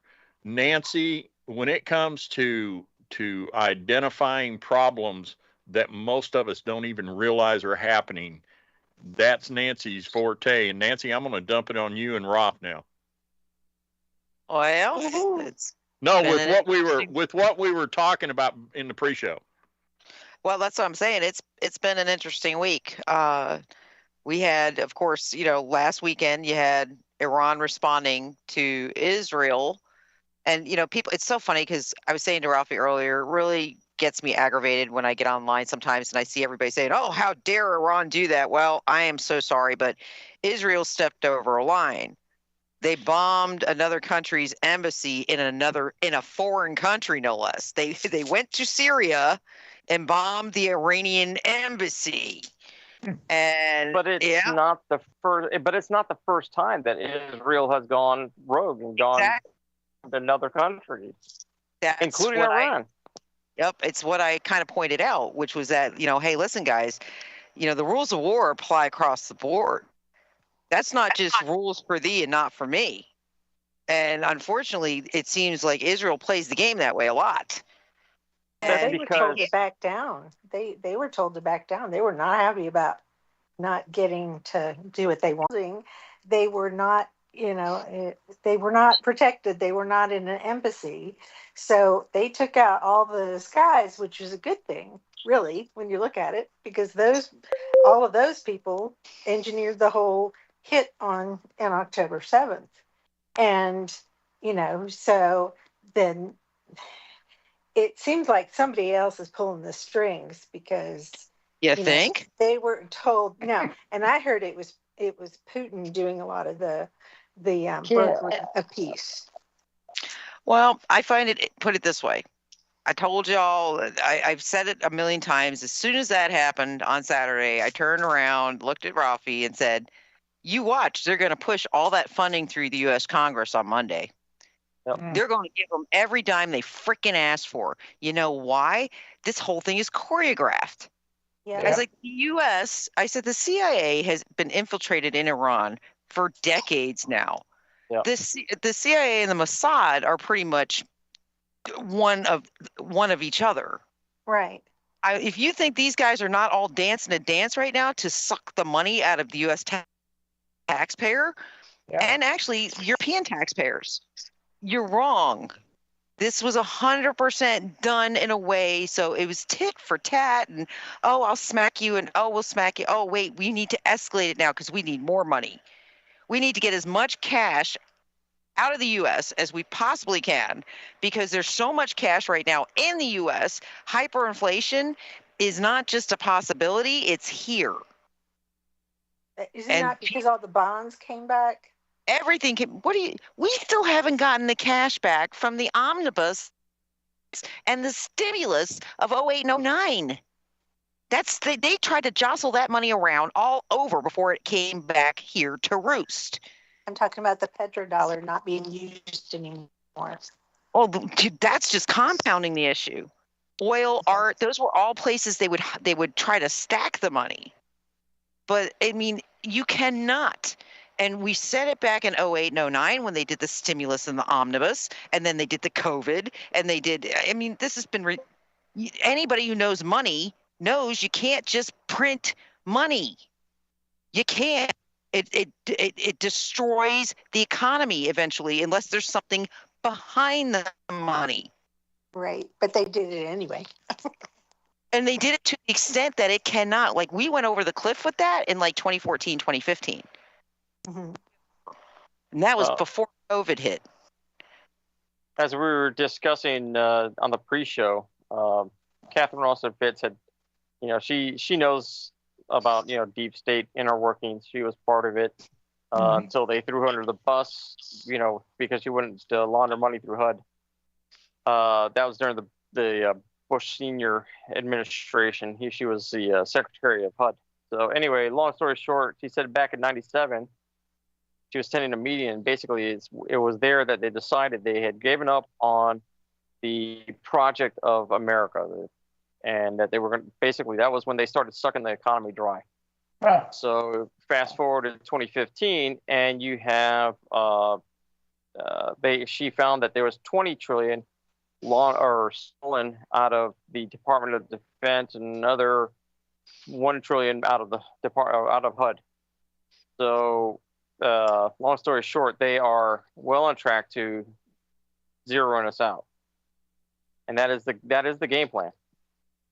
That is the game plan. They're trying to zero us out. You notice that the economy, look around you. I mean, none of the infrastructure is first world. I mean, we can go to anywhere in many countries, especially like Chile, and Dave Campion was talking about Vietnam being, beautiful country now. Beautiful country now. Yeah, I mean, we blow them up, that we build them up. But in the meantime, we're suffering because these guys won't fix any of the infrastructure. You got train derailments, you got meat packing plants burning down, you've got just highways in general in dysfunction, total disarray and dysfunction, and it's all by intent, because ultimately the goal is to have us just destroyed from the inside. That's always destruction from the inside. That's always been the intent.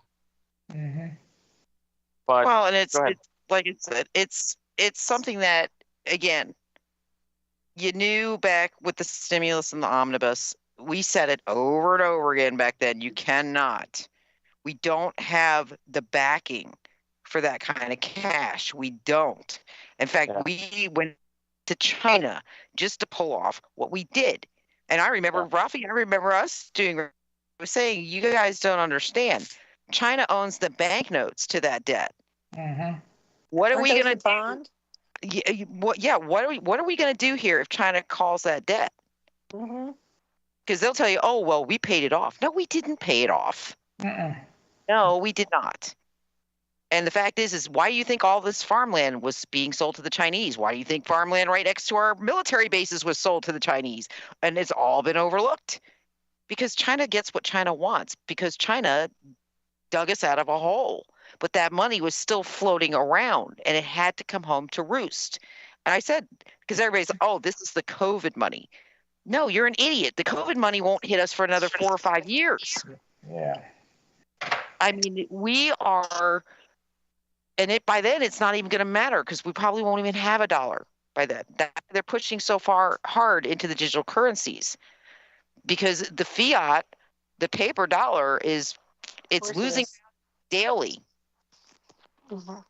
To the point where now you've got, again, some of our most solid historic allies jumping ship and going with the BRICS. Oh yeah, right. They're supposed to. Well, and I said, really, we have a country right now where we have a president that is allowing the president of Mexico to tell us to shove it up our butts and twist when it comes to the illegal immigrants that cross our border. When we said, well, we want to send them back, Mexico said, nope. And we're not doing snot about that. We're all okay. Well, that's because they're not all there. They don't want to take responsibility for a bunch of Venezuelans or any Iranians or whatever else. Yeah. That's our problem. We're the one, the fact of the matter is our DHS are the one, we extended the open invitation. Well, the fun part is the Venezuelans are barred from getting in.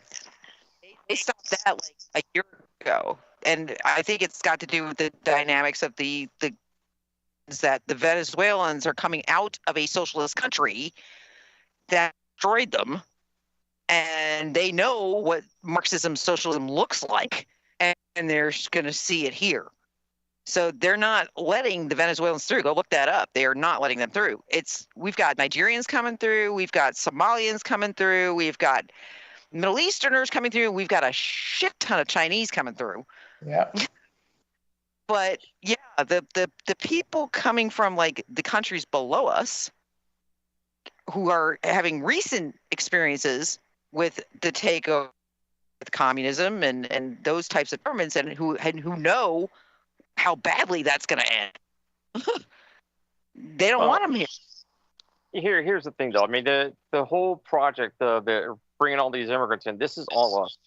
As a matter of fact, there was an interview. I can't remember who the reporters were, but they were down in the Darien Gap, and they witnessed Mayorkas coming into one of the camps run by the Chinese, and he brought something like $12 million in cash to to the camp, and he came in Blackhawks, no less.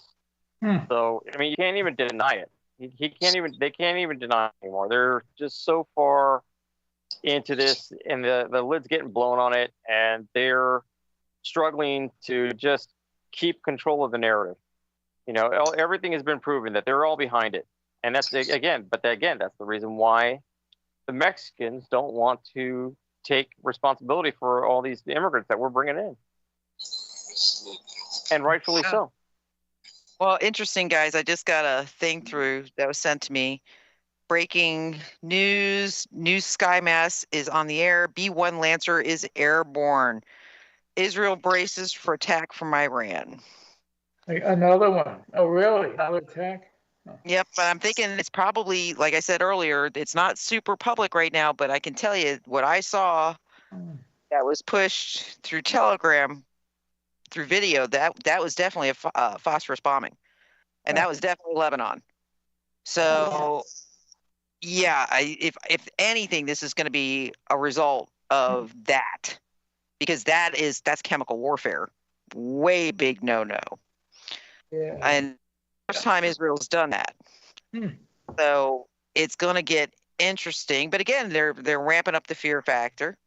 Right. So let's take the bets on how long it's going to take Mike Johnson to go before the House and want to come up with more money for Israel. Even though we just gave him $47 billion. No, it's really that much? Yeah, $47 billion for Israel and 60 some odd billion for Ukraine. Holy crap. And nothing for the border of our own country. And nothing for us. No, oh no. We just get to foot the bill for, several generations to come. So, yeah. Well, and also Netanyahu wants to keep the money coming in from Biden because that keeps him in power and keeps the war going. Well, Netanyahu's in big trouble. Yes, he is. That's the other thing that we've been posting and cross-posting is the protests that are going on in Israel, which are getting larger and larger. Bibi's in hot water. Mm-hmm. We got to throw Bibi out with the bathwater, right? Well, they're wanting to know, why don't we have our hostages back? What is going on? We don't leave our family members to die like that. We have the power. Where you've done all these heavy duty strong arm. Where are the hostages? So, and then I think a lot of Israelis are questioning the narrative of what happened that day, as they should. Right. Absolutely. The thing is, though, you've gotten hostages back already, and they're already breaking with the Israeli narrative. Correct. They're saying that they were treated very well. They were saying that the people that actually killed some of their fellow hostages was the Israeli troops. They don't want the hostages back because the hostages keep running their freaking sucks. I know. And it does go counter narrative. I remember the elderly woman that was released, the first hostage release, and she when they did her interview, she was actually pretty much praising her captors and just saying she was treated with great respect and she was well fed and she was cared for. And it went total. I mean, I remember seeing 2 articles pop up and then we heard nothing else about that hostage at all. And I thought, yeah, that got crushed really quickly.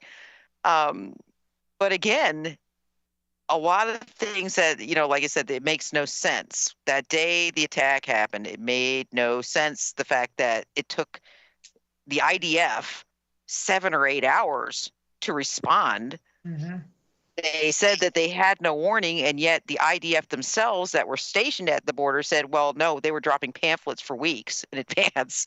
So they did know, and then, basically all the cyber issues that were being had. No. Let me tell you something about Israel. I am in cybersecurity, and I will tell you, Israel is at the forefront of it. And yes, their companies have become Americanized. Yes, it's back and forth. Yes, the government actually took over a lot of the private Israeli firms that were actually leaders in the industry, but they are at the forefront. I mean, Russia has some really kick-ass hacking groups. So does China. Actually, China's the one you really need to be afraid of, because China, to every I think I told you, Ruffy, it's some 11,000 Chinese hackers to every one American. The numbers are just astronomical. And yeah, I don't know if it's that high, but I think you're absolutely correct. I mean, their cyber their kung fu is definitely stronger than ours. Because they've been. Yeah, I mean that's it's subjective though. The real question is, is it better than our normal kung fu, or do we have, do they unleash whatever they've been holding in Dreamland? That's the other question. Well, the thing is what is the Aladdin system? Supercomputer software. Who controls that? Oh, that's questionable. Aladdin? Yeah. I've never heard of it. Well, it's a small group in charge. Supercomputer software system Aladdin to carry this mission out. Basically, Aladdin it's linked to Five Eyes, so it's government. It's not private. They'll tell you it's private. It's not private. That's like saying Cisco is private. No, Cisco's not private. Cisco is definitely government. They run on the private markets, but they provide government. And like we saw with Telegram, with Dubrov's, I don't know if you guys, I know Vicky and I and Rafi are very much into Telegram, so we're aware of everything going on. But the guy who started Telegram, who wrote the code for Telegram, Dubrov, he actually did an interview with Tucker Carlson this past week, and he outed the U.S. government in a huge way, because he told them straight up they came to one of his top engineers and tried to bribe him. Can you imagine? And tried to bribe him into writing a back door into Telegram so the government could spy on us. Yep. Yeah. I mean, went public with it. And he had no ties or loyalties to the United States. Telegram was started in Russia. It's now based in Dubai. So he's in the clear as far as goes, and for the most part. But he didn't want Russia to be controlling it either. I mean, they weren't happy with him. That's why he went to Dubai. That's exactly why he and his brother. That's exactly why they went to Dubai. But, again, you have to sit there and think.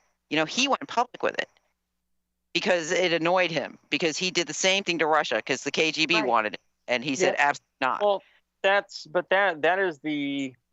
is the burden of every company out there, any tech company out there, whether it's U.S. or foreign. If it's a U.S. company, well, then NSA is just or FBI is just gonna drop a national security letter on your desk and tell you to write in a back door. Yep, go ahead. Hold that thought, guys. We got to go out to break. I am so sorry. Hard break. Screw it. We will be back in just a few moments with the all-new Cafe Enigma. Do that again. All right. We're on break. Do I have to ring a bell or play a sound? Get again. You're still going to breaks. I'm looking down at 9:54, right? And I'm like, shit. Nancy, did you see that thing I sent you about what was on the Florida highways? Looked like, I don't know what that was. The white. Oh. Citizen journalists just carried out a citizen's arrest of the president of the European Commission, Ursula von der Leyen, at a war industry summit in Brussels over her role in the Gaza genocide. Oh. Nice. Wow. We're on the air, and I'm getting all these. Like, my phone is blowing up with updates. I am not joking. Holy That's sugar because plum. it's Wednesday. So you didn't see those things that look like missiles on the road, right? The white truck. Oh yeah. The one you sent me. Yeah, I was like, yes. What is that? Well, it could. Well, okay. So it could be. You forget. We have a lot of equipment that runs around that is going to. Oh, that's my dog coughing. I can hear that loud, clear, babe. We have like SpaceX. Ruffy and I, when we were coming back from DC, we passed several things that you would have sworn were Mac Daddy missiles. It was definitely SpaceX heading towards. Okay. So there's a lot of things that we mistake. It may or may not be, but I have a feeling that that's probably SpaceX. Hey, I'm gonna tell you guys, after all my years in the fire department, you would be absolutely jaw drop surprised to know what is transported between midnight and 6 a.m. Yep. Are we talking about uranium? Oh, you're talking about everything. Hey, no kidding, guys. We worked a overturned truck on 75 one morning, about 2:30 in the morning. The driver came out of the cab with an M16 and told us to maintain a 50-foot perimeter. And he wasn't playing. Yeah, No, no, they take that real seriously. a lot of the government transportation happens at night because it's less likely of accidents, less traffic, all of that. But then the people you have manning those things are people like Marine Corps fast teams. Nuclear energy. Yeah. Yeah, it was he made a call before we got there, and within about 10 minutes Dobbin had rolled a bunch of equipment out. They took the trailer, took him and the tractor, and disappeared in about 15 minutes. Yeah. Will you give that poor dog some water? Does he have that cough that's running through water. He's old. It's just my old man. It's not, guys. It's not a matter of water. He's got a collapsing trachea, and it's something that's very normal for his breed when they get older, and it doesn't hurt him or anything like that. It just sounds god awful. Give him an extra hole. What? Give him an extra hole. Actually, we give him. He gets I think I told y'all. He has a prescription cough medicine that's got hydrocodone in it. That the vet gives him, and I was like, "Oh my god, my dog is a freaking." He's an opioid addict. 30 seconds. But you can have an opium den for him, huh? Oh, that poor little dog. Oh goodness. Oh. My little hookah baby. Yeah. Hookah baby. All right, so I just dropped in the chat. If you guys go look. And here's your countdown. Of the phosphorus bomb. 5, 4, bad. 3, That looks terrible. 2, 1, and you're live and on the radio side right now. So glad you could join us for the second part of our show tonight here on April 17th, 2024. It's 10 p.m. here on the East Coast. I'm your host, Big D, and my co-host, Nancy Planetta, and we are talking about some of the strange things in the world. Speaking of strange things, no kidding. Have you heard with all the trans stuff? Have you heard about the trans cripples?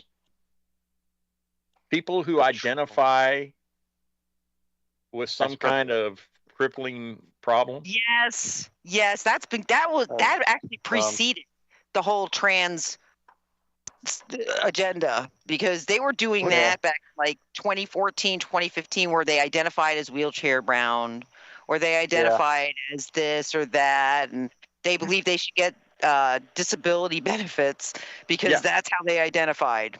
Well, get this. A young man in Quebec, Canada, surprise, surprise, recently had 2 fingers completely removed and there wasn't anything wrong with them. According to a report, the man related his condition to gender dysphoria, a mental disease that transgenders claim to be afflicted with. Now, he claims that these 2 fingers weren't supposed to be on him.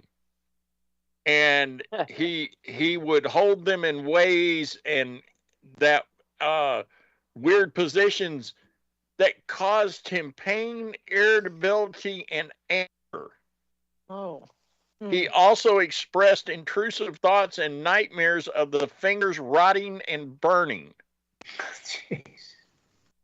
The hell? Okay. Just there's times. Is that Tourette's? Huh? Is it Tourette's?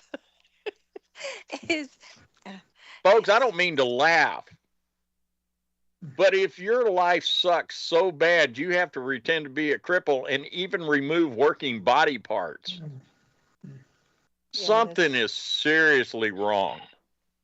There are times where I ask myself, if you ever had to have another civil war, revolution, whatever you want to call it, is it even worth fighting for these people? Is it even worth it? I mean, are we so far gone that they're just not worth it anymore? Well, the purge is on.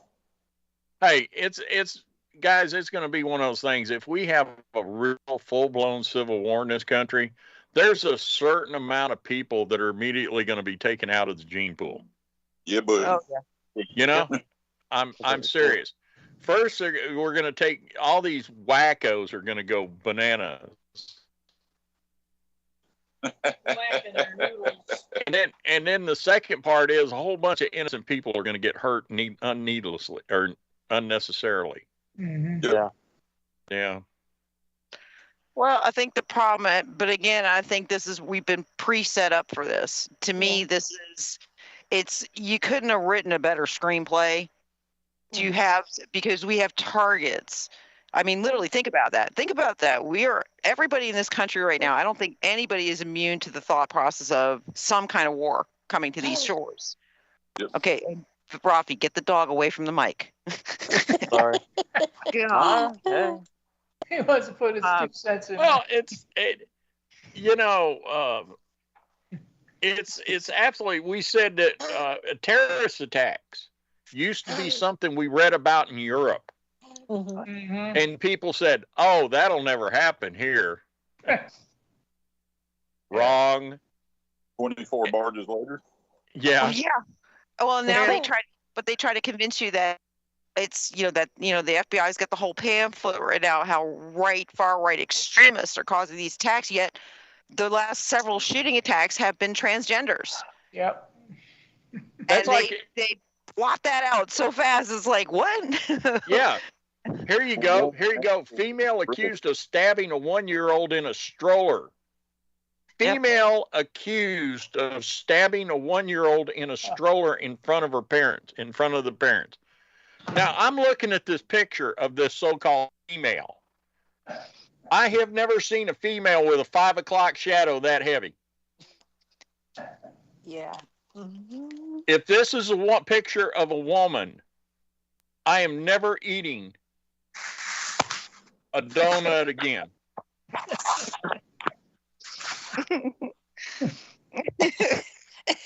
Oh dear. I'm sorry. Yeah, we are too. Krispy Kreme, if you're listening, never. If that's a woman, never again. I don't trust it. I don't trust anything else in this world unless I grow it. Oh, so John. Yeah. What's happening in the world of UFOs? Anything interesting? I know there's something because you asked me about it. Well, there's a bunch of folks talking, and I was on Cosmic Road this morning. They had an interview with Daniel Sheehan. You guys know him? I've heard the name. Lawyer. Yeah, he's on the TV all the time. But anyway, they were talking about the alien alphabet, or the characters, or the symbols, or whatever was on the side of that UFO that had crashed. Danny was talking about that. What happened was when President was Carter way back then, Carter wanted to know about UFOs, and Bush told him basically go pound sand. So that's very nice. Sheehan was sent to get the scoop on the UFO. Carter really wanted to know. He's one of the few presidents that ever reported a UFO. And anyway, Sheehan goes in there into this room, and of course, allowing limited access, I'm sure, but the files were there, and finally he gets to the microfinch and starts going through, and then he sees one crash retrieval, a bunch of U.S. Air Force guys standing around, a bunch of dead alien bodies, and there's a UFO stuck into a bank where it had crashed at. And there was a bunch of symbols on the side of it, and they didn't allow him to remove any of the files or anything, but he could examine them and leave. And they made it, so hard on him that he's probably halfway scared to go in there anyway. And they frisked him and everything. He couldn't take anything in, nothing out. He had a little notebook and had a pencil, and he had traced over the symbols on the cardboard part of his notebook. But they took the notebook, but they didn't take the cardboard backing, which I thought was hilarious. But he had these symbols and stuff, and that was what they were talking about. And oddly enough, last week I had that orb that was doing those symbols, and then when I in the video, it wasn't just doing symbols or trying to make letters. It was doing stop motion, and all I had to do was slow the video down to see it. The object was actually coming to a complete stop, and then it would go make another motion, a circle or a line or a curve. And nobody's really finished looking at this thing. It's 3-minute long video, and you can't imagine how many characters and how many motions this little orb is made. But I never had that happen before. So that's kind of big. That and that double cigar that was on the news. It wasn't on the news for me. It was on the news from somebody else. And that guy captured a telescopic picture of it. And anyway, yeah. The cigar ones were calling the Clinton UFOs, right? Yeah, Cuba. I thought it was unusual. The thing came out of the clouds, out of the atmosphere, went between the only clouds, the only spot in the sky that was clear, came in front of my view and made a 90-degree turn. And when it turned, it was twisting, and then the one cigar turned into two, and then you look at it, and it's two objects instead of one that are side by side. But if you look at the other video that was on the news, you can see it's connected. It's actually got a ball in the front of it. It's kind of weird looking, but Here come to daddy. yeah, it was kind of a shocker. Yeah, that's what I said too when I filmed it. I said, "Come to daddy." I'm gonna tell you, John's gonna disappear one day, and he's gonna show back up. I mean, John, where you been? Well, there was a family reunion. Yeah. Yeah. So anyway, Nancy, you asked about the skies. They sprayed some special stuff out of the back of a jet last night. It was half, and it was only the one. It was only the one piece. And then what I thought was odd about it was there's a little airplane that flew over about 100 foot off the deck, flew right across the yard, and I could see that he was running infrared because I've got the night vision scope. You couldn't see there was a light on it. But the thing this little plane had on it that separates it from the other planes was it has a large pod underneath one of the wingtips. And I'm like, why would they go through all that trouble? Then I realized he is counting the density of the spray that they're spraying out into the atmosphere. That's what the hell he's doing, because I've seen him before. And I was like, that makes perfect sense. That would be what he's doing. And it turned the air, the sky. I could turn on my little laser pointer and it was solid one into the other because there was so much particulates in the air floating around. And it was clear other than that. And then it just got worse. And they're spraying it over the ocean, and they're letting the air current carry it over the land. And that's how they do it. So, well, I know a reason I didn't get to finish my sentence because we went real quick into the show countdown. But I can tell you that the night of the day of the eclipse, the sky was just absolutely. It was atrocious. How many? It was brown. There was actually brown that showed up. Yeah, it was crazy. But it got very, very clear after that. In fact, to the point where I noticed that traffic is not nearly what it was. In fact, I think I only saw like two maybe commercial flights today, and then of course the C-130 for the Coast Guard. But besides that, like this morning was the first time I've actually seen like the chemtrails again, and again it was X's. but it was little X's. Whereas the day of the eclipse, they were gigantic X's and they were everywhere. I was like, holy crow, that day. I couldn't believe. I was taking pictures of it and posting it because I'm like, oh my God, there are X's everywhere. And then this morning I saw like 3 of them, but the sky was clear. Like no cloud. That's kind of what I'm saying. The cloud, there's no cloud cover, John. Mm-hmm.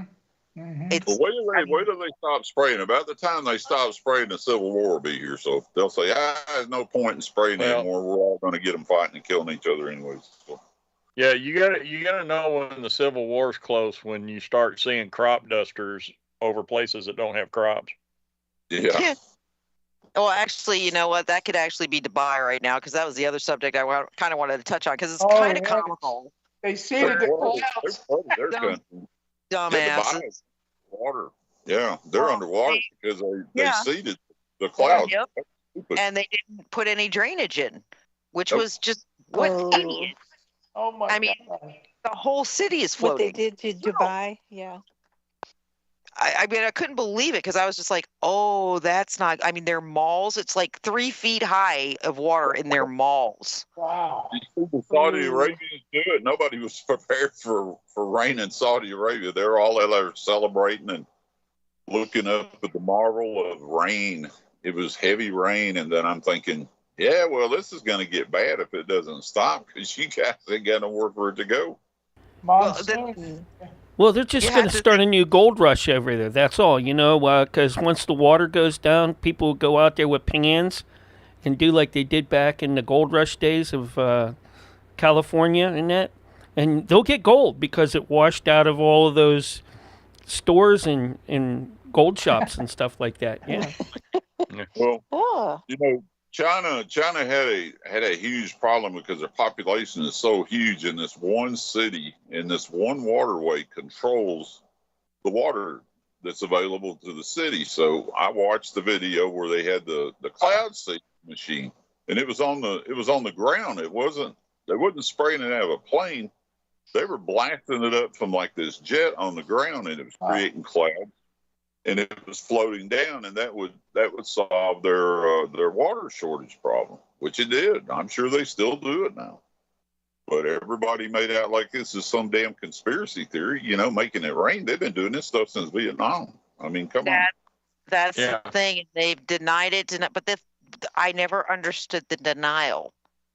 It's kind of like, right now where they totally deny that the funding going overseas is not going to line their pockets. Yet we all know that it's going to line their pockets. And there's no other explanation for why you would send that kind of money overseas when we are really hurting. Yeah, it can't last forever. These people that are multi-billionaire, they can't last forever. I mean, eventually it's got to come to a head. I mean, it's going to. There's too many poor people out there to sit around and starve to death. They're just not going to do it. I mean, speaking of that, real quick, there was an expose done, and people were shocked when this report came out. It's titled "How Members of Congress Get Rich While You Stay Poor." Yeah. I'm serious. When I say people were shocked by this, I actually had people ask me, "Did you read this?" Hell, Nancy, we could have wrote this 10 years ago. I don't understand how nobody's been keeping count. It's like, look at Nancy Pelosi. Yes, now granted, her husband is a mogul.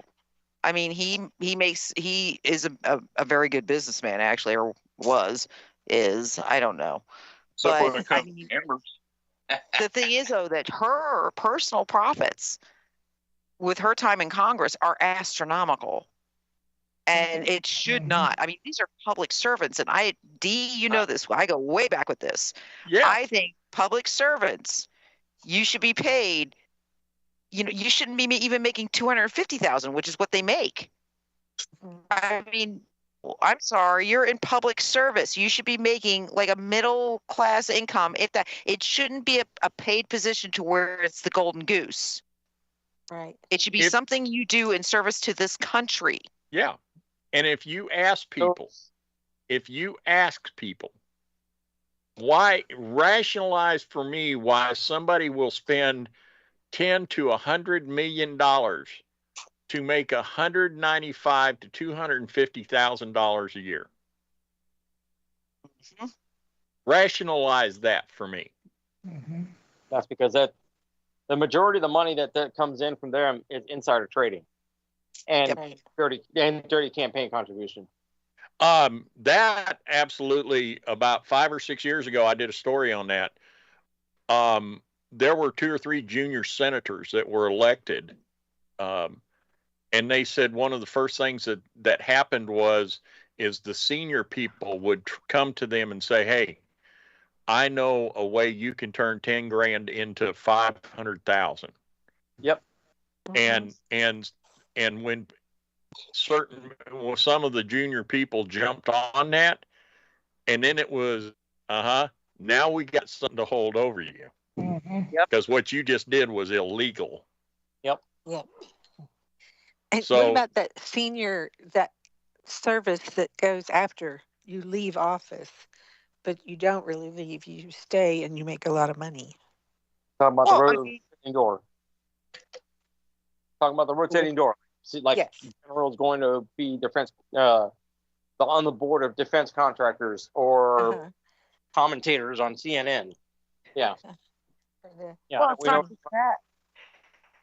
But they get their gold-lined insurance packages for life. Their salary is for life. People don't understand that. Your congressional representatives, it's not 4-year term and then they stop making money. Their salary is for life. That's what I mean. This is absolutely ridiculous. Yeah, they got to just spend 6 years up in Congress and 1 term in the Senate. Yep. That's it. And they get it for the rest of their life, and including medical benefits for their whole family. Yeah, and you can bet your sweet bippy, as they used to say. Aren't I good with all these old terms? You can bet your sweet bippy that their health insurance ain't the Affordable Care Act. It is not. In fact, they refused the Affordable Care Act. Yep. Don't you guys remember that? That was a battle galore. And I kept saying, in fact, Dee, you and I were doing the show at that point. I kept saying, so what's good for thee or good for me is not good for thee. So we get the toilet paper and you guys get to use what, gold leaf? They get the word of the day toilet paper while we have to use John Wayne toilet paper. Oh God, I still remember reading through the healthcare bill, every page of it, and I couldn't believe the amount of pork in that bill. I could not believe, I just couldn't believe that we've been betrayed like that.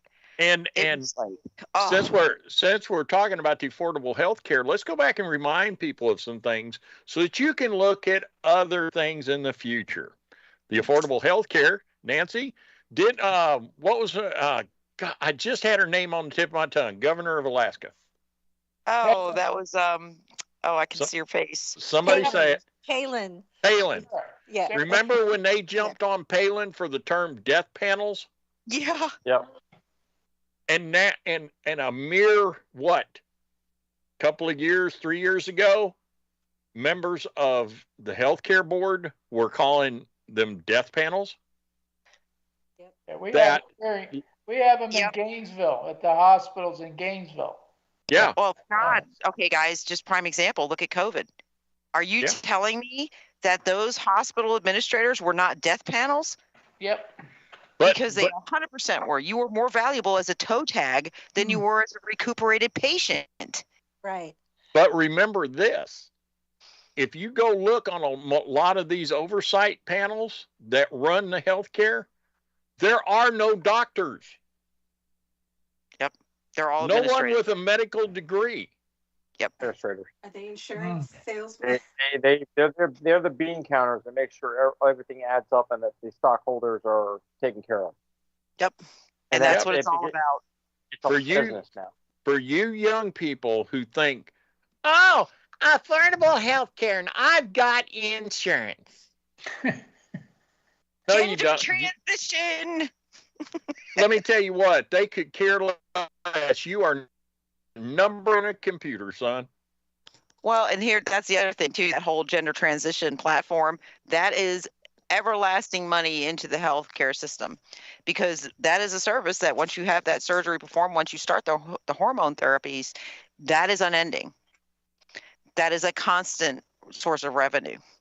That is constant. It cannot, if it stops, and that's, you're starting to see states now have laws go on the books that are banning parents from being able to allow children to do those transitional services under the age of 18, because it destroys them.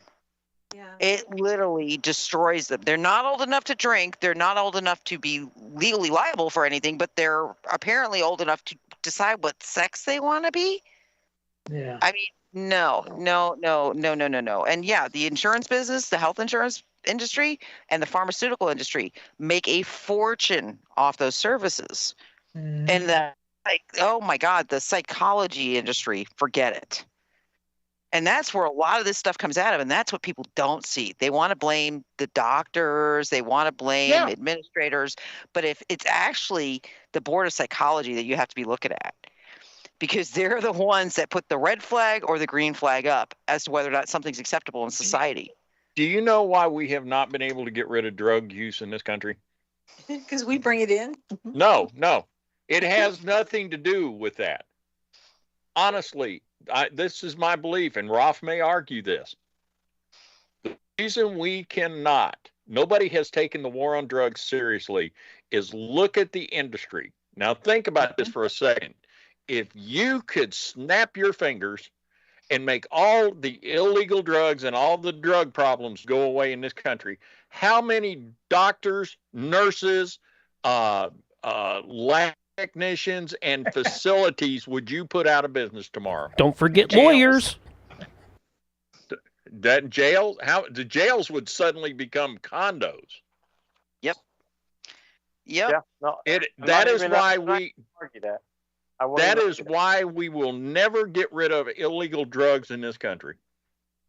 That and it makes too much money for the CIA.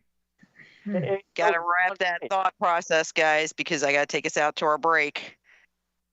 Oh, dead silence. Awkward. Okay, folks, I'm going to take us out to our final break of the evening. When we return, we're going to wrap this up and continue this conversation. Wow. We shall return in a few minutes with the all-new Cafe Enigma. Oh, yeah, and we're on radio break. Tom Slick in the Thunderbolt Grease Slapper. He'll be on your tail. He won't quit because he just don't know the word is fail. It's Tom Slick. I'm not even... I don't know what that's. Do you not Hey, Lassie, Timmy fell down the well again. Go find him. Go get him. I got Brandon Fraser in my head. Yeah, George. No, I'm talking. Go back to the 70s. Oh my God. George the Jungle, Super Chicken, and Tom Slick. Oh. Watch out for that tree. Watch out for that tree. Can you guys see? Yes. The only You thing, are very. I'm you not are worried very about low. anything until someone says "mana." Mana. Sesame Street Mana. or Electric Company, one of the two. Mana. It was both for a while. That's me. Hey, Nancy. Yes. Remember when we got this stuck in everybody's head? This is a song that never ends. No. Oh no. Oh no. You know, I kind of wish this show would take a little bit after David Hogg and do some like AI music to go with this. You know, the original type stuff. But no, we got to go back in time. Why? That's because we're old farts. I Leave us know. alone. We like going back in time. Oh, now if you want to go back in time, Oh, Roger no. Ramjet, he's our hero, fighting for our freedom. Some of you are not even old enough, huh? Oh Lord. Yeah, I That makes remember sense with that. Esoteric, right? And Commander I'm surprised McBragg. started All singing right, that. come on, D. Let's get past that.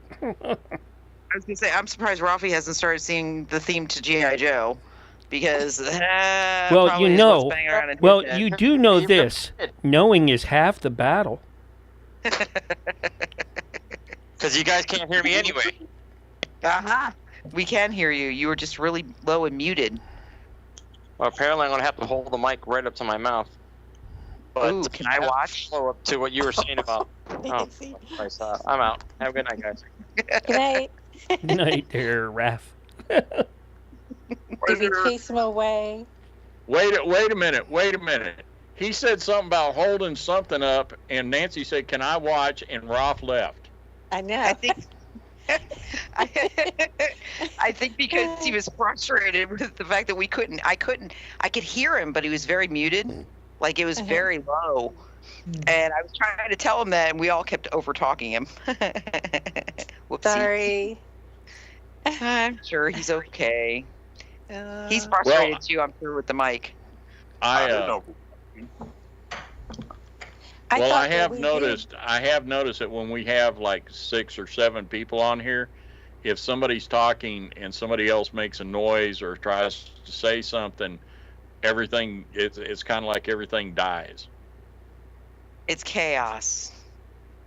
It's the chaos factor, D. Go faster, drive faster. What could possibly go wrong? I'm still. I don't know. Let's get David Campione, and he'll tell us about what could possibly go wrong.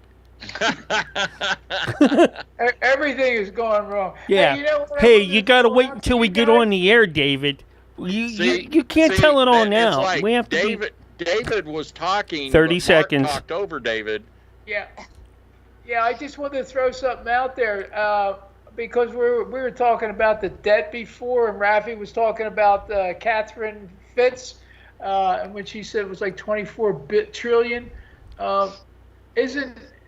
Isn't somewhere, I thought I read in the United States, our Here's your US countdown. Constitution, 5, where we're allowed to go bankrupt 4, to the country? 3, I'm wondering if 2, that's where they're headed. 1, and we're live and on the radio side The right corporation now. is already bankrupt. All right, we are back for the third segment. Mark didn't think I was listening. We're back for the third segment tonight of the all-new Cafe Enigma. We'd like to tell Ross sorry. We miss him, and we wish he didn't have to drop out. A lot of things going on in the world. We were talking during the break, Nance. Hold on. Can I break in real quick? Yeah. There's something going on here, guys. Apparently, Las Vegas and the entire state of South Dakota have lost their 911 services completely. Oh, no. Okay, I'm going to tell you that that's hackers. You think? Yeah. I can tell you that the 911 systems were something that were targeted, and it was something that CISA was very well aware of was being targeted. So the fact that I'm seeing failures right now in not just Las Vegas, which is a very large city, who has a lot of 911 response, but the entire state of South Dakota is down. Yeah, that's not good. That's not good at all. Yeah. Well, I'll tell you what, when these hackers finally break the internet, and not only we cannot use it, but they can't use it, gee, wonderful, wonderful people. Yeah. Well, I thought that I thought we were the best, and that the Israelis were second. No.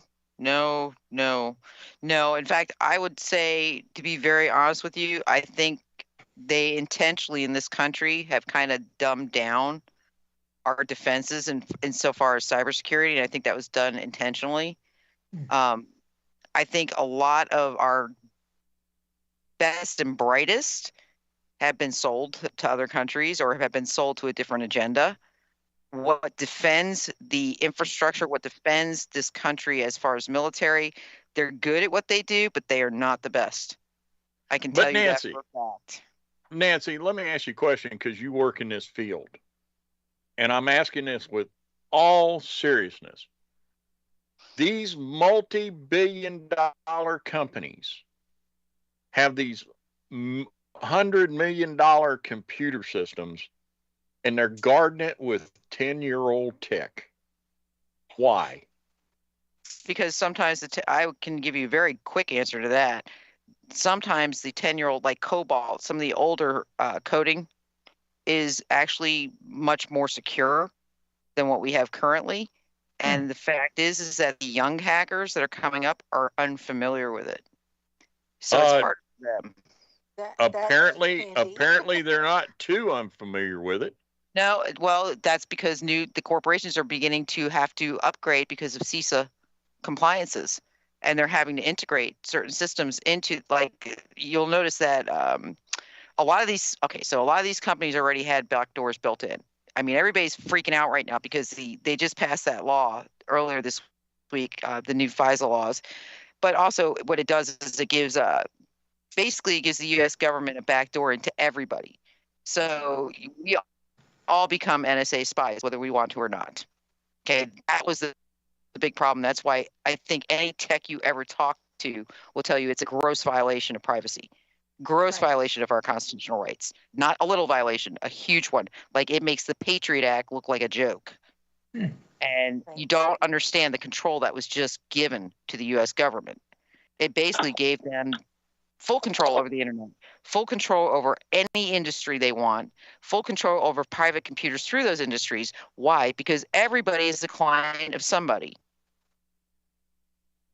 You don't understand how intertwined we are with everything. Now, insofar as security, like I said, like a COBOL code writer is invaluable right now. You could name your price right now and work writing code as COBOL. A lot of people will not do it. Like, we won't. A lot of us won't even admit if we know COBOL because it is the most boring code on the planet to write ever. It truly is. You will fall asleep writing it. It's horrible. So yeah, a lot of people don't want that job. It's not worth $200,000-$300,000 a year to have to sit there and write COBOL. They don't want to, so they write it on their resumes. They don't want it known. But I can tell you that the younger generations have a very hard time with good old-fashioned HTML, good old-fashioned COBOL, good old-fashioned. I mean, even DOS confuse them. So it's very interesting. They're very new and technological. AI, they've got the new C++ languages, Python, you name it, they can do it, but they don't know the base. So going backwards, they can't acclimate. So that does keep different things safe. I will tell you that. In fact, the U.S. military still runs off very old code, like crazy old, but effective. Because kind of you have to black the circles in on the. The old parts. Well, Nancy, something that you just said right there. It's time for conspiracy. That programmers are now required, didn't you say, to put backdoors in for government? Well, it's always been an unspoken requirement. Like I said, Telegram's owner Dubroff went very public this week, stating, the U.S. can try to bribe one of his top engineers to put a backdoor code into Telegram, which is an open source system, and they got refused.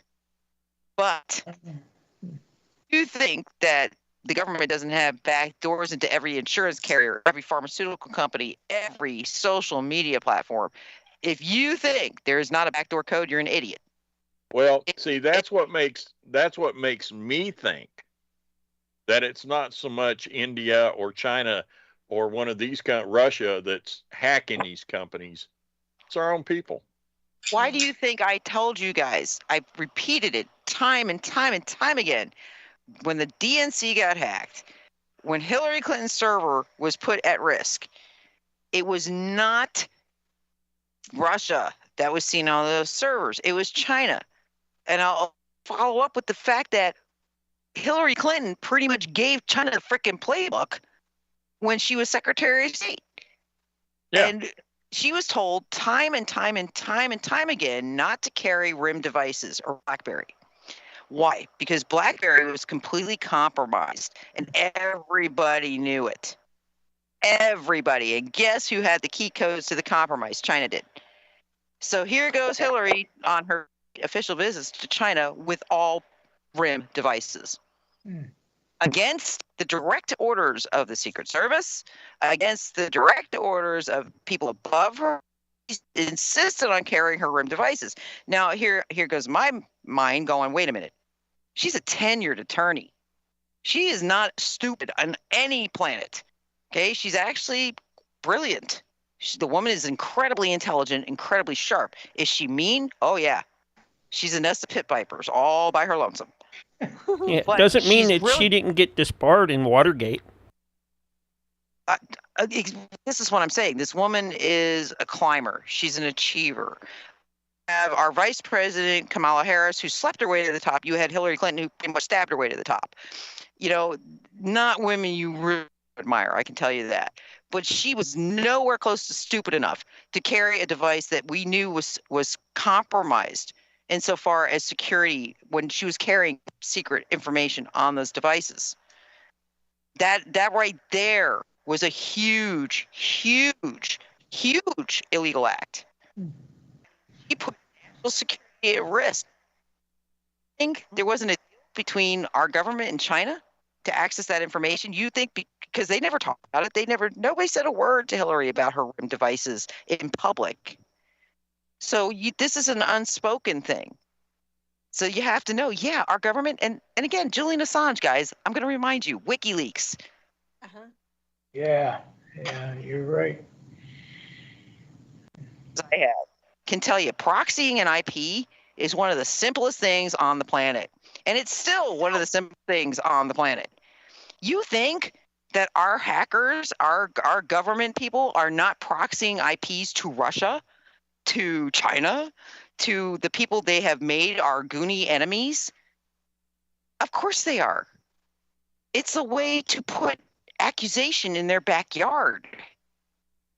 I mean, so again, yeah, I would not put it past this government.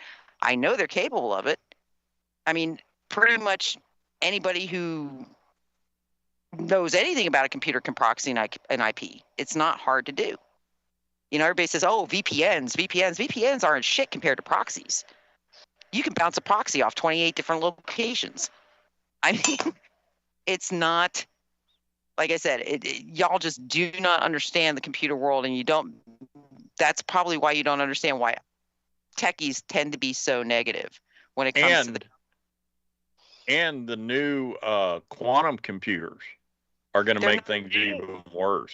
Dude, the NSA has had a quantum computer since 2013, and it's been active. It's called, in fact, you want to know what its nickname is? Great.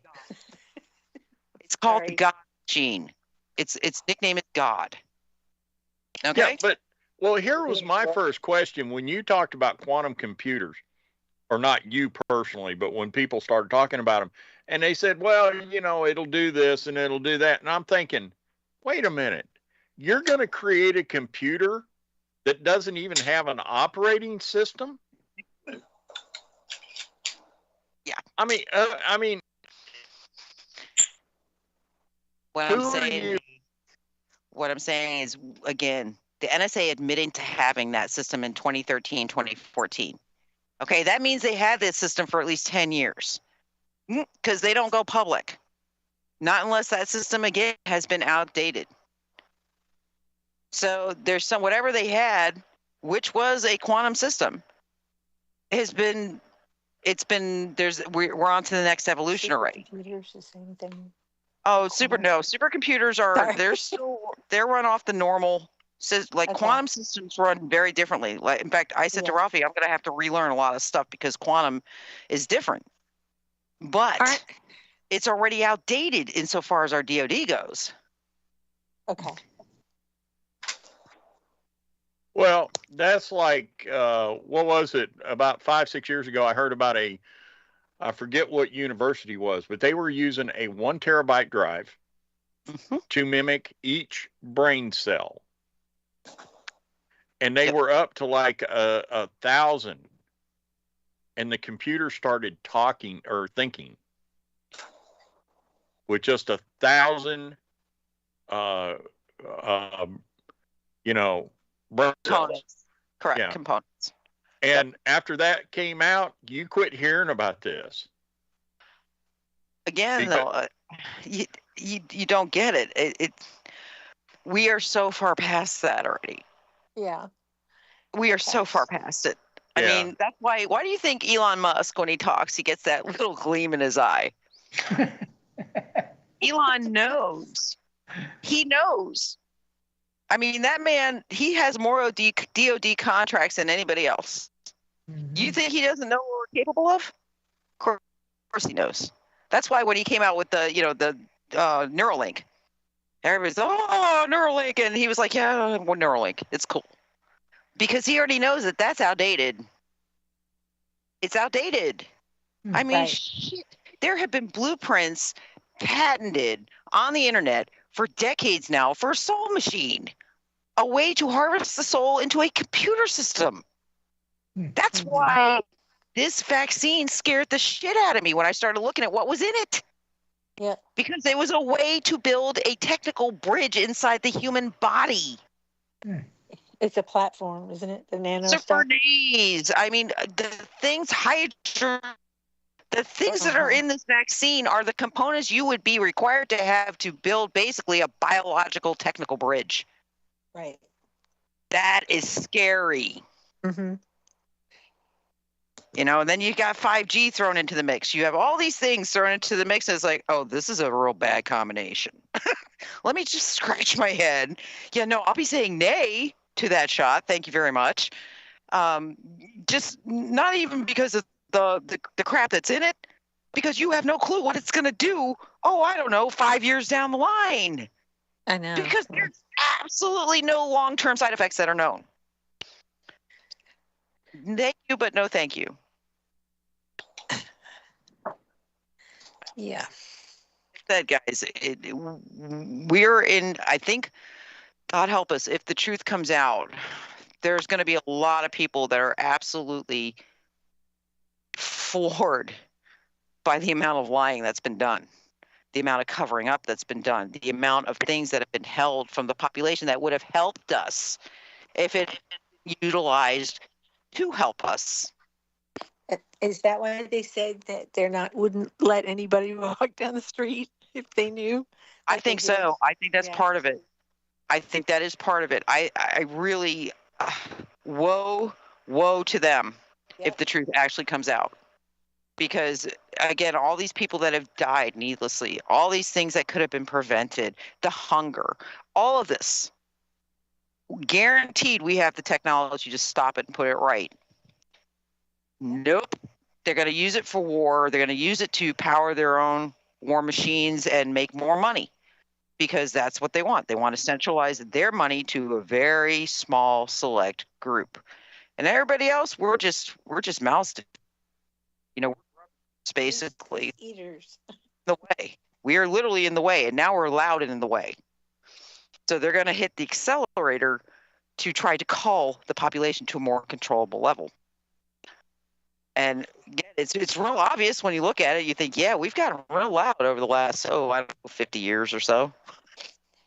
But I thought that Blue Beam or Looking Glass said that they are not going to be successful in their attempts. I don't believe they are either, because again, you're seeing everything you're seeing playing out is like a just.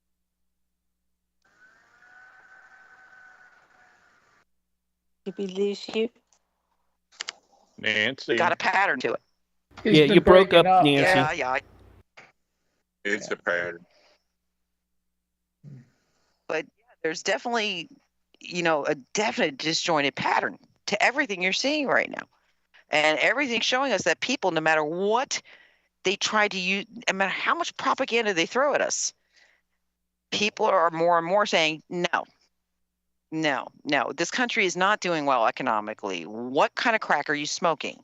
Right. Why are you unemployment numbers are down? That's because people are working 3 and 4 jobs just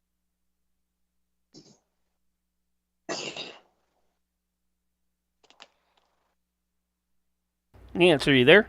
People are seeing the reality versus the storyline, and it's not going well.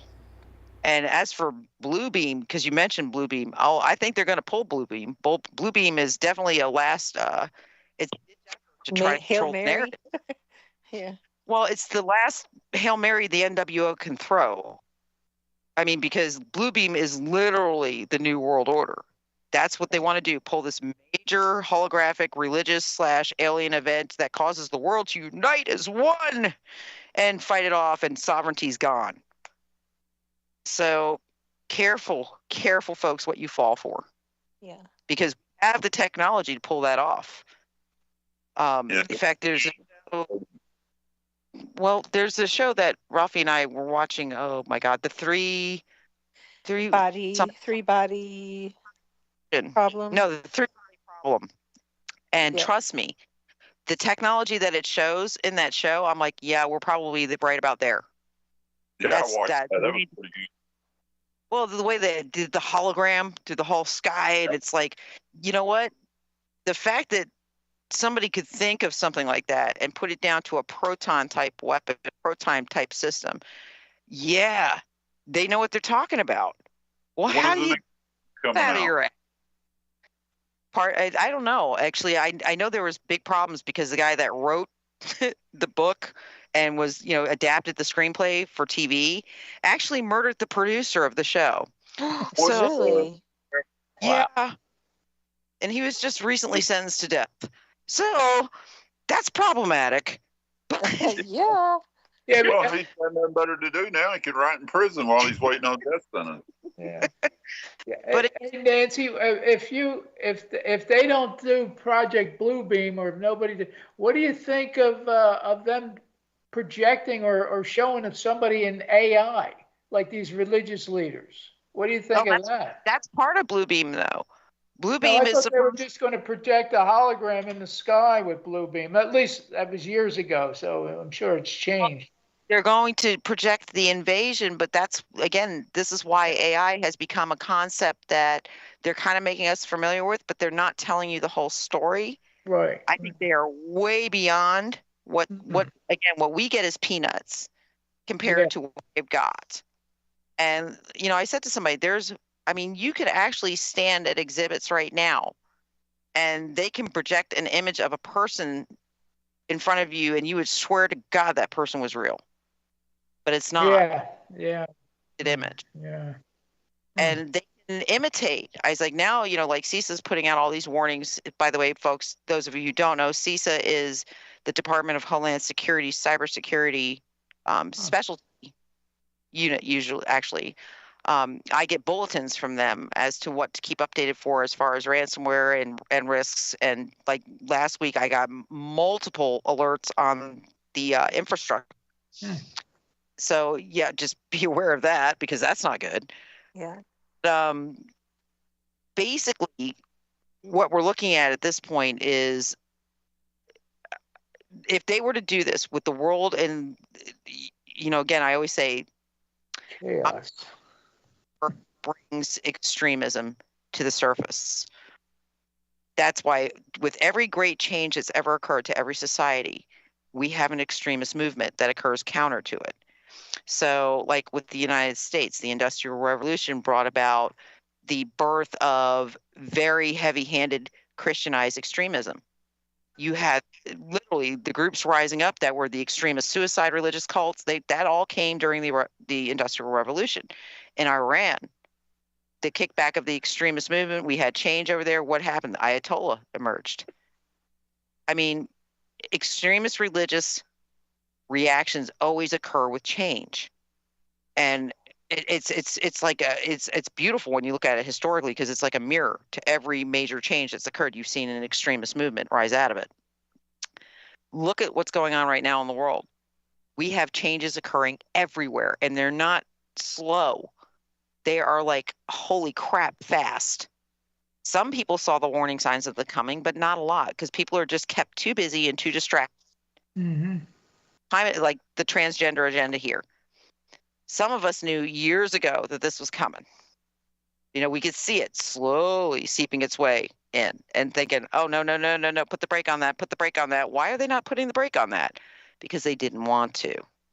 They needed it in. Why? Because that causes an extreme reaction. When you have an extremist society, you can pull pretty much everything. I mean, do you guys really think, I mean, we've got heifers being slaughtered over in Israel right now as a response to what's going on. Because again, that's a religious thing. Mm-hmm. I think if they tried to pull the first coming of the Messiah for the Jews and the second coming for the Christians, you think they're not going to pull that off for a lot of people? Of course they are. Of course they are. And they know it. That's why they keep pressing the Bible. That's why they're going after Christians to agitate them. Because then if their Messiah comes, it's all good again, right? Mm-hmm. They'll follow that leader, but that leader is exactly the person you don't want to be following. Yeah, Satan. Yeah.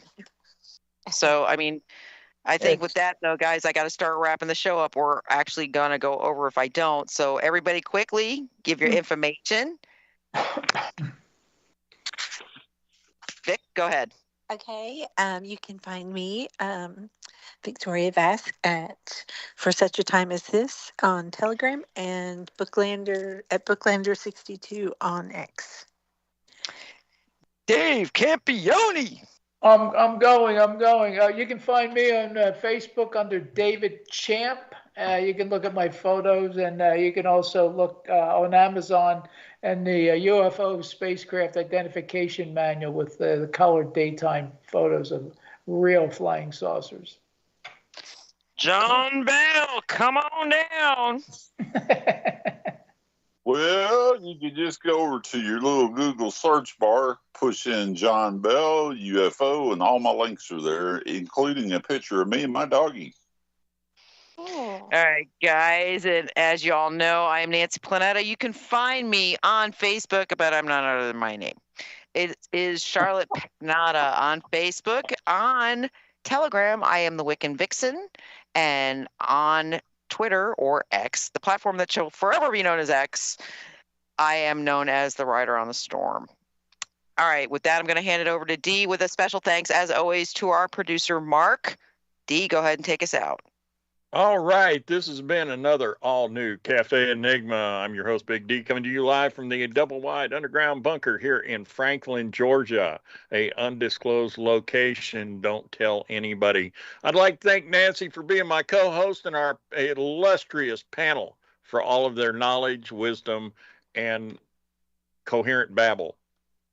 Folks, remember, get out there, read it for yourself, search for yourself, learn for yourself. What are you going to believe, them or your lying eyes? Folks, got to get out there. You got to do it. On behalf of everybody here, just remember, God loves you, so do I. Talk to y'all next week. Bye-bye. Night, John Boy. Good night. All right, and we are clear and off the air. This is probably one of the better shows that we've done in a long time. Yeah. Wait a minute, who's Sue Ellen? Yeah. Sounded great. We got to have a Sue Ellen in there. We're doing the John Boy shit. We got to do Sue Ellen too. Oh, wait a minute, is it clear yet? Yeah, we're clear. Clear? No. We are clear. No. Is Mark in the bathroom again? No, we're. Dee put him on break. I mean mute. Who put? I didn't do anything. Oh. Oh my God. Who put me on mute? Did anybody see that looked like a white spaceman flying around? It was yes, I saw that. Okay. I saw that. Hey, if I'm anybody, by the way, I'm sorry, if anybody's listening, we're probably in the after show right now, so. Yeah, I figured so. I don't know who put me on mute, but I'm going to find out. Nancy, what were you saying? I have no clue. I don't remember. I got to get off, though, guys, because my phone is going to take a poop. Hey, real quick, Nancy, real quick before you go. Mm-hmm. You know the guy that dug the grave, had the big tomb, and they put Jesus in it? Yeah. Okay.